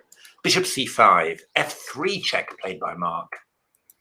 Okay, king e1. Okay, we didn't think of that. King e1. To be honest, I was thinking of. Can't go king e3 because you get mated. Bishop g5 simply. Yeah, of course. Bishop g5, mate. The takes. That was pretty clever. Bishop a6. Although, in some ways, I don't know. I'm not sure I like f3 that as much because you have the chance of opening the f file all the time, and now you don't. So I'm not quite sure. Rook f6, knight e3, knight f8. I mean, Mark doing basically doing the same plan, but with f3 included. Yes. So White's now able to get that knight on e3, which he wouldn't have been able to. Yeah, I'm not sure. Because, I mean, you know, if you lose the pawn on c5, do you really care that much? You know, maybe not as much as all that. So h5, rook d6, rook e8, king d2. Yeah, I mean, basically Freddie just giving up that c pawn and just saying, yeah, fair enough. Take it, and I'm not really going to be bothered. And you know, that's not such a bad idea. Now the next moves are a bit strange, though, actually, because White, I would be expecting rook b1 here, really, but Freddie's got knight f5, defending the pawn. Oh, and knight h4. My goodness. Walking or attacking that knight, that weak pawn on f3.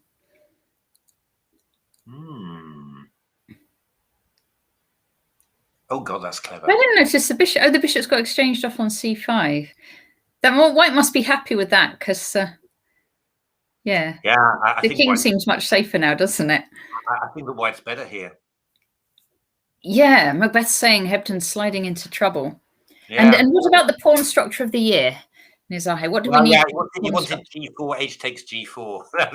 That was, he wanted g4, h takes g4. He would have the pawn structure of the year, but loads of doubled pawns. It's nice to be honest. Yeah, I mean, obviously being a little bit wise after the event, but I do think that f3 check was a mistake because I think, you know, I think that with this position, having the opportunity to open up the f file, having the bishop g4 check, and you're not g4 check, yeah.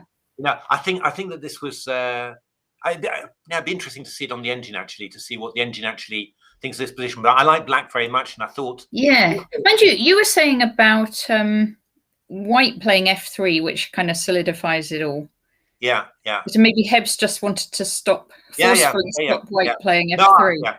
No, I mean, absolutely. I mean, there's bound to be, you know, some very good reasons that Mark had for doing it. It's just that also, you know, when I bring my knight round to d4, I get a check against the king, whereas, you know, when I play f3, I don't. I don't know. I mean, it's a difficult decision, right? I mean, but it feels wrong to me to because I think the Blacks, you know, in this position, you know, I sort of feel give White time to consolidate, and he's got way the better structure. So closing lines feels, yeah. And also putting the bishop on, I mean, kind of when you chase the king away, you have to put the bishop on a6, but that's, it's not a great square for it. It's a very passive square, you know. So I think, yeah. But I think, you know, Freddie's done an amazing job of unraveling here. I mean, he really has. And this is very good judgment just to give the pawn back. But unless I'm missing something here, I think Mark's in a bit of trouble now. Because I mean, we're going to fight today.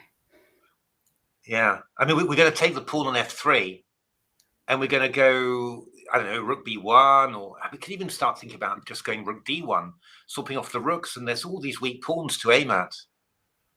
I think is Mark looking to try and do a little knight c5 to b7 maybe, but this is tough, really. Oh, are we going to see an upset? We're going to see an 11-year-old. Yeah, I mean, it's some way it's not there yet, right? I mean, it's that's what I was thinking. There's plenty can happen still in this game. It's somewhere in the distance, but I would have to say I would not be feeling very comfortable with Black at the moment. I'd be starting to really think, you know, because especially, you know, obviously everyone knows that, you know, Freddie's a very promising junior and very strong, but still, you know, as a grandmaster, you're always thinking. You know, you're always trying to keep winning chances in the position for as long as possible. But this is the sort of stage where you're starting to think, my goodness, you know, do you? Yeah. You know, I agree. It won't be. Can I still keep winning chances? Not an upset. Okay, crowd. Yeah. No, I kind of do agree. But on paper, it is an upset. Yeah. Oh, I don't know. I consider it a big upset. You know, still. I mean, it would upset Mark. Yeah, but Mark's a strong player. I mean, you know. Yeah, I don't know. I still consider it you know, quite a significant upset. I think, you know, but I might be, You know, so but we're not. I mean, I will do have to say we're not there. We're not anywhere near there yet. But I think we are moving into. We're starting to move, I think, into clear advantage territory for white. You know, so yeah. I mean, there's you know, it's a very good chance. No, I mean, that, without a doubt, Gary. The kid is talented. I mean, he's really talented. The thing that really worries me for a plan for white is to play something like knight g5, check f4, and then knight f3 back again. And you know, you've just got this lovely center and the pressure, and then you're going to start moving around with your rook. And I you know, I don't know. And Mark's going to have to find some clever way of getting at the white position. And yeah, it's certainly not obvious to me how that works. But yeah, gonna see. But very, yeah. It's very interesting. Let's have a look at this board one game. So, because Danny actually didn't play at all what I expected. He played knight c5. You know, I was thinking he's going to play b5, play something on the queen side, but he played knight c5, queen e8. It's an interesting plan. David played very solidly, bishop g2. I think that's a good idea, just getting the pieces organized like that. Queen g6, queen e2, rook c8. Very interesting plan from Danny. The only thing, you know, that sort of worries me a little bit about it is I'm thinking, and now what, actually? Because, you know, now I've put my queen over on the king side. I'm not going to play b5, so I don't have the b5 break. And I'm just sort of worried that white's going to get himself sorted out, get this knight away from here, play a move like c3, and then I've got no pressure at all. I just, yeah, it worries me a little bit, this position. But bishop h3, queen f7, rook ed1, knight cd7, bishop e1, knight f8. Rook d2, and now queen h5.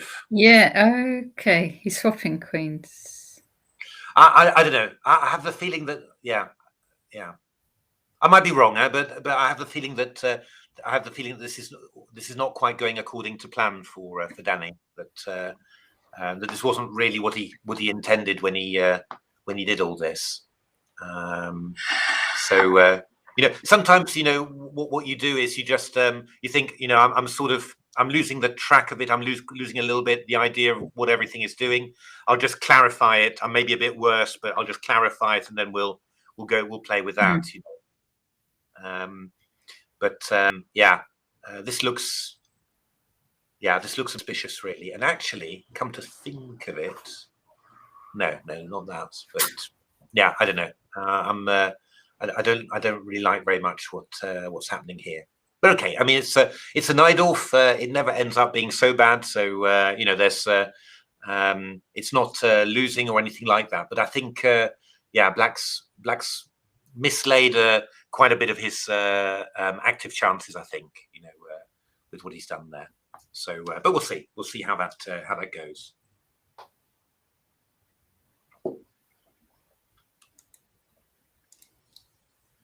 Now, how did this one go? Okay. I was saying drop. So Andrew looking to swap off some stuff. Oh, that's quite interesting. Bishop c5. What happens after queen d3 here? Queen d3 is what you'd think of, isn't it? Hitting g6. What's the idea?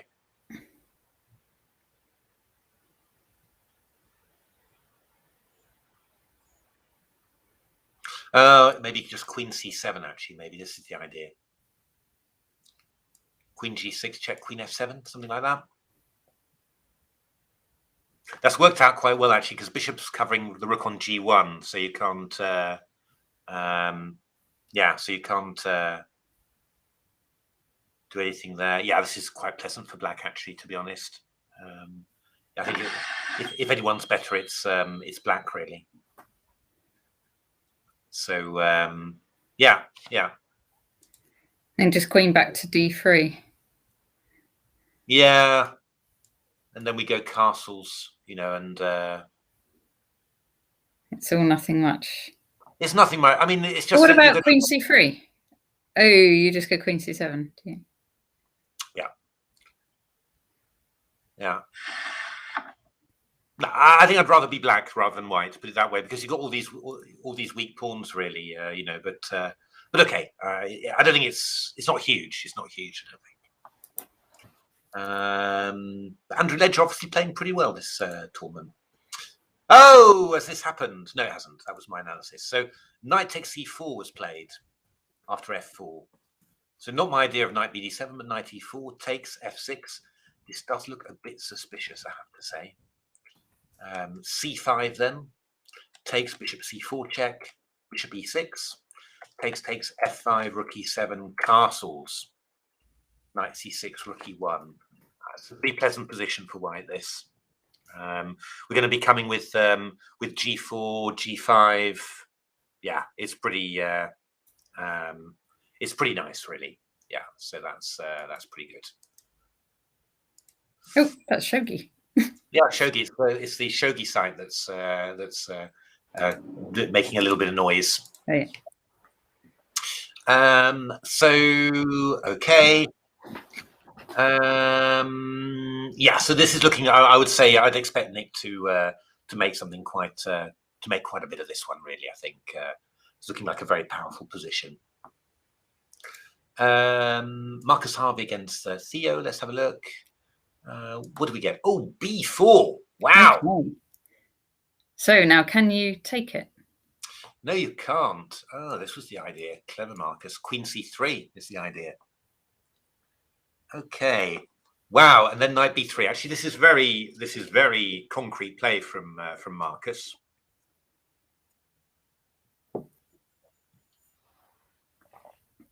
Okay, Freddie's time management has been improving. Yes, good. Actually, he's playing a nice steady pace. Actually, so far. I've noticed that too, actually, because he played very fast at the online. On the other hand, online is a different beast, really. I play much faster online than I do in real games. This is very nice play from Marcus, by the way. Yes, he's clamping down so that c pawn can't go to c5. I do wonder, actually, to be honest. I mean, was this really possible? I mean, the move I'd want to play is this, basically. You can take the bishop, I suppose, and then take the pawn. Well, yeah, but you're going to get in trouble. I'm pretty sure I'm going to get you, or rook c8 or something first. Yeah, I'm pretty sure that's going to be nasty. But maybe don't take the pawn on c5 at the end. Like just go b5. You're making unconvinced sounds. Yeah, I'm not sure. It's just I'm sort of. All right, I'm going to take everything. What with? Bishop. You got to say if you're threatening something immediately. I'm going to just castle. Oh, then I've got knight b6. All right, I'm going to take your knight. Ooh, and I'll take with the queen. All right. Then this is the moment that I am going to. I guess I don't have much choice. Queen. Or maybe e2. I can't castle there, can I? Yeah, I can see it's dangerous. Well, I mean, I'm going to take on g2, right? Yeah. Yeah, I don't know. I'm not sure. To be honest, that would be the. If I got into this, I'd be spending massive time on that because it feels like the thing that I have to do in order to make this, in order to justify this with black, basically. If I can't do it, then I'm probably just quite a bit worse. Because yeah, this has been.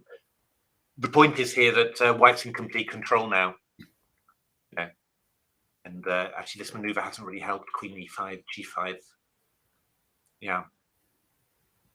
This is very fine play from Marcus, I have to say. He spent a very long time on these moves. You know, and, he spent 36 minutes on knight e4, 5 minutes on e3, and then 6 on b4. But I mean, this has been, this has really got control of a position that I didn't think was under control, actually. So, I mean, you know, the other thing you could maybe try is just c5 immediately, actually. Actually, that might be cleverer. All right, so take. Knight c5, a5.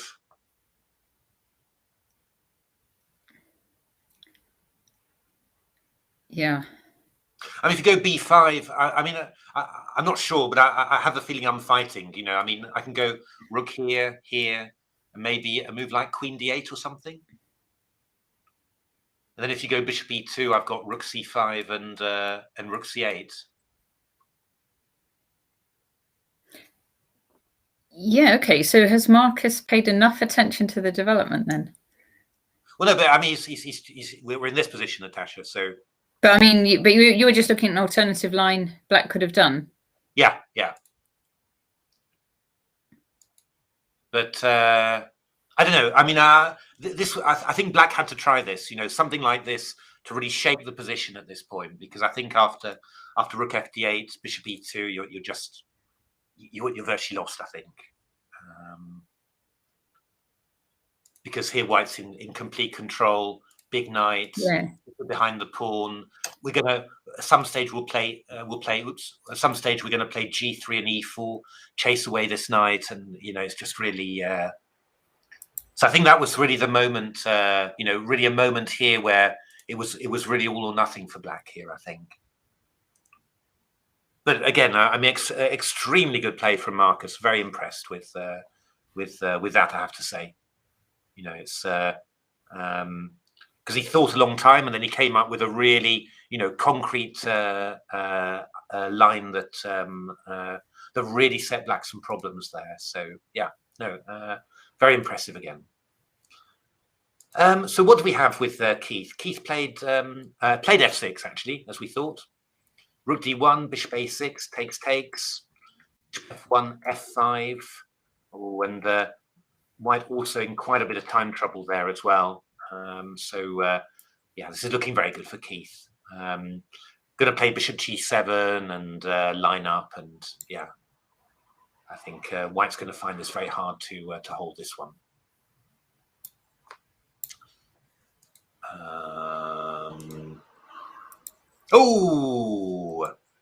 Oh, this is going to be, yeah, this is looking quite decisive actually, this one. The point is that if rook b7, we go bishop c6, and after rook b8, we go takes and rook a6, and that's rook and 3 pawns for bishop and knight. So that is looking quite good for White again. So yeah, knight b6 was not, just missed that tactic there. Let's see Freddie. Oh, Freddie again. Let's see. Okay, well, Freddie has done exactly what I said. That might poor thing. So yeah, he played knight g5 check and f4. Yeah, f6, knight f3, rook f8, rook b1. So this is pretty good for White, right? It's very nice for White. Yeah. Now the question is making something, you know, sort of. You've got to find the way to improve your position with White, and that's the key thing. It's not 100% obvious how to do that. But the key problem for Black is that, I mean, Black doesn't really want to go e takes f4 because after g takes f4, well, quite apart from all the central access to all the central squares I gain, this g6 pawn becomes weak. So there's a rook on g1. So I mean, so basically, Mark wants to keep the position like this. That's what he wants to do. And then the question is, what can White do? I mean, if you're looking in terms of what pieces could do a little bit of a better job, you probably think of the knight on c3, really. I mean, I think the rook on b1 is doing great at the moment. You know, stopping rook b8, basically. But this knight is, you know, not doing a great deal. I mean, the one thing that's a bit annoying is it's always one of those things that, you know, if I move my knight away from c3, then Black can play bishop b5, you know, and maybe sort of solidify that, block the b file. But maybe that's not so, you know, that's maybe not so so terrible. I mean, maybe simply a move like knight e2. I mean, just assume that that Mark plays a quiet move like rook e8, rook g8 or something. I mean, you know, just a waiting move. And maybe we just play a move like knight e2. I mean, at some stage we might even start threatening, you know, knight takes c5 and coming in there. You know, it's the problem is it's just actually quite a difficult position for black to hold this one. But okay, I mean, you've just got to try and find some yeah, knight a2 to b4 is possible as well. It's just knight b4 gets met by bishop b5, so I'm not sure about the scope of the knight after that. I mean, yeah, maybe bishop b5. I'm not sure. I quite like knight e2 to come around to d4. I don't know. Yeah, I'm trying to think of some creative ways to come with the knight, but I'm not quite sure. I'm not quite sure I can find a better one than knight e2 into d4.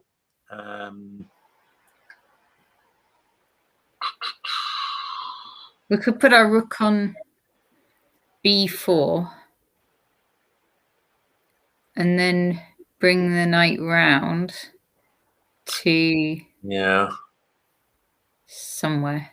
I'm not so keen. Yeah, I don't know. I'm not so keen on spending lots of time to win these pawns. I mean, also this point it's sort of stopping the bishop, you know. So yeah, I could put the knight over on g5. I just wasn't 100% sure. Or maybe we threatened to get in FE, but feels a bit fanciful.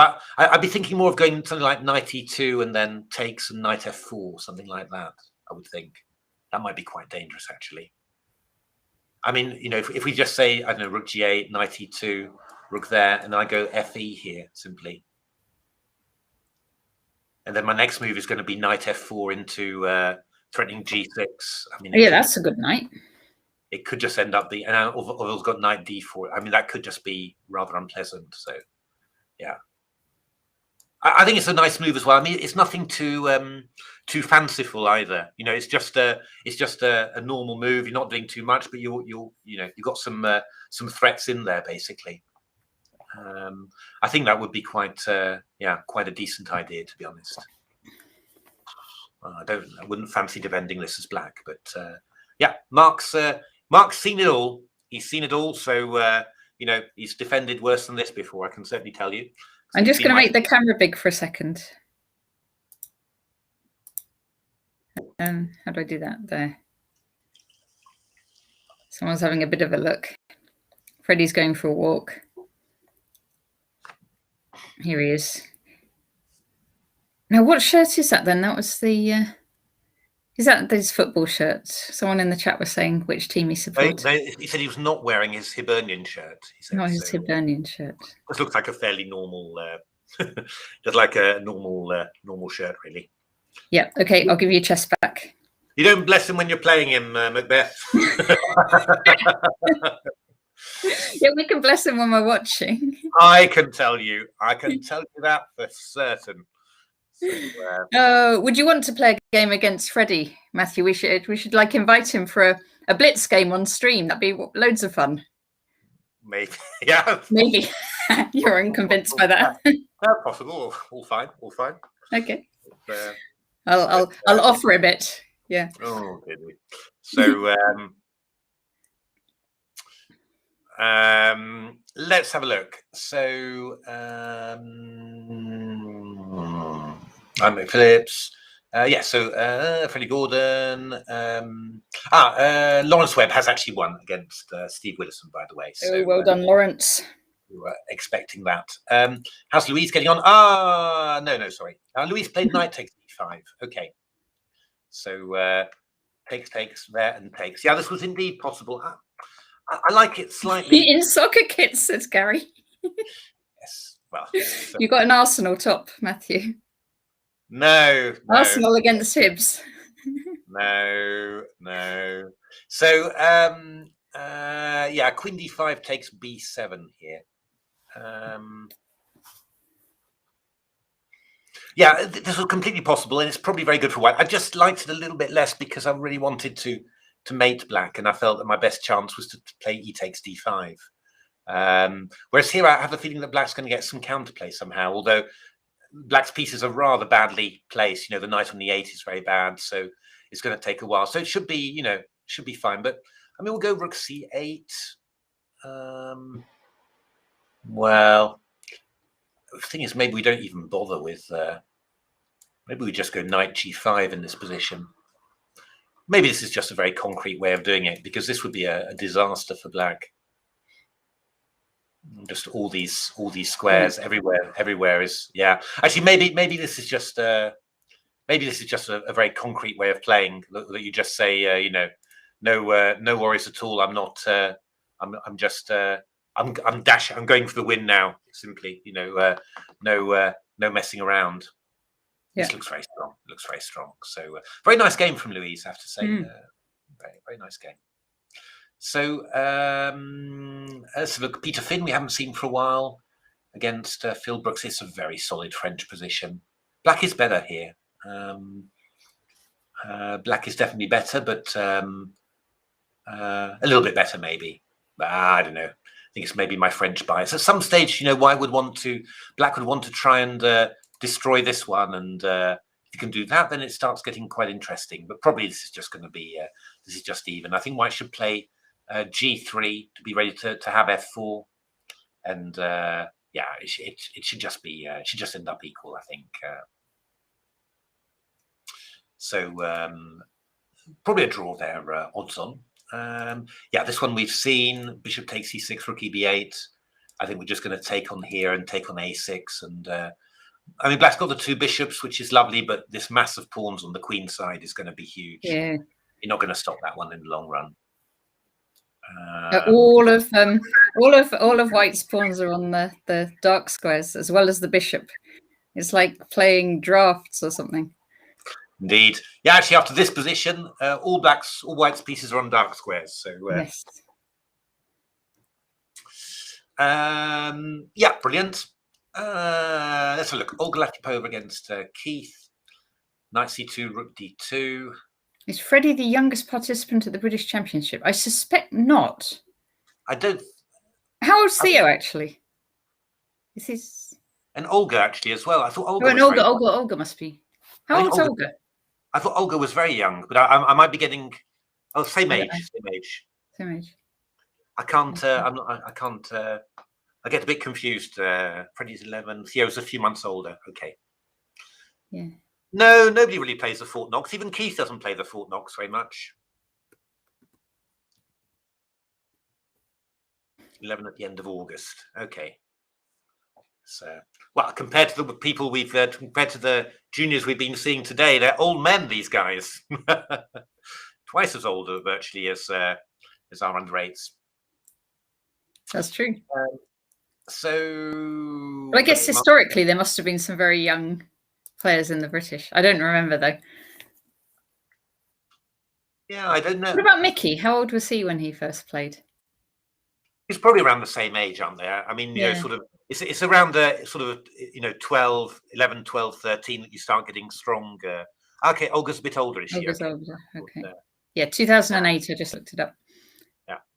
So it's normally around the age of, you know, 11, 12, 13 that you start getting strong. I mean, that's when all of us started playing in the, you know, in the Lloyds Bank Masters, you know, as well, which is sort of in those days, you know. Yeah. Nigel Short. How old was Nigel when he first played? Don't know. So Marcus swapping his pieces around quite nicely on his outpost. That's a very nice. That's actually a very engineer AlphaZero skill actually. You have this outpost and then you keep on swapping your pieces on it. Yeah, very nice, very nice.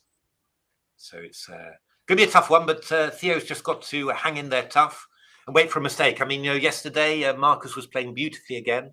And then Svetlana put up an incredible resistance and managed to hold it. So, you know, you just got to hope for something like that again and keep it going. The thing that Theo's doing very well is keeping his time going. So he's got a good lead on time. So that's going to put some pressure on Marcus. Yeah. But yeah, I mean, yeah, Marcus is a you know, one of the form English players, I'd say at the moment. You know, together with Ravi Haria. So yeah, you know. Yeah. So Ravi's GM now, isn't he? Yeah. Very. Really been nice to see that. Really been playing well, yeah. So yeah, Nick Apparently they watched our stream, you know, when we were streaming and they were both getting their norms. Oh yeah. They were watching it together afterwards and finding it amusing. It's H4. Yeah, this is looking pretty nice for Nick.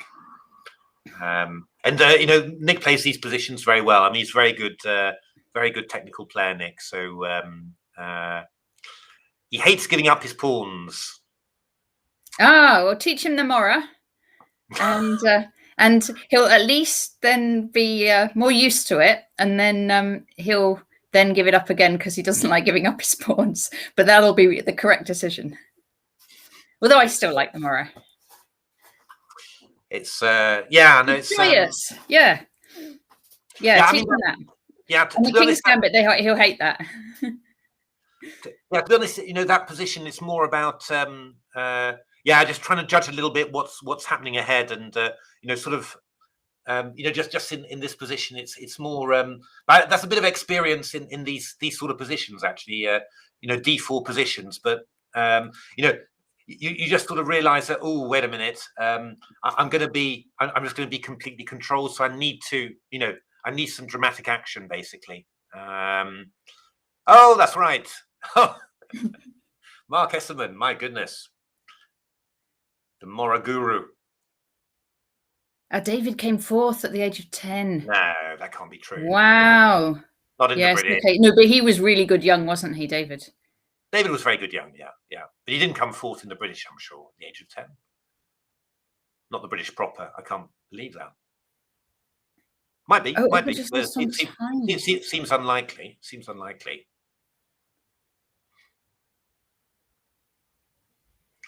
That's we never know. Never know. I mean, he was very good. I mean, it depends which year as well, because the British has varied in strength a lot across the years. Some years there's lots of people go, and some years fewer. So it's not impossible. That is true. That is absolutely true. Queen D3, castles, F4, Queen F5. I think Andrew's going to be enjoying this. These are just the sort of positions he loves, really.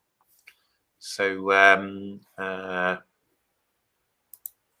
I mean, to be honest, what I would be looking for here with black is get the queens off and then play the rook over to H8 to H6 to G6 and come in through here.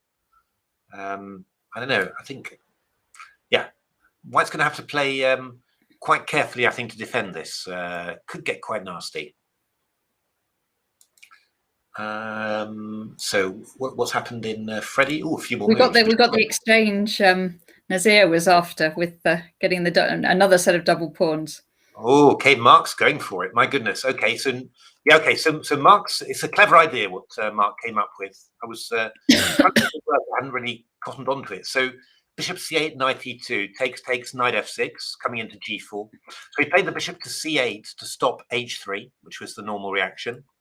Knight e5 takes, and now he's taken off with the pawn, which is a horrific pawn structure.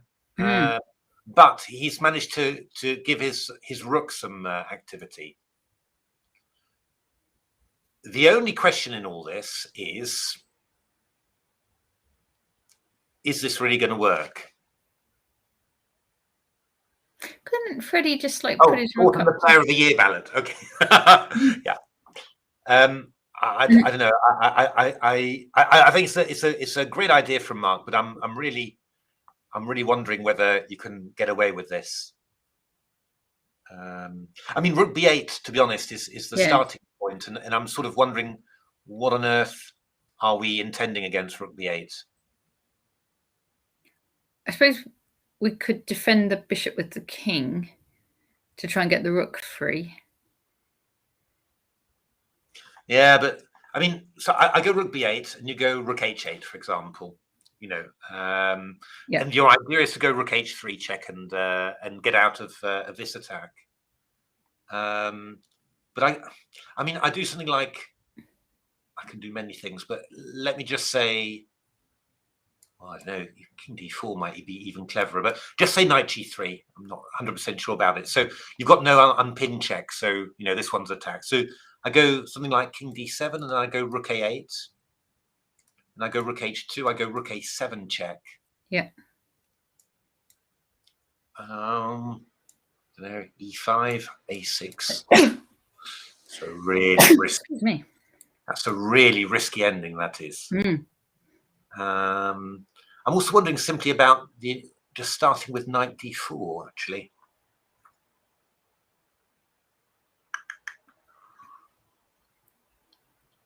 Yeah.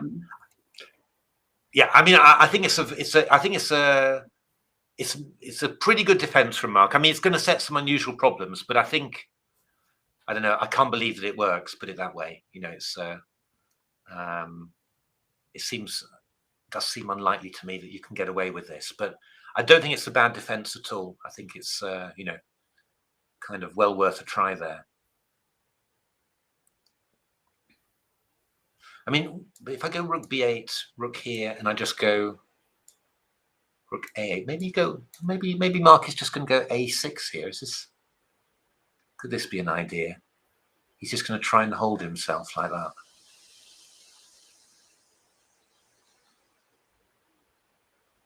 All right. Possible. Knight in. Right there. Oh, you get check. I want to go king d6, king c5. That would be the idea. Okay.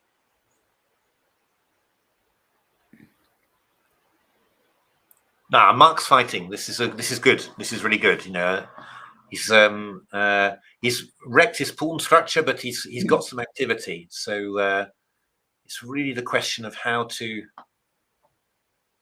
But there's definitely, you know, I mean, there is definitely some way to do this with white. It doesn't look. So what, like rook b8, and we've got a6. No, we go rook a8. Yeah.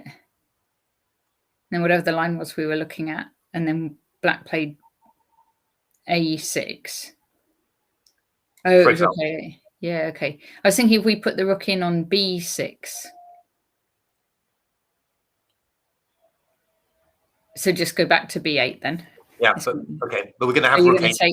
We're going to have rook h3 check now, and yeah, and our knight's a bit out of the way. Yeah, okay. This is quite a toughie. This is quite a toughie. This one. King d4 says Macbeth.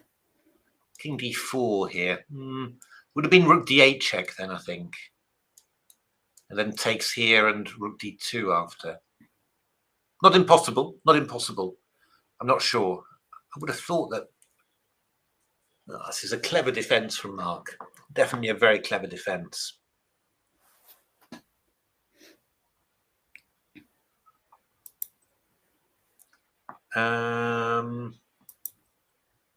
Okay, I mean, I'll go rook b8, rook h8, and then what? If I go king d4, you'll have rook h2, so not clear.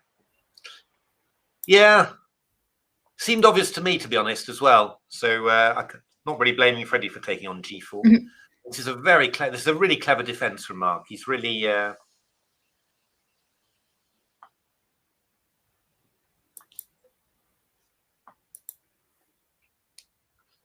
yeah, I mean, just got to try and we're going to need some good thinking here, because I mean, first of all, there's this black threat of rook h8, you know, with check, rook h2, and then afterwards you've got to try and decide what's your target with white. I mean, there's so many potential targets. Well, I think h3 h3 would have allowed bishop takes h3. I think Nizai. I think that was the problem, wasn't it? That was the clever thing about Mark's play. That if h3, then bishop h3, maybe rook b7. You mean? Okay. That might have been true. That is conceivable. Yeah, that is a good point. I think h3 would have been a clever. Nah, not inexperience. You just miss stuff from time to time. That's. I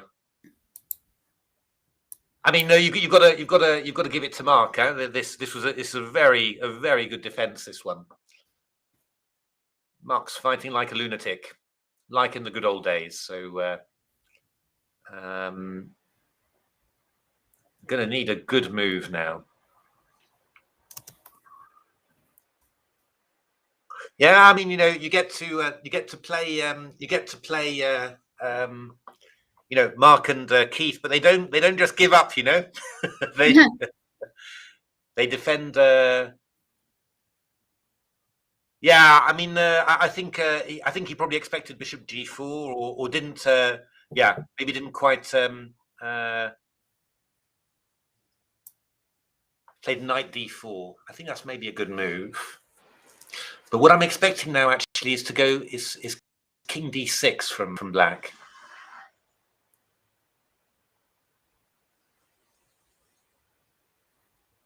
And I'm not sure. I wasn't really sure what I was going to do after this, because this king's getting a decent square on C5.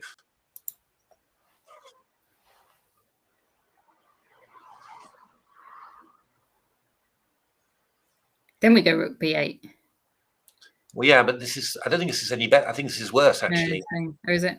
We've got Rook, because we just got Rook H8, Rook H3, Rook H2. And this king's going to, yeah, I don't know. I'm not sure.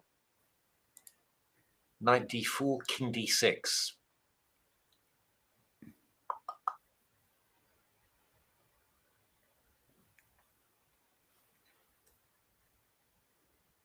Not sure. I'm not sure I quite understand that move, actually.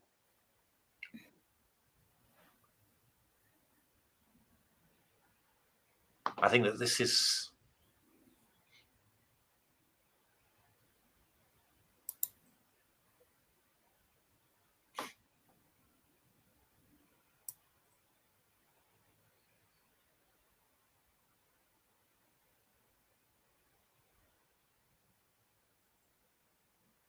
Magic mark territory. Well, I mean, what you could do, so King D6, I think, Rook B8, King D6. Could I maybe go?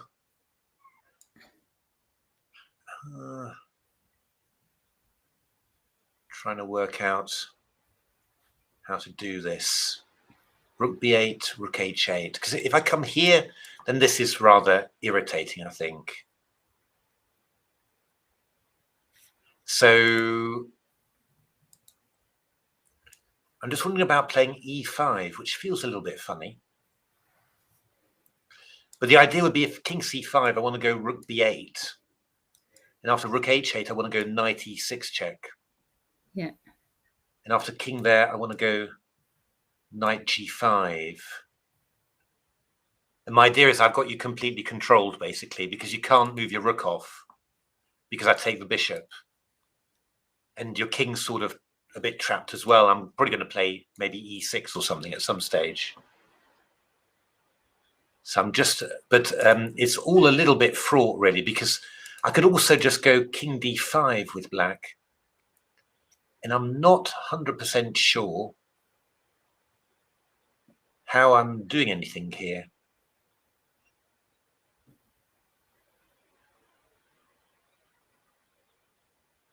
I mean, your King's close to getting trapped, mated, whatever. Yeah, Mark's gone King D6.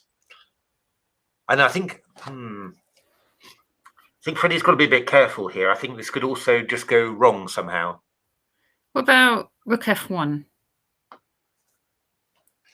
Okay, I'll go Rook H8. And I'm just going to try and, like, Rook F2. Yeah, Rook H3. Okay.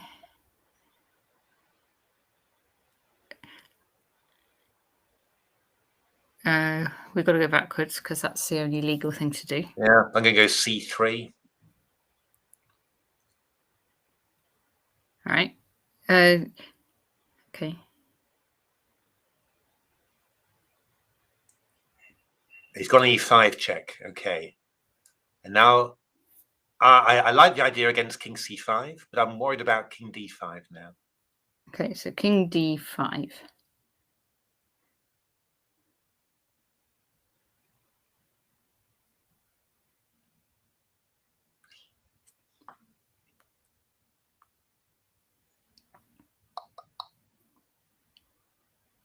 King D5. 92. Yeah, okay, I'll go rook h8 then. I'm not sure I'm worse now, to be honest, with black. I'm wondering why I'm worse.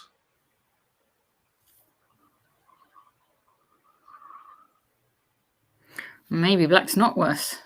Yeah, well, that's what I'm wondering. Actually, I'm starting to think. I think that black's got to. I mean, maybe I'm getting too pessimistic, but I'm thinking that white's actually got to start watching out that he doesn't get worse here, because I don't quite see. That's saying rook d1. Yeah, then I'll go king c5.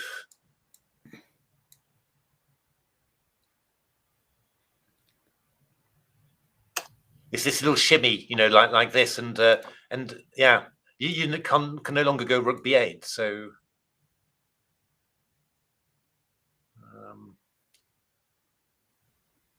maybe I can go. Maybe I need to go king e4. It's possible. But then I go. I mean, I can even go stuff like this, you know, and go rook h8 simply. And I've got rook h3, rook h2. Yeah. So I don't know. Yeah, king d5. I think king d5 is. I think king c5 we play rook b8, and then you know it's. Well, I think even maybe king d5 here might not be stupid, but you know this idea. I think if we allow this knight on g5, then we're we're in control again. But I think this sidestep with king d5, and yeah, I think the black's doing quite well actually. Okay. I don't turn around. Oh.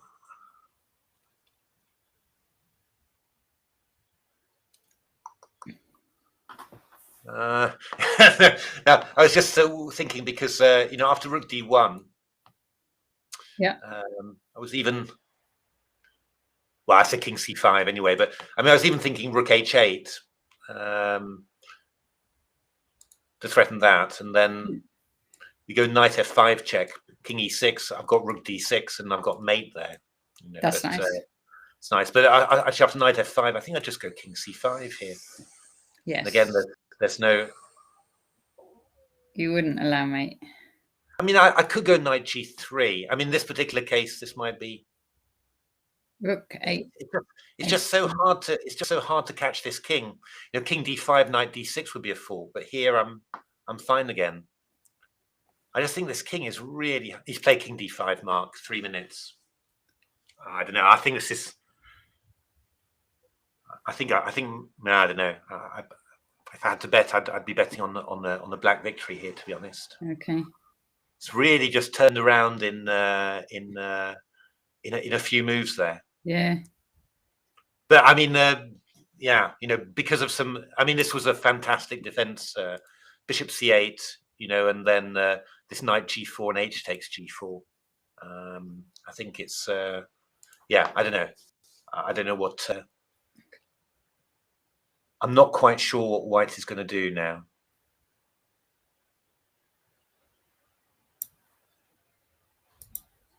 I mean, yeah, I mean, maybe we should we go rook b8 anyway? Rook here and something like knight back to e2. I mean, you go rook h3 check. I go knight g3. I don't know, something like bishop f5 maybe. I mean, this is maybe not. It's all a bit of a mess, though. I just haven't really. I don't really have any idea who's better here and why. Because I mean, I'm threatening rook h2 takes c2. So, and it's so amazing that this king is so safe. Doesn't seem possible, really.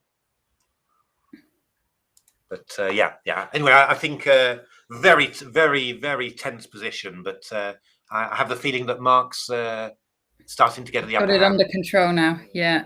Yeah. Well, under control, maybe not, but certainly starting to get the upper hand, I think. Okay. Do you want a quick peek at the players? Let's do it. Right. Wait a minute, if I make that big.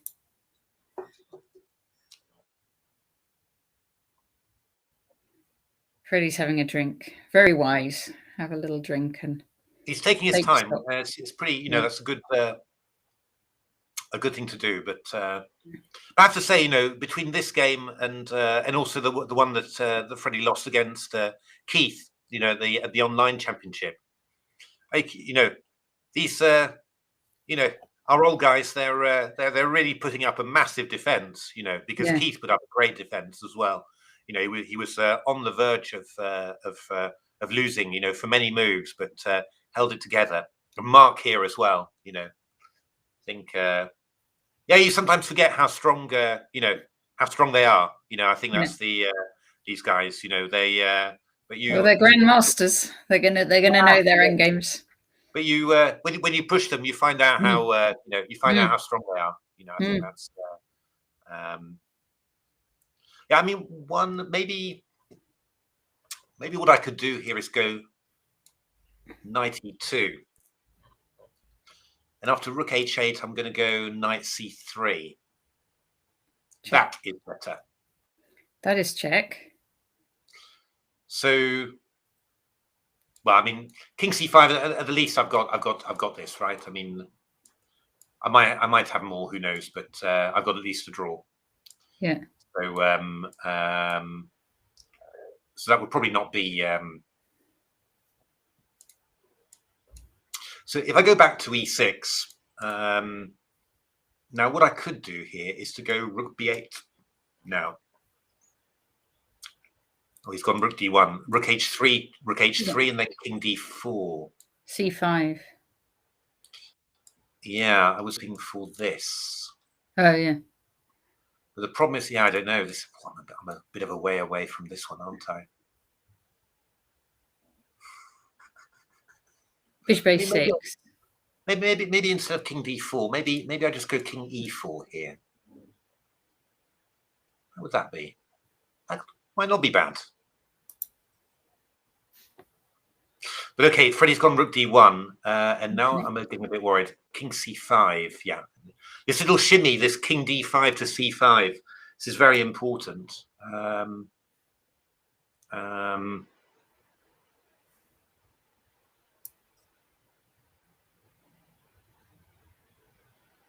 Yeah, I don't know.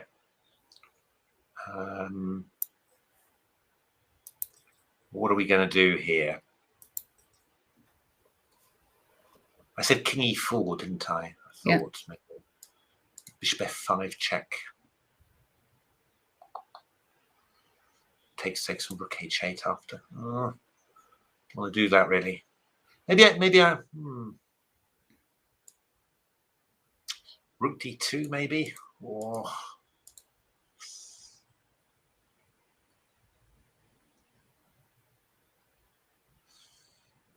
I don't know. I'm kind of wanting to go back a few moves. It's the thing, yeah. It's no,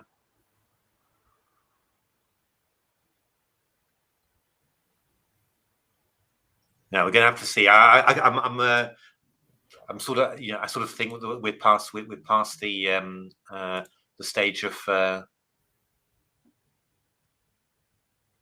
just keeping the balance. I mean, yeah, rook d2 maybe is an idea. If rook h8, you'd aim for king e4.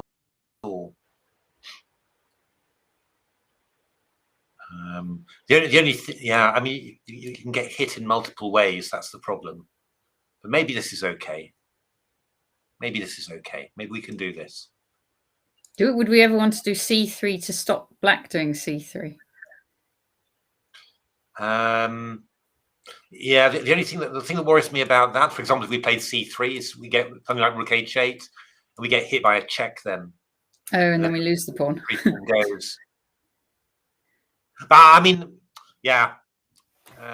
This is all. It's really. I mean, I'm getting a bit pessimistic because it looked so good before. But I mean, these sort of things are all quite. Yeah, true. All quite murky, really. Because this pawn is quite hard to stop because king d6. I've got knight b5 double check. So yeah, I don't know. I mean, what's not nice about rook d2 is the fact that black can go c3 at some stage. But I'm not. I don't know. I mean, then I could go. I've even got stuff like rook d3. Then take check. This could maybe be a little bit awkward. I've got e6 coming in as well. Yeah. Maybe you just need some sensible move like rook d2, and maybe your c3 later. But just consolidate, and then afterwards, it's still a very, unclear ending. Maybe that's actually true. But it's I've got to say, plenty of admiration for Mark here, because this did not look on the cards. And he's played, I think, some difficult moves very, very, very, very quickly and very well. So I mean, really putting the pressure on Freddie here with the clock as well. Real Grandmaster game, this basically. So of course, quite amazing that an 11-year-old is involved in it as well. That's but really, I think maybe we should be looking for one of these, just a consolidating thing, and just say, okay, look, my you've got plenty of activity, but even if you win one of my pawns, and I've got to decide which one that is, then after all, you've still got all your weaknesses, and your bishop is still terrible. So I've got my passed e pawn, so maybe I can do something. So maybe a move like rook d2 or c3, one of those two. Rook d2 he's played. Rook d2, very good. I do think that's a good move. Should we check in on Louise? Absolutely. Oh, excellent. Yes, there we are. Well done, Louise. 95. That was a very good move. So, again, very impressive, actually. I mean, what's this guy doing? Oh, there we are. Very impressive, actually, because, she thought for, quite a long time about this possibility, but it's just a very concrete solution. So, rook c7, queen b5, queen e7, king b1, rook b7. Okay, but well, we can take on a5, which is going to be quite good. If we feel like it. I would probably just do it, to be honest. Because taking on a5, I mean, it's oops, good lord, it's very hard for black to get to the a file at all. So maybe play knight c7 there. But I think, I don't know, at some stage, maybe you just go queen a3 or something, start targeting some weaknesses, that sort of stuff. I think, this is really just winning for white. It's just going to have to be, there's enough time as well. So it should be, needs some care and just some concentration, but should be absolutely possible. So very nice game so far. So would be good to that one. Keith has beaten Olga there. So oh gosh, yes. Yeah, that was very well done, Keith. Well done, Keith. On his quest to be in person as well as online British champion. Indeed, very good. Let's have Marcus. What happened there? So rook b8, rook c1. So nicely, very good lesson, by the way, swapping the pieces on the outpost. Knight a5, f6, rook d1, e2, swapping off a rook just to remove any counterplay. And now, So what you'd expect white to do now is to start gaining space on the king side. So playing h4, for example. h4, h5, g4, bishop e4, f4. That would be more or less the plan you'd expect with white. Unless there's a concrete way, actually, come to think of it, we could have rook a5, knight here, king here. How's black's bishop going to get out? Yeah, I was wondering about bishop g4 because e5, knight e4 is mate. That's oh yes, that's why I got attracted to it. I mean, you've got to watch out. I mean, there's f5 for black, so he's got some defense.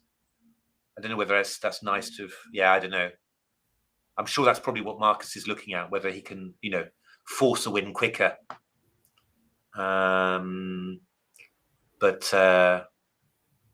there is maybe, I don't know, no need. I mean, I think I'd probably, just my intuitive move would be to start with just h4, you know, and just start grabbing space, and then eventually we'll get you know, we'll get some sort of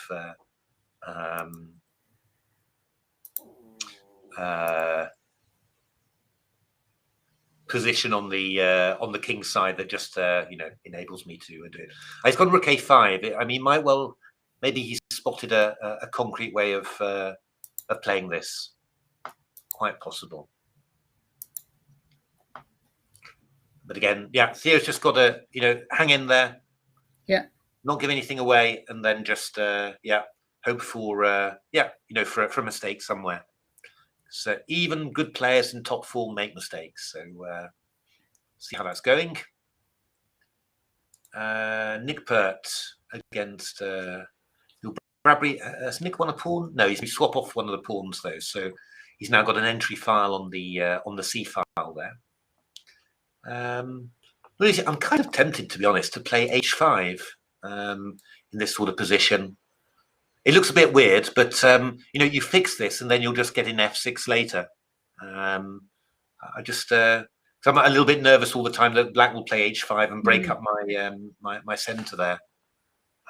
With h5, I'm sort of fixed, and then I can just bring my rook over somehow and you know, and just invade along one of the files. Oh, he's played it. There we are.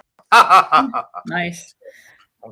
Thank you, Nick, or you, depending which one. I think it's just a good move. It's great minds think alike. I think that's definitely got to be it, hasn't it? A draw there between. Okay, yeah. Andrew had to play g6 or played g6. Yeah, I mean, I was actually thinking. I was really thinking that black was going to play rook there. It was Julian Hodgson style, and try and bring the rook like that. But maybe that's a bit fanciful. But yeah, it's a good draw for Andrew Ledger with black against a dangerous opponent. So I'm sure he'll be pleased with that. Pleased with his performance today. So excellent. Another draw. Let's have a look at the top board game. Okay, Danny against David. Oh, well, that's worked out quite nicely for Danny. That's worked out very nicely for Danny. Because bishop e3. Then, oh, good Lord. Well, change of dark square. Oh, this is suddenly very nice. Actually, how on earth is white protecting the a5 pawn? Is the big question. And the answer is he is not. So this is looking very promising for Danny now. Yes. Yeah, yeah, looking very, very promising now. You're just going to win the a5 pawn, then everything else collapses. So, yeah. Yeah, okay. Good, good tough grind there. Let's have a look. Rook d2, bishop f5 played from Mark. Okay. Right, now can Freddie, would he want to take it? Bishop f5, okay. Yeah, that's a pretty good move, I think, from Mark in general. That's you're stopping the white king from getting in. You know, that's the key thing. So you're keeping the white king pinned to the back, and then afterwards you're going to play rook h8. That's the next move that's coming in. So how are we going to do this for white?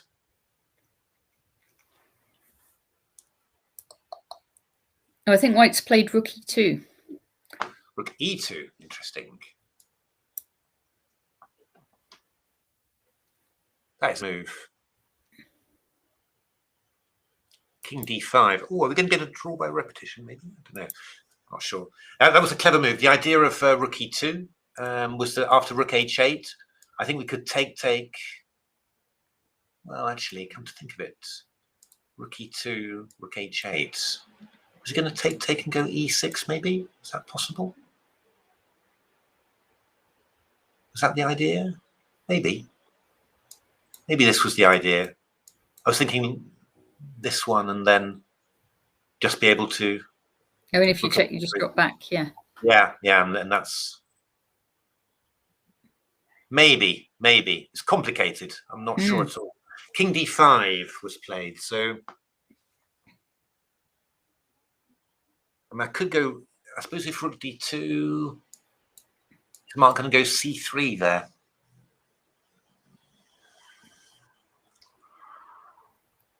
Yeah. Rook d1 and then king back. King there.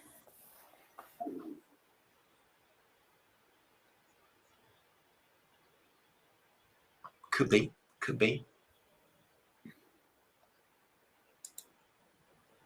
Could be that he's... Rook d2 in repetition, says Macbeth. Could be, could be. Yeah, not sure. I mean, that c3 move, it would be, yeah, rook d2, c3, I think is... Okay. But it's not, yeah, I don't know. I'm not 100% sure whether it's... Is this good for white, for black to have played this? I don't know, really. I mean, it means that when you take the h2 pawn, the c2 pawn will be hit. So interesting. Of course, it goes c3, then we get the bishop into d3, which is not really what you want. He's played c3. Okay, he's played c3.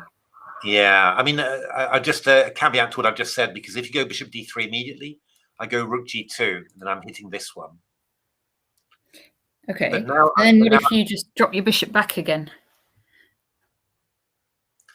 I'm not sure. I'm thinking more that black's going to play rook h8 now. Okay. Come in here. And then what is the idea here?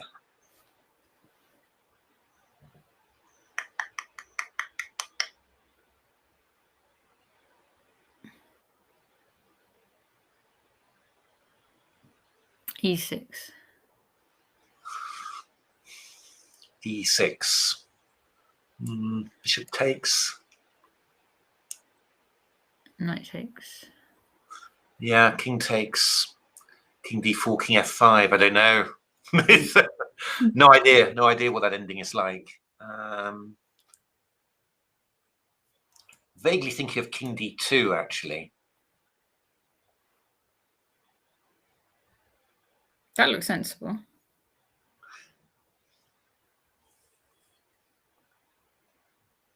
Because if bishop d3, I go rook g2. Hitting that one. I could go rook h4.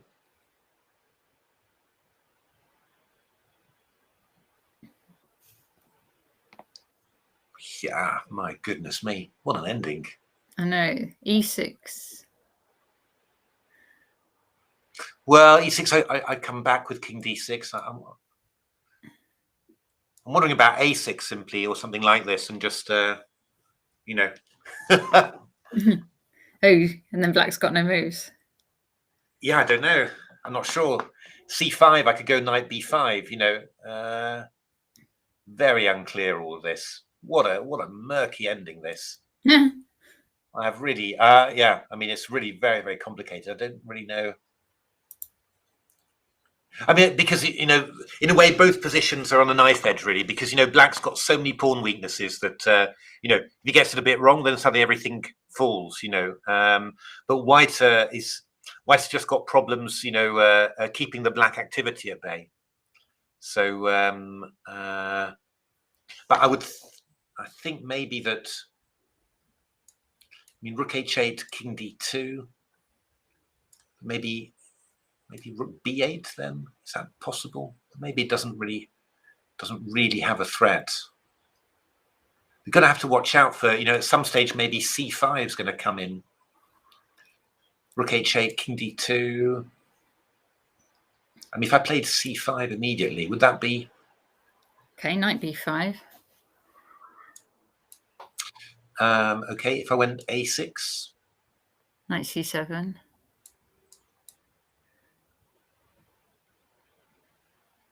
You going to do anything nasty if I take on a6? Well, I think of rook a8, to be honest, but...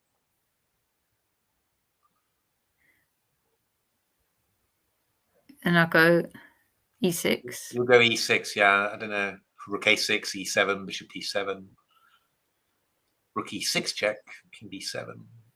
E8 queen, takes. It looks like well, not sure about knight c7.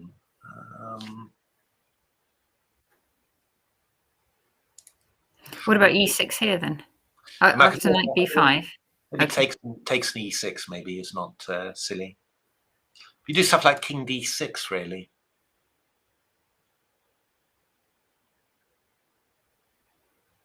E7, rook e8. Yeah, knight d6 instead of knight c7 is possible. I'm wondering how good that is. What about just e6? Sorry, which position? Knight's still on. Oh, sorry. No. You've already gone a6, haven't you? Yeah, knight b5, a6 there. Knight d6 possible. I'm just not wondering bishop d3. I'm going to get. Might have g5 or rook f8. I don't know. This is not for the faint-hearted, I have to say. No. This position.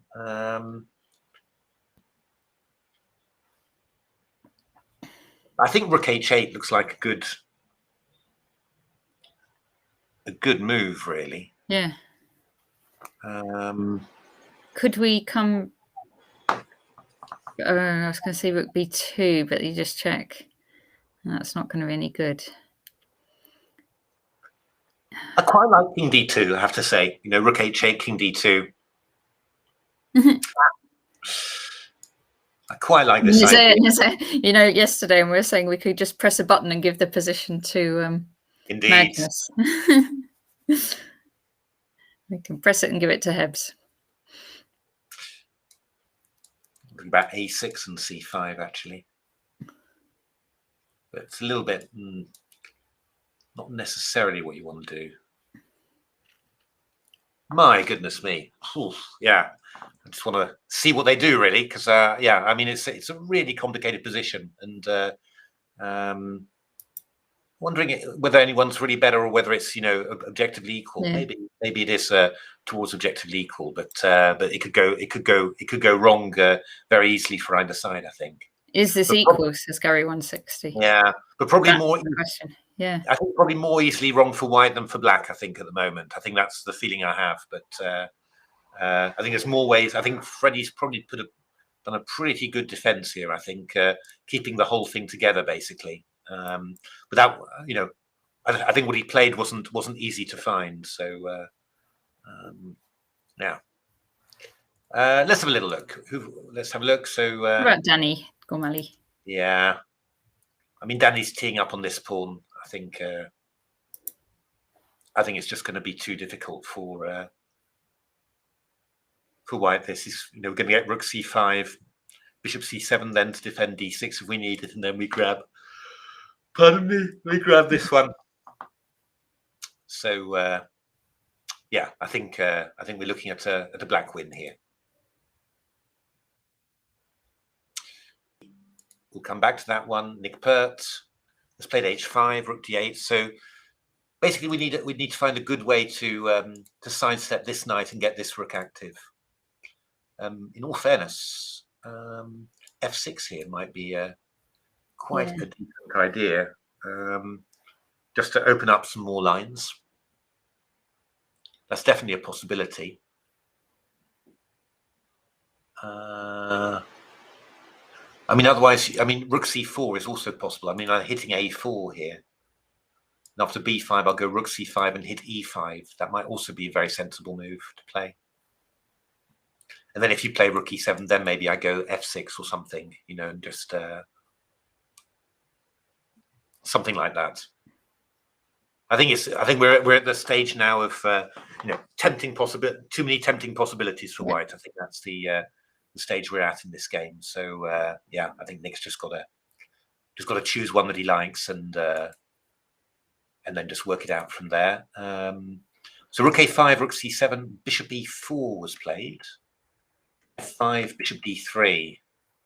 Okay, knight d5, f4. b6 there. Okay, so he brought his bishop to d3. So I guess that g3 now is going to happen, followed by e4. That would be my prediction. And just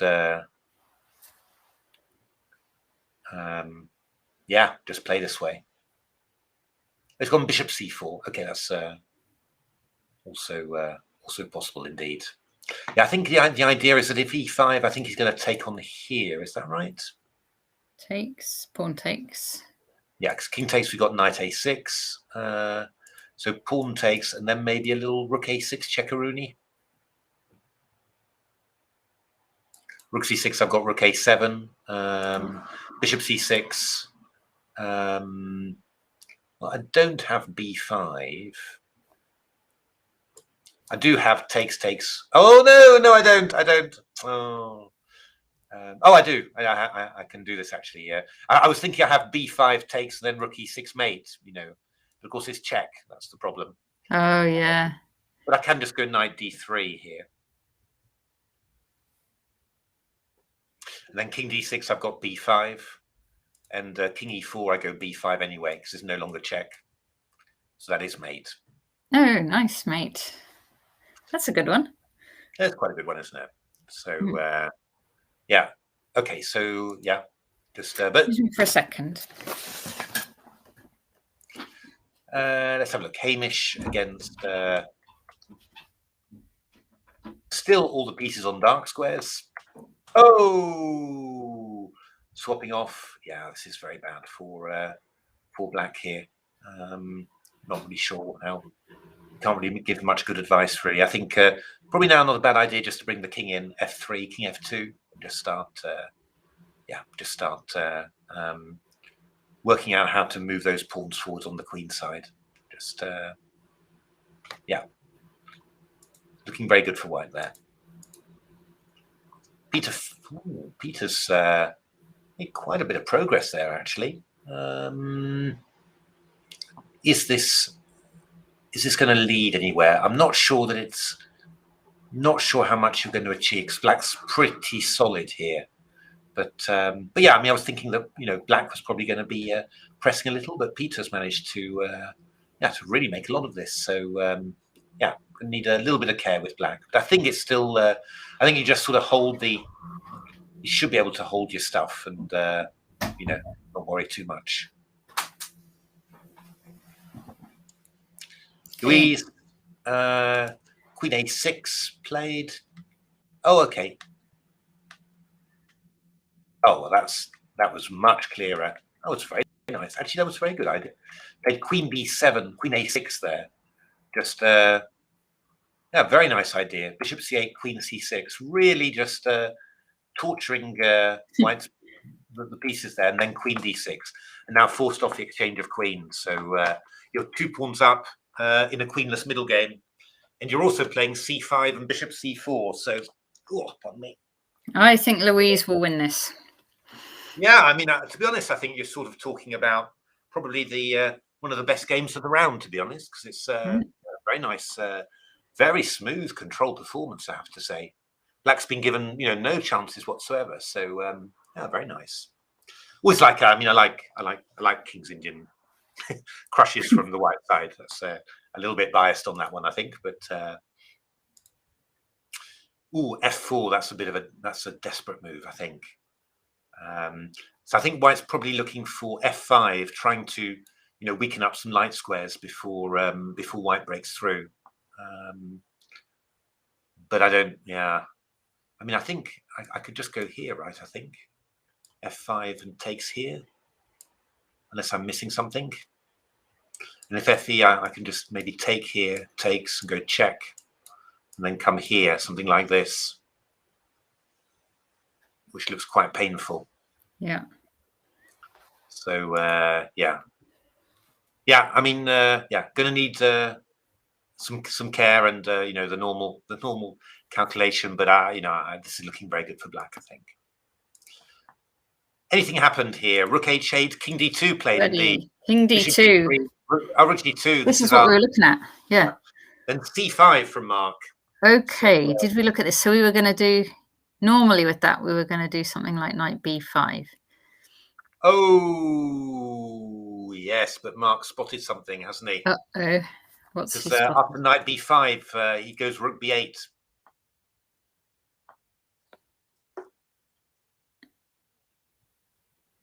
All right.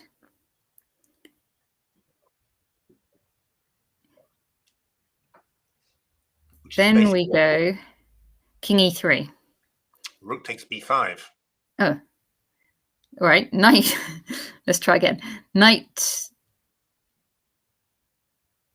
Knight. Knight. Knight. Knight. Knight. Knight c7. Oh no, you're going to take this rook. Indeed. It's going to be no good at all. Yeah, so Freddie's gone back to e2, but this is absolutely not what you want to do. Oh dear. So I think Mark's going to go king e4 here, probably.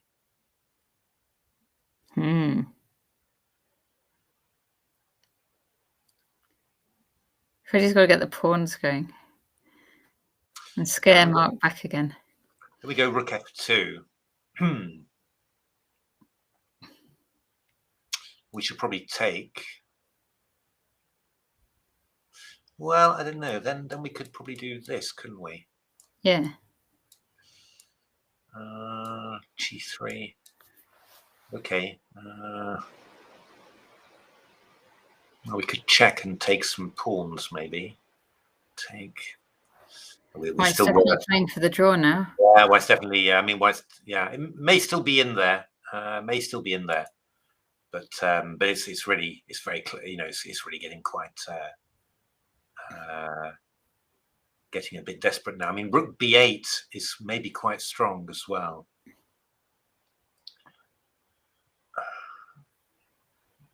And I go king e3. I go rook b2. And the slight worrying thing is that you're these guys. Yeah, this knight. So we have to put the rook on f2. Yeah.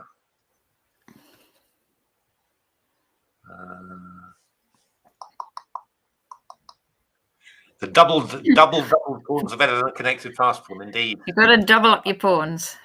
Yeah. It's all about activity at the end of the day. I'm just trying to work out. You're getting horribly tied up here. Getting horribly tied up. Is this the current position right now? Yeah, and I think I'm expecting rook b8 from Mark. Rook b8, king e3, says Wolfan. Yeah, and then rook b2 then. Oh, that's it. And this is the question whether you can, yeah. So I mean, f5 would be, you know, that would be the ideal, right? Because then you're threatening knight f4 check. Yes. But then you go rook e2 simply. Rook e2, rook b2, and obviously king e2 EF is just winning. Can we throw in thingamajig? No, FG. There's bishop g6, so that's not working. Yeah, because we cover it. What we could do is throw in e6. Okay. King d6, but then I'm afraid that's basically it. Because king e2, there's still gf, and fg, there's bishop d3. What about f6? Oh, you just take it. I just take it, yeah. Wait, f6. Take the bishop. Oh, I see. Yeah. You're missing a few pawns there. Yeah, even though your pawns are doubled. Oh, but I've got f6. I've got f6. Wait. F6 before e6. Yeah, okay, wait. Yeah. Right again. F6. King e2. That's the one. So, okay, this is interesting. All right. So is this, wait. So what's the position now? Okay, so. Yeah, so I'm saying after knight e2, I was expecting rook b8. That's what I was expecting. King e3, rook b2, which I thought was. And then we want f5. Yeah. So what if black takes f5? Oh, then we get knight f4. Yeah. Yeah. And the rook e2 takes, we go f6. F6. Okay, nice. Yeah, but what is being suggested in the chat, and that is, of course, the other alternative is king e5. But I want to go takes here now. And this is going to be, I mean, you can't do this stuff, right? Because I can just take and go G7. So, and bishop G6, I've got rook G4. Yeah. Oh, he's gone king E4. Oh, then you can go takes, and bishop H5. Yeah, I've got rook G5 check. Sorry, yeah. Where are we? No, I go H3 rather, or something. I'm trying to find the position. King E5, FG. Yeah. I mean, you could take, but I go H3 then. Okay. Yeah. Or King F3 first. Sorry, let me. Yeah. Okay, that's fine. That should be all right. But Mark's gone King E4, which was the other alternative. And I'm expecting, or I was expecting, rook F2 then. Yeah. And now this is. So how's this? Yeah, okay. I'm putting knight G3, so you've got to go bishop E2. And then what I was saying was, oh yeah, this is where we said, well, I mean, I'm not sure that is this correct? Not sure.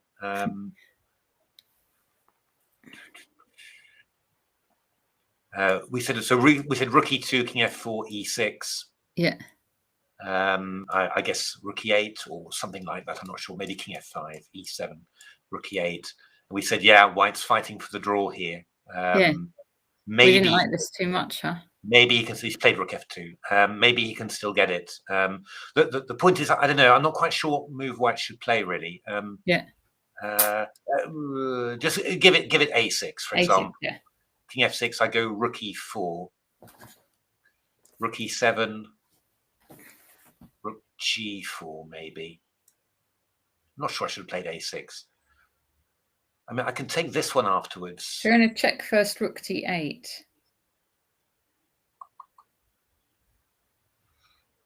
Let's have a look. King F4, E6. Rook D8 check, first of all. Could be. King C2, maybe? Or King E1, I'm not sure. I might go King E1 then, maybe. E7, and then come out here. This might be... Because then I can start doing stuff like this, and then I'm sort of covering this one. Still looks drawnish. Drawnish to me somehow.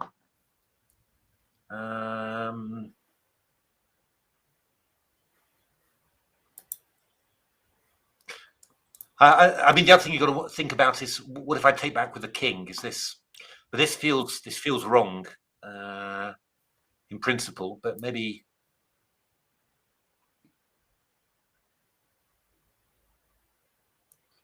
it feels wrong to do this. Your pieces are so passive. Just wondering, could I go King F5, E6 there, E7, King F6?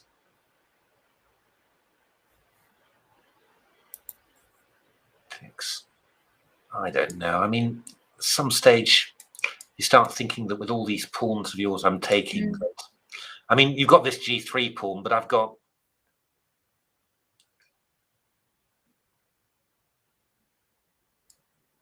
Yeah, I don't know. That should probably be drawn. Should probably be able to draw that one. By the way, did we see Amir Abbas against Robert Starley yet? Oh no! It was forgotten. It was. I just suddenly noticed there was another board. Oh, Amir Abbas, Robert. So sorry. It was just at the. You have to scroll. Yeah, no, I didn't see it either. To scroll. I'm so sorry. Really, because it's a thrilling game as well. Oh, our apologies. It's really, or my apologies rather. That's because this is looking pretty good for White, as long as there's no terrible tactics there.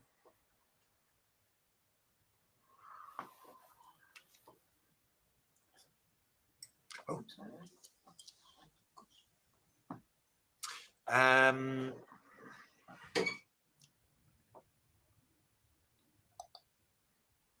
Yeah.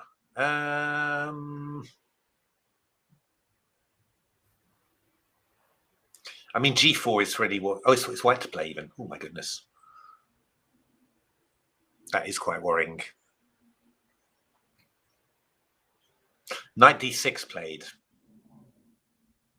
Oh, this is looking really good for White now. Yeah, because you got that open H file as well. Yeah. You're coming in with Queen E4 as well and Rook H1. So yeah, this is looking really, really good. Hi, Guitar Hey, Man. Guitar Man. Yes. It's yeah,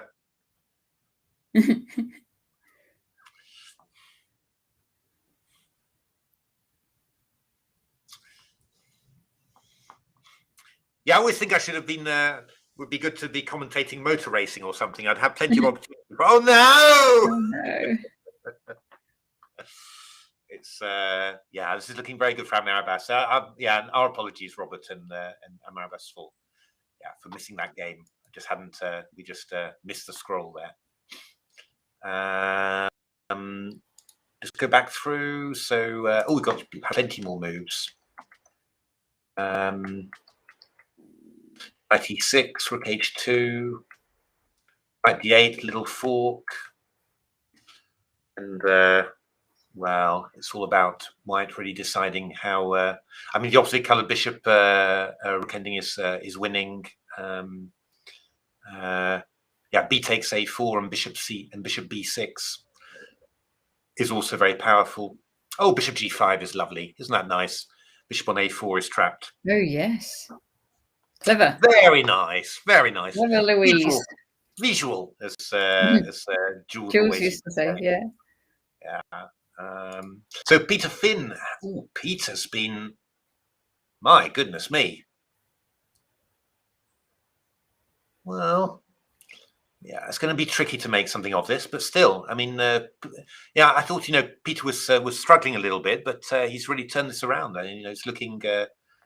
I think if anyone's got the chances here, it's White, obviously. So, yeah, lots of rook end games. Is that every day a rook ending, yeah, indeed. This is an ending with lots of rook. Peter Finn, yeah, no, he does. What happened here, actually? This is not so clear. Oh gosh, Svetlana fighting back again. Yeah, no. What happened here? White went C4. Oh my goodness. I mean, I was saying, just F3, King F2, bring the king in nice and slowly, no worries. But C4 is oh, maybe White missed bishop B3 actually. Or just thought the two rooks on the 7th would do the trick. Yeah, but I mean, these pieces are incredible. Mm. I mean, I think you can just go King G8 here. Well, actually, even King E8 is not. I think that's probably what Svetlana is thinking about. And actually, King E8 is maybe even better here. Yeah, we like Louise, definitely, Guitar Man. This is not so clear, Yeah, I'm wondering, probably King G8 is better. I mean, as long as you're not, yeah. And then you can play H6 or H5 and you can always get your king a little bit free. But this is just not very obvious now. I mean, Rook B7, I go Rook C8. I've got lots of checks somehow. I mean, I've got threats like Bishop D5 and oh yes, Bishop D5. Yeah, I've got Knight 4 as well. Oh, good grief! I know. Hamish's pawn structures like Hebs's. It's got kind of. Yeah, that's true. Oh no, I don't know. I mean, maybe objectively, there's still because you've got all that activity. Maybe you have got a way to force a win somehow. I don't know. You just compare to what it was. It was all so compact and clean, and yeah. I don't know. I'm a bit worried, to be honest. Yeah. I really am worried. Svetlana do it 2 days in a row. Pull out of the fire position we thought had gone. Yes, I think you're she right. can. Keith won. Yes, Keith won. Keith won. Well played, Keith. That was so. He's doing H4. 2 more pawns. One.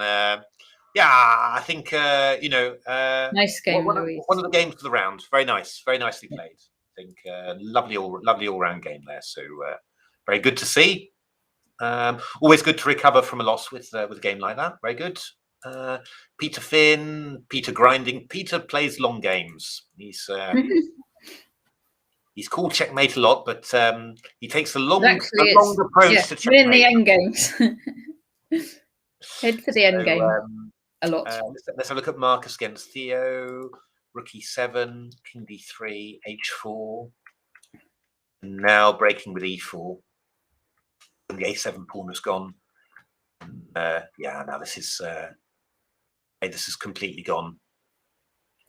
I think Marcus is just going to swap off all the pawns and then just have pass pawn, all the pieces, and then have pass pawns on both sides.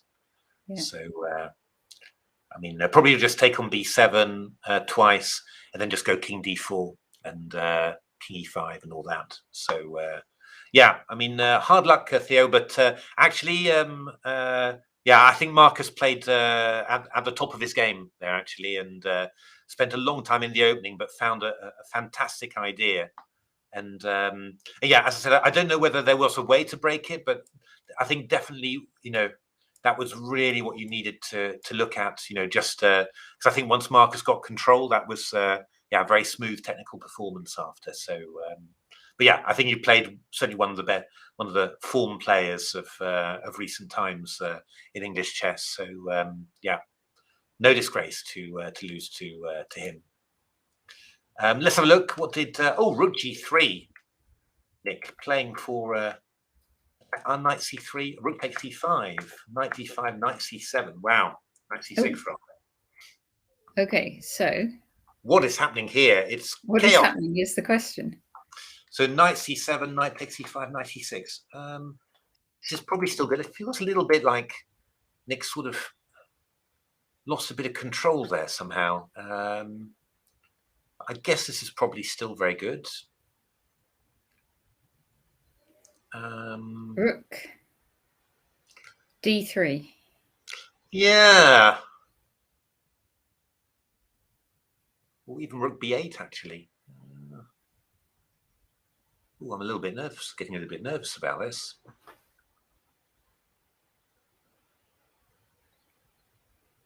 Yeah, rook d3 oh my was also... goodness, Guitar Man's written a long word. I can't even read it from here. Eke out a small... Eke out a small pawn advantage. Yeah. No, it's true.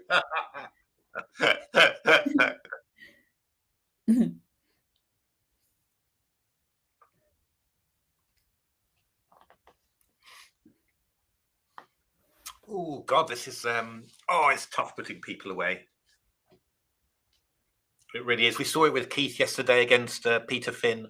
We're seeing it with Nick here as well. That you know, such a nice advantage. But yeah, I mean, Black's fighting like crazy here, and yeah, this is not easy actually. How do you do this even? I mean, I mean, start thinking: is it time to go for it with f6 and just say, okay, you know, that this is going to be enough. I'm going to launch the final assault. But so f6. So say White plays f6 now. So yeah, I mean, knight e4, I go f7. That's the basic idea. Yeah, I think we have to take that. Yeah, I go rook f6. So if knight g4, I've got rook g6. Yeah. Oh, you've got king f7. Oh. Yeah, okay. That's not so good then. That was kind of the whole point. Oh, okay, then you can't. Oh, okay. Because you know, the problem is that something like rook f4 would be nice, but actually even knight d3 would be annoying. Yeah. Oh no. No, sorry, I shouldn't be. I mean, g5. Macbeth says g5. Can we just take it though? Yeah, we'll take it. You're messing up your pawns. That's the problem. Oh, I don't know. I'm feeling tired just looking at it, to be honest. I mean, king g3. I mean, Black just takes and goes rook b3, and this is really annoying. King f4, knight d3, and king h4, knight f3. You're not getting anywhere there.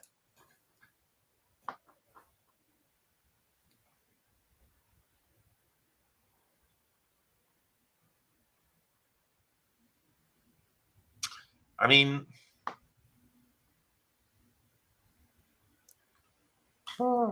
I don't know. I really don't know. Yeah. Yeah, Guitar Man, it's good to. It is good to see. Good to be back. Yeah, that's right.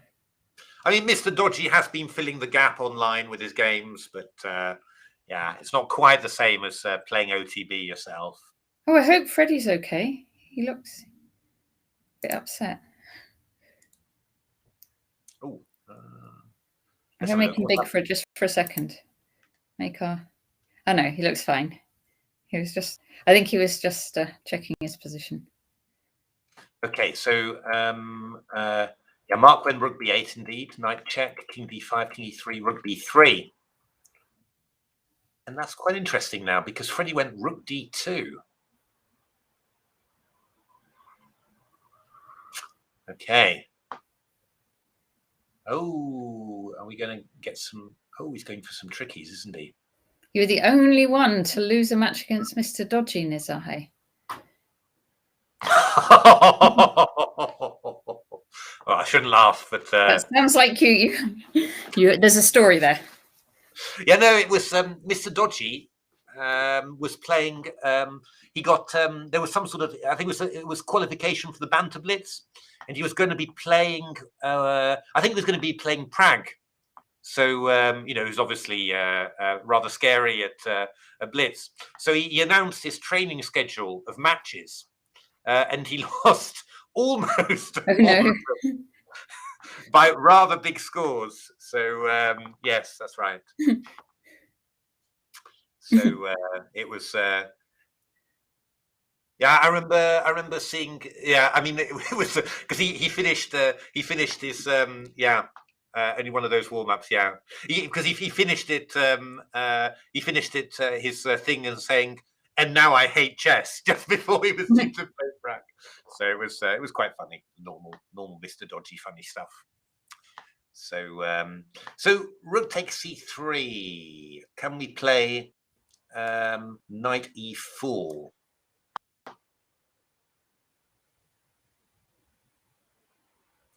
Is that what we're looking for?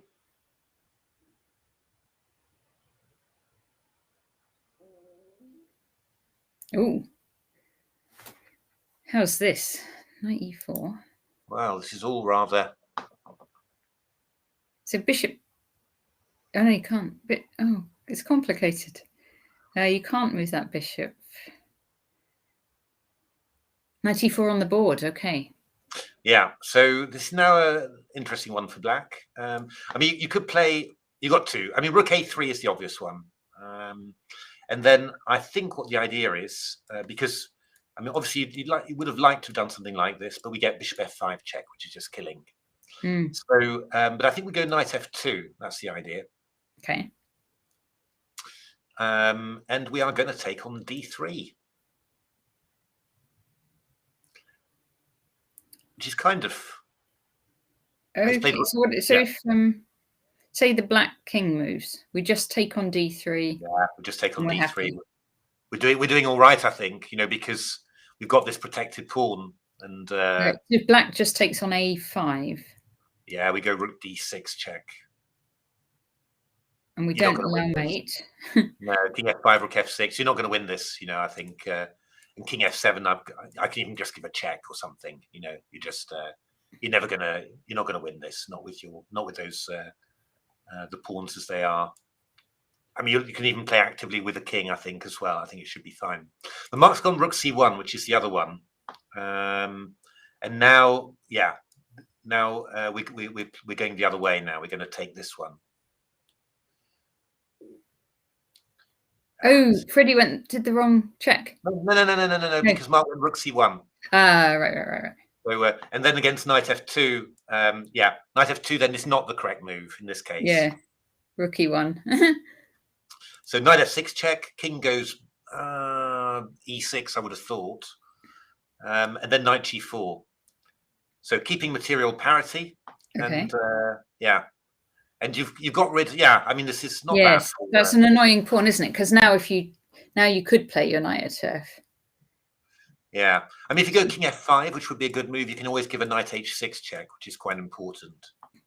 And I mean, the next move is going to be knight f2. So I mean, if the bishop moves here, or we give a rook check here, and we go knight f6, I would have thought that we'll be doing all right here. That's not 100% clear, but yeah. Whoa, how is that? I don't know what Automod is worried about now, but I'm letting it through. 95. No, you didn't say it. Oh! What? Oh, yes, of course. Nizai, that was clever. Oh, yeah. Knight f2, rook a5, knight d3. You go rook a3 back. Oh gosh. Yeah, that would have been winning. That would have been winning. Yeah. Yeah, easy to miss, as I did. So knight f6 check, king e6 played, and we're going to have knight g4 on the board, I guess.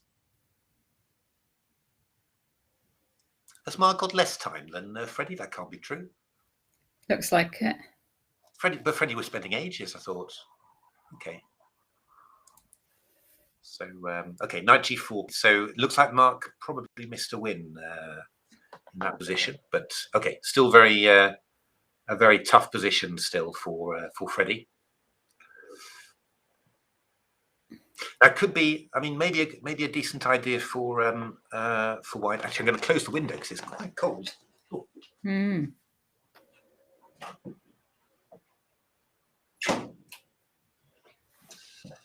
So maybe rook c3 afterwards.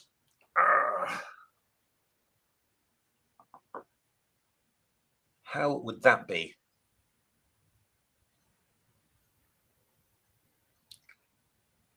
Might be a bit awkward.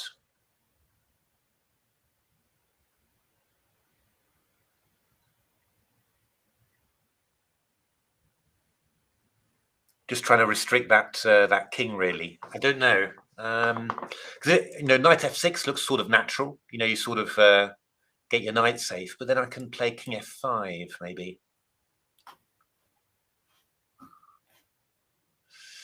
Yeah, well, knight takes g4 played anyway. So has Mark really only got 248? That's incredible. If Mark's,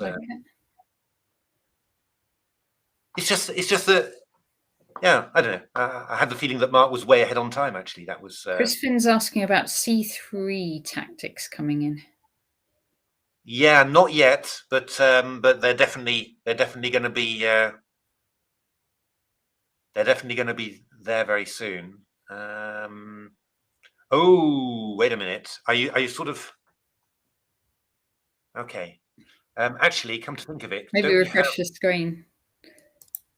Are we going to be doing this actually? Is this just going to be? Oh no, I've got king e1 then. Haha. But what I can do then is to go rook e1 check, king f2, rook f1, king e3, c3.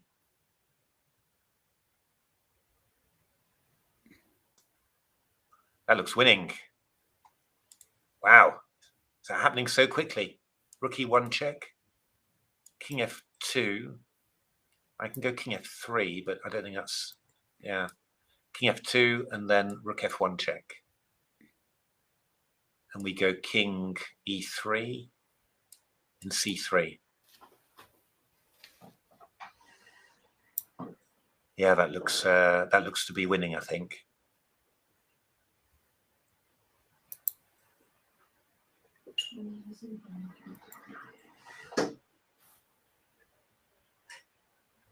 That looks to be winning, I think. So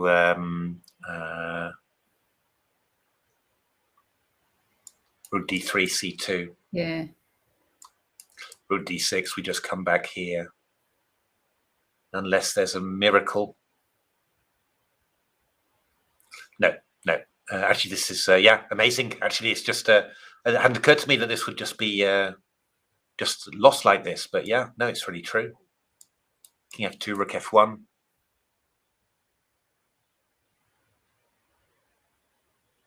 King g2, yeah, we'd have rook f4 then. King g3, c3, takes c2. Can we do something? Check. Yeah, no, I mean, it's the same. not going to work. Not going to work. The good news is that Black no longer has double pawns. Hi, Simon. He's we know how old he is. 11, was it? Yeah. Freddie is 11. Yeah.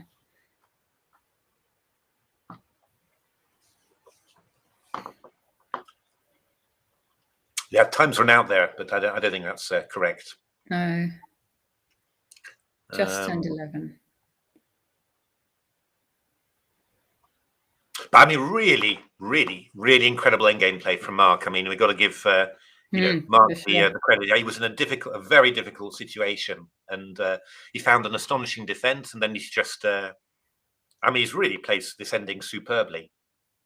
So yeah, it's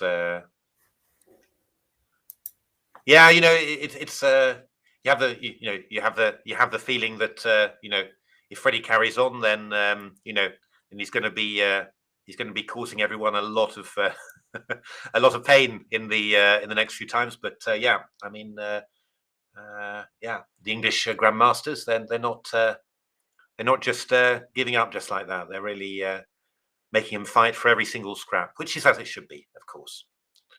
That's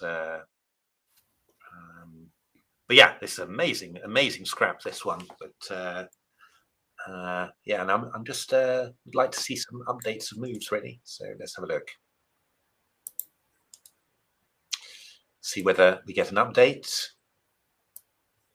2 minutes. Oh, C3 played already. Oh, that's also very good, of course. Well, yeah, no, it's still going to be winning this one, isn't it? Yeah, get them when they're young. Rookie 1 check now. King F2, C2. Yeah, well, maybe would have. Yeah. Not completely necessary to give this up, but oh, actually, are you sure about this, Mark?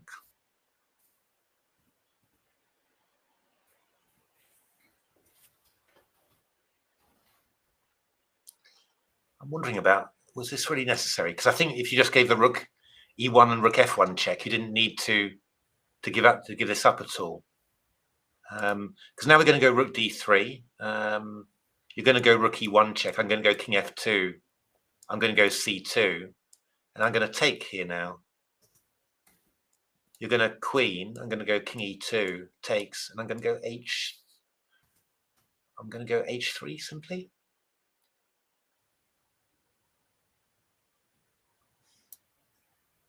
I mean, it's probably winning this, but it's not. Yeah, I don't know. I mean, it's not quite as trivial as it should be, really. If you see what I mean. Mm. We could have had a much simpler, but okay. I mean, should still be winning. This is nothing at all, of course.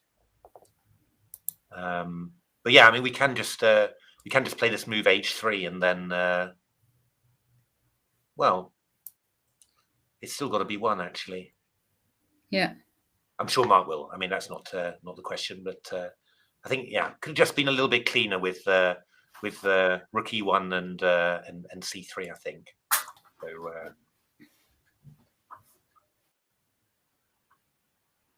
so. C2 played.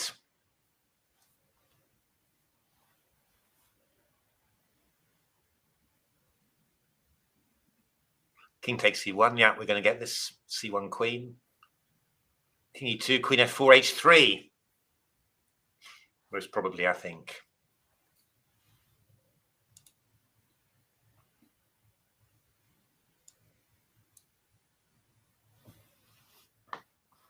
Okay, well, just have a quick look at what's happening elsewhere.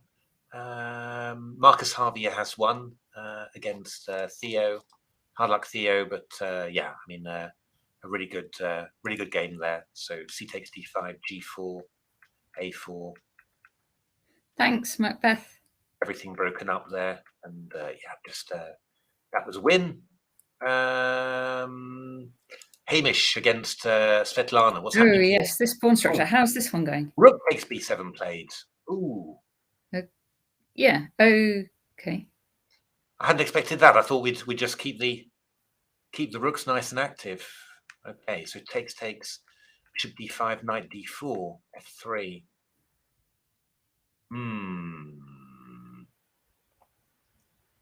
I wonder. I don't think you're going to hold that. I think that B pawn's going to be too dangerous, I think. Okay. Yeah. Oh, you think it's good? Is it good for white now? I think so. Yeah. Yeah. Okay. You're never going to be able to exchange one minor piece for both those B pawns. So, and I'm pretty sure that B pawn's going to get past B5. So, yeah, with the help of the king. Couldn't black block it, like with knight B5, say? Rook C5.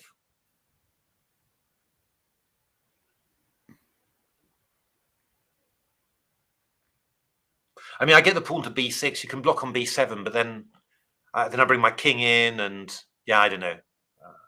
I just thought that keeping the rooks on, was sort of, I go rook C8, and then I've even got threats against the king somehow. That seemed quite dangerous. Yeah. Rook B7. I don't think rook B7 was a good decision, but yeah, I would think that white's winning this one, but we'll see. We'll see. I might be wrong. Peter Finn. Oh, Peter's making a lot of progress here. My goodness.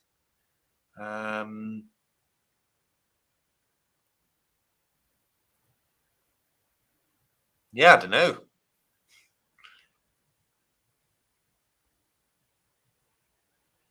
Not sure. I mean, you could imagine white winning this simply. So what an incredible effort! Yeah. My goodness. It's that's really because yeah, I mean, really an incredible effort from Peter there. So Louise, Lawrence, we've seen all the rest, haven't we? What about the one at the bottom, the Amir Abbas? Oh yeah. Sorry, yeah. Oh my goodness, Amir Abbas! It all turned around. Oh my goodness! So knight D6, Queen F6, Knight C4 played. I was thinking of Queen E4 actually, and Rook H1 check. So Knight C4. Finn's finishes, very good. E6, Knight H4, King H2, Queen F7. Oh, it was a bit of a time scramble, I think. Rook H1, Rook E8, Queen D3, Queen H5. Oh, it all turned around. Oh my goodness! Knight D2, Knight F3 check, Knight E1. Oh, and Rook D1. Oh, good lord! Well played, Ferrari fan Robert Starley. Hard luck, yeah. Amir Abbas. That was, and yeah, again, our apologies for missing that game. Finn's fiendish finishes.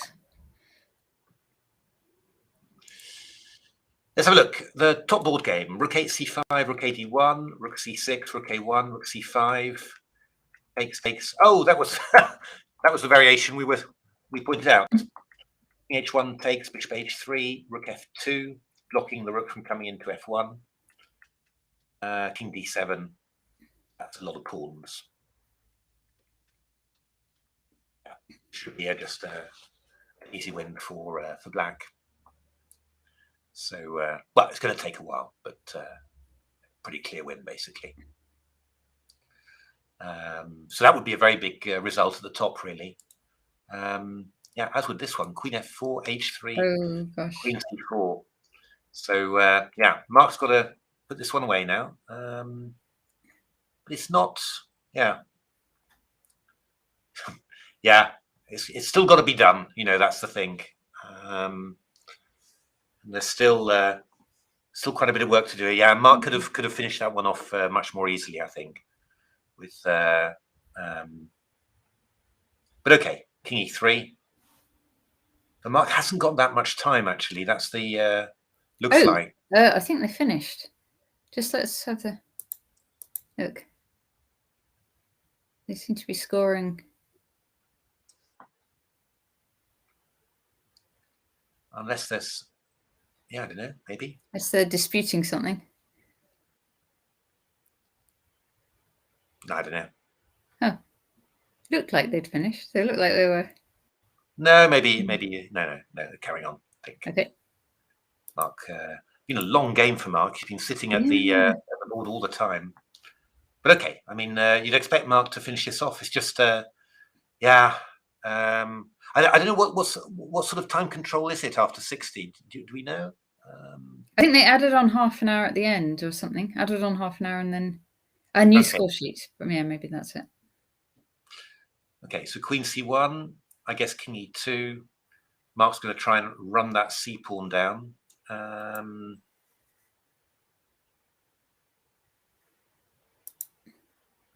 wondering actually, would I trying to think of get my swindling boot on, time at 60. I think King E4 is probably what I'd be looking for, I think. Yeah, King E4, why not? Actually. I think that's legal. Could go Queen E1 check. King F4.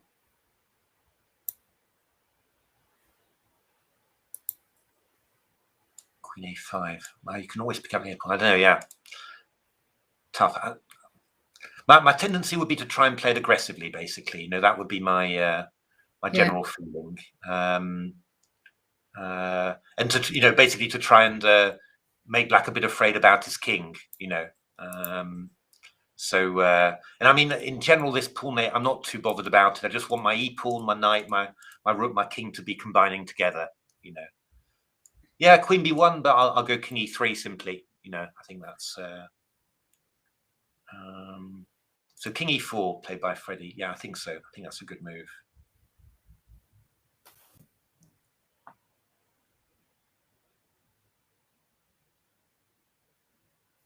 So maybe indeed this Queen B1, King E3, King F5, maybe something like this. Trying to squeeze the. See you tomorrow, Gary. Thanks. Gary 160. See you tomorrow. Yeah. No, I'm gonna see. So he obviously doesn't have so much time, Mark, but I think this is not quite right there. Okay, let's have a look.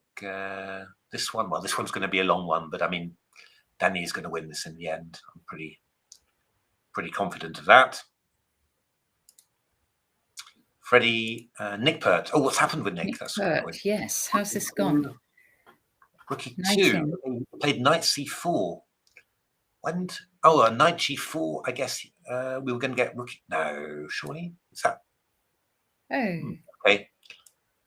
Just wondering what would have happened after Rook Knight G4, to be honest. Rook E4, because I can take on here, takes Knight F6. I mean, he takes, I take here. I mean, this is going to be, we're going to draw this somehow. I would have thought, but anyway, Knight C4 played, Knight C5. Oh, okay. A2, Rook C8. Oh, Rook and 2 versus Rook and 1. Well, I would expect a player of Neil's experience to be able to hold this one. I mean, Nick's White's going forwards. Yeah, of course. But I mean, probably Rook E1 check or something here. And yeah, it's hard to keep on going forwards. So yeah, Rook E1 check played. So yeah, I think that's going to be. I'd expect a draw there, really. You know, just okay. So Bishop F3 played.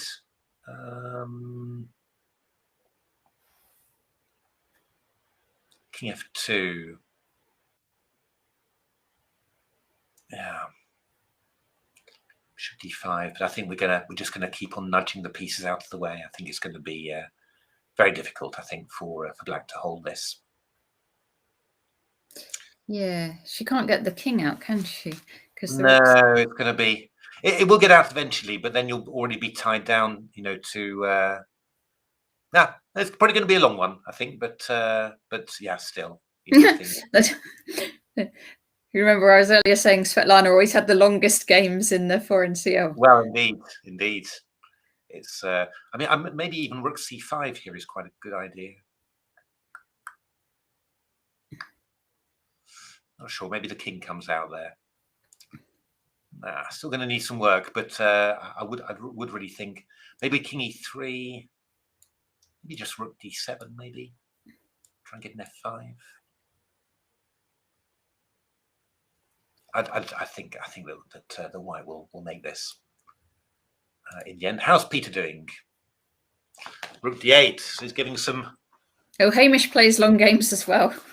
Oh dear. Okay. Bound to be then. So this is going to be very unpleasant. Is this maybe even winning for white? Not impossible. I mean, at some stage we've got the AlphaZero H pawn on H6. Well, Fan, I imagine that is just a display error. I wouldn't. Mark won't let his. I think Mark's got more. He's got 28 minutes now. So. Okay. Try refresh the page and see. Yeah, Mark's giving a few checks. So actually, Freddie will actually have, I think, still half an hour to go. Okay. On top of that, so Queen C4, so King E3, I would guess from Freddie.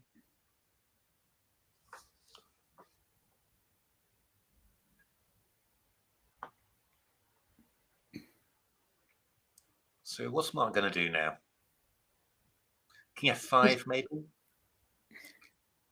Might be, quite tempted to do try and do something like this and get the king involved, just to try and nudge the white king back. Not to get forced back with the king and then get the white king involved, and then I've got to work out all sorts of checks. Something like this might be quite nice if I can do it. He's gone King F5. Yeah.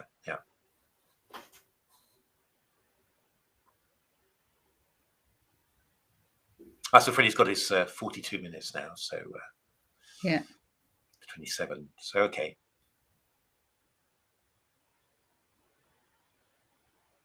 Yeah, this is going to be a difficult one.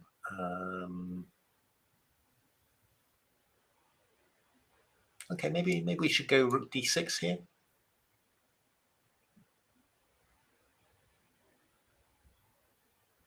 Oh, then we can go Queen C3 check, I think, because this is actually quite unpleasant here and here.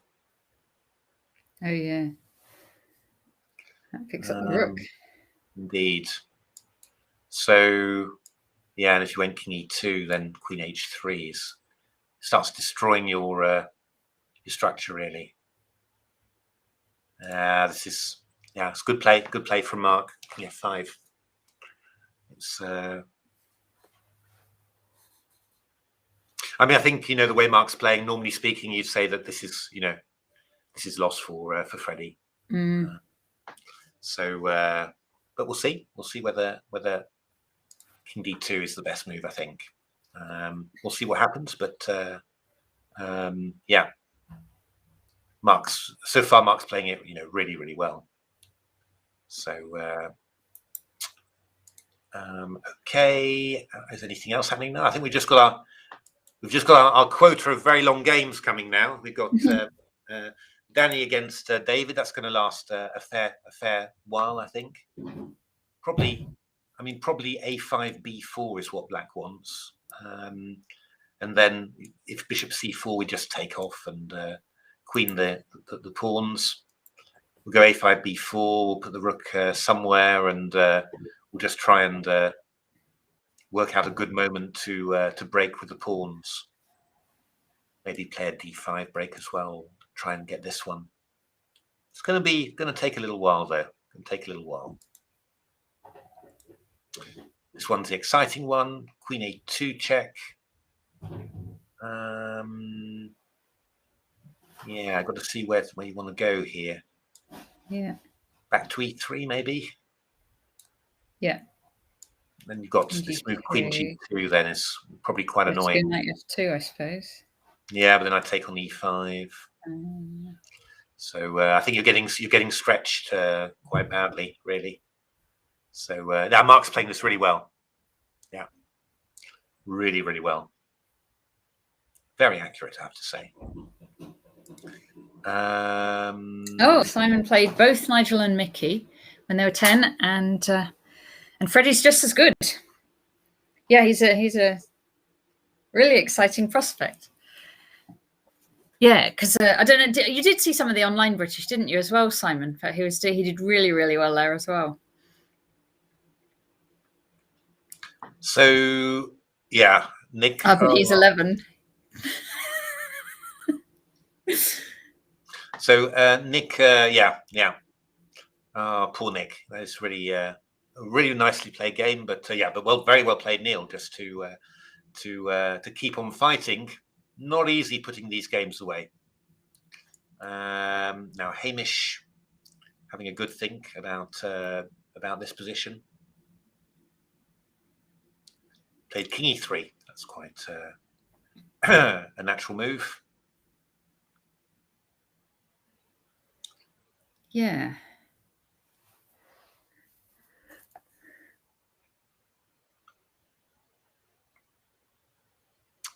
Yeah. I know what you're saying about this. I still, like, just looking at the position, I still kind of think black should be all right, but I see what you're saying about those B pawns. Yeah. I just think long term you can't hold this, but yeah, it's but yeah, I mean you're gonna have some sort of structure with a knight on D6, or knight on B7, bishop on D5, and just try and hold that. I'd be surprised if you could really. So knight B5. Yeah, knight B5. And then we've got to decide. I mean, if I go rook C5, you go here. Knight D6, yeah. Here, probably here, I guess. Yeah. Here. Then we've got. Oh no, have we got check? We maybe haven't. No, I take it. Yeah. So King F6, I go rook C7, and I go knight B7, probably like this. Yeah. Sam, at the British, he drew with Mickey, beat Hebs, and lost to Keith. So 1.5 out of 3 against those 3. Okay, knight F5 check played. I think that's. So you got a 6-year-old. What's the name of your 6-year-old, Wolfan? That's showing the same. I'm a bit. I don't like that very much. Doing it this way. The rook D7, can't I? The Ernbrew definitely is going to be the Ernbrew. Well, no, but we had 2 6-year-olds playing very good games today in the under 8s. Wolfan.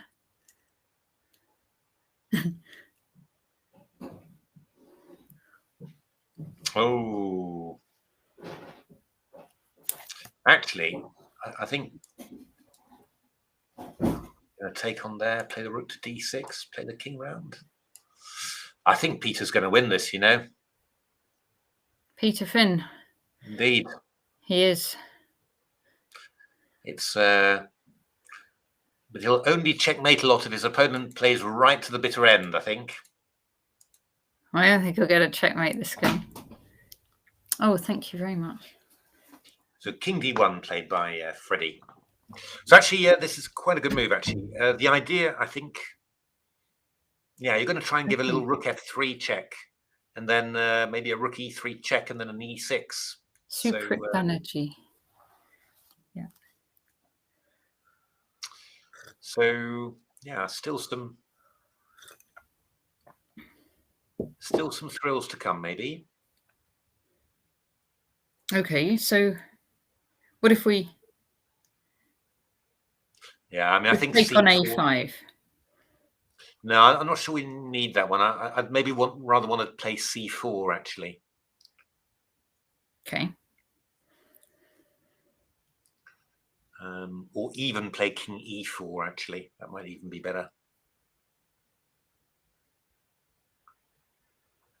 And then I want to get in C4 and C3 and start putting mate on D2. Basically, that's the idea. Yeah. So, so I mean, C4, you go rook E3, I maybe just go Queen B2. You go E6, and I go C3. I'm putting C2, so I think it's quite difficult. Would probably be quite a good idea, I think, to do that.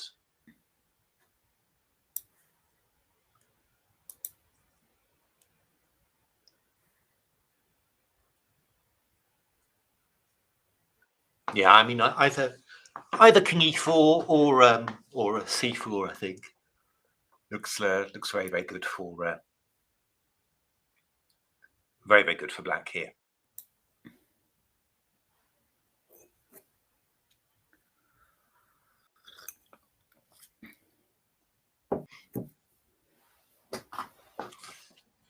Yeah. So look, Nick Pert.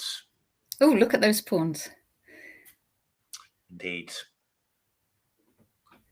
So yeah, no, I think. I think Nick's. Yeah, slow start for Nick looks like with 2 draws. The game yesterday, didn't really have a chance, but here I think feel somewhat a little bit upset not to have made the most of this one. But yeah, very well played, Neil, again. King d3, king f8. I am intrigued as to how this one will go. Svetlana and Hamish. Okay, it's a bit strange, really, because I'd have thought at least you'd sort of block a little bit and try and stop. Yes. But now we get in b5 for free, really. b5 to b6. Okay. Can we can still go knight d6 though. Yeah, but I wanted to try and make sure that I got my king out off the back rank. Yeah. That's a good idea. Yeah, I don't think this. Yeah. I mean, I wanted to play knight d6 so that you have to go rook c5 if you want to get in b5.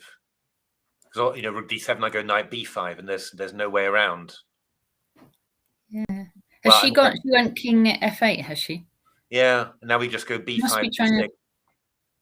So, is she trying to do a knight e7 plan? No, but I just go b7. Yeah. I really think this is completely lost now because we're just going okay. king d4. Fair enough. King d4 to e5 now. I think this is just. I think it's completely gone.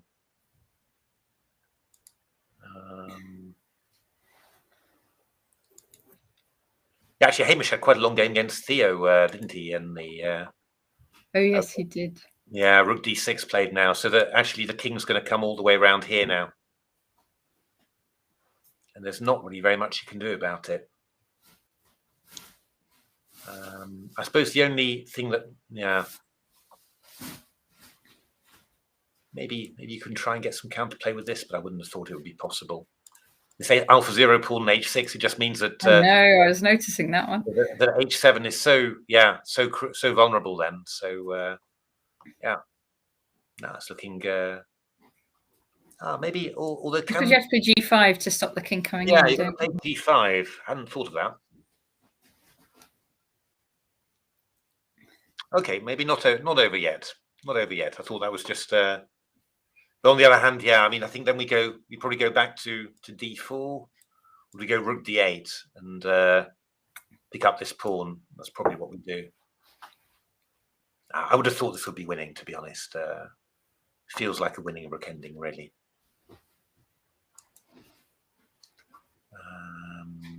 Okay. g4.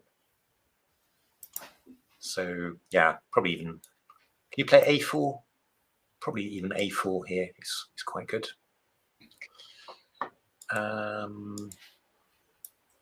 c4 played by Mark. Rook e3, king e6. Yeah, not taking any chances at all. So Oh, some more stats. Scotland's strongest GM was Johnny Rowson. What about Johnny Parker? I thought he was pretty. Oh no, he wasn't Scotland, of course. Was it? No, was Johnny Parker ever Scotland? That's what I don't remember. Anyway, Freddie was graded higher at 10 than Jonathan at 14. Gosh.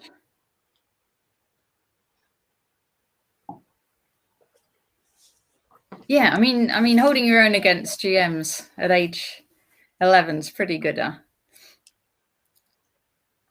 Okay, but here I think we go queen b1 check, queen d3, and then c3. I think it's this. But Johnny Parker did used to be Scottish, didn't he? I thought he did, and then moved to England. So this is going to be finished, I think, very soon. Check. Yep, I think this one. Well, Nick will keep on going for a while, I think, but I think Neil's Neil sort of showing that he knows what he's doing, as you'd expect of an experienced player. That's King C3, King D8, B6. Yeah, this is a different defensive structure from Svetlana. She's trying to leave the knight to cover the king side and bringing the king across. Okay, yeah, and defending the G pawn that way. Yeah, well, interesting. Does it work? I suppose white can bring the king in. That's the only thing. Yeah. I don't think so. I don't think it works, but I would have thought that you can bring the king in and force something through. But we'll see. We'll see. Very. At least she does have a structure in mind, so that's. Magic Hotel says Jonathan was from Nottingham and was always England. Was he always England? Why did I link? I had Edinburgh in my mind for him. Like when he was about 13 with his little, he had the braces on his teeth because he beat me when I was like 12 or 13. It was an all play all. Ooh, King C7 played. I think King F4 now is going to be really dangerous. I can't see how you're stopping this this invasion here now. Yeah, I think this is. This has gone. It's going to be a very fine win for Peter. Really enormous perseverance there to put away an opponent who obviously you drew with Nick in the first round, so he's obviously in good form. Definitely not Scottish. Okay, guys, I will concede.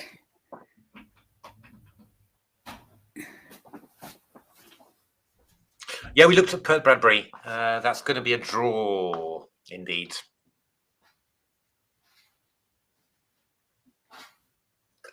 So Queen D3 now I'm expecting from Mark. King E1 and C3.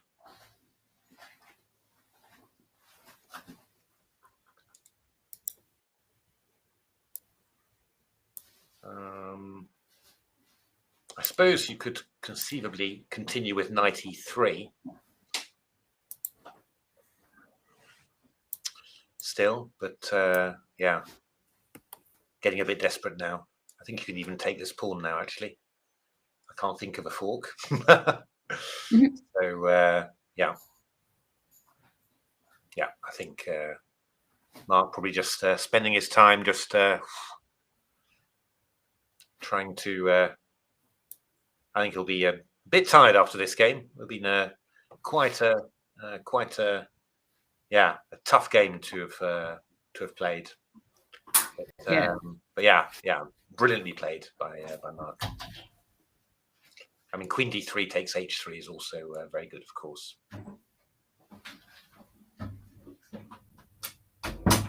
So okay, Nick Pert still going on. Rook F1. We're just going to give a check. King E5, we'll go Rook E1. King D5, we can just wait. And it's gone back to G3 now. Yeah, Rook G1. Yeah, nothing to be done, I'm afraid. All right. We should probably wind up quite soon. Fair enough. Yeah. Oh, checkmate. More that you want to see before we. Well, checkmate. Yeah, checkmate lot is winning this. I mean, we're playing Rook H7 afterwards, and that H pawn will be too quick, I think. Oh yes, look at that H pawn. He's got the king round. So, so yeah, very well played. Hamish Olsen, I'm expecting this is going to be winning. Simply, I can't believe you can hold this with black. So, but I might be wrong. You never know. I am intrigued by this one. Yeah. So we will see. Nick Pert against Neil Bradbury. This is going to be a draw. Yes. Then we've got Freddie against Mark. Mark's played Queen D3. Yeah, this has gone, I'm afraid. So yeah, Mark is going to do that. Right, Svetlana off at your barrel. I agree. Indeed. Either C3 or Queen takes H3 here is is going to be, oops, not queen e4, is going to be winning here. So yeah, Mark will make this. Oh, he's gone queen h3. He's going for the safe way, and he's quite right to do so. So that's going to be a win very soon. And yes, also David Eggleston against Danny Gormally is going to be a win for Black, I think, quite soon. Yeah. Not quite sure what's Danny going to do here. Is he going to go? Probably going to go. I would probably play b4 here and then work out how to get in a4 and b3. But yeah, looking very, very good for Danny there. So that could be 2 out of 2. So looking like Mark's going to be on 2 out of 2. Danny as well, and that's it actually, which is quite surprising, really. So it's going to be Danny against Mark. So yes, that'll be the match then tomorrow. The match they both played Black today, so so I guess Danny would keep his colour sequence being the higher seed. I guess so. I'm never quite sure how those things. No, I never quite know. But okay, oh well, some big clashes coming tomorrow already. Yeah, fantastic. Oh, Jonathan Parker won the 1994 Scottish Championships. Oh, okay. I'm sure he told me about it, because I think there was a big rivalry between the two of them, between Johnny Parker and Johnny Rowson on who was the best Scottish player. That's why I've got it in my mind. Oh, okay. Yeah. Because I know Johnny Parker very well, so I've always got it in my mind that Johnny Parker was the strongest. But I'm sure Johnny Rowson would have a different story completely. So it was much, and I guess probably it was at some moments one was stronger and at some moments the other was. Yeah. Anyway, yeah, thanks everyone very much for your comments in the chat and for watching the stream. And look forward to seeing you tomorrow. You're not on tomorrow, are you, Matthew? No, I'm working tomorrow. You're working tomorrow. Actually, I hopefully have someone very exciting lined up. We've got to do a technical test first. That's why I'm saying hopefully.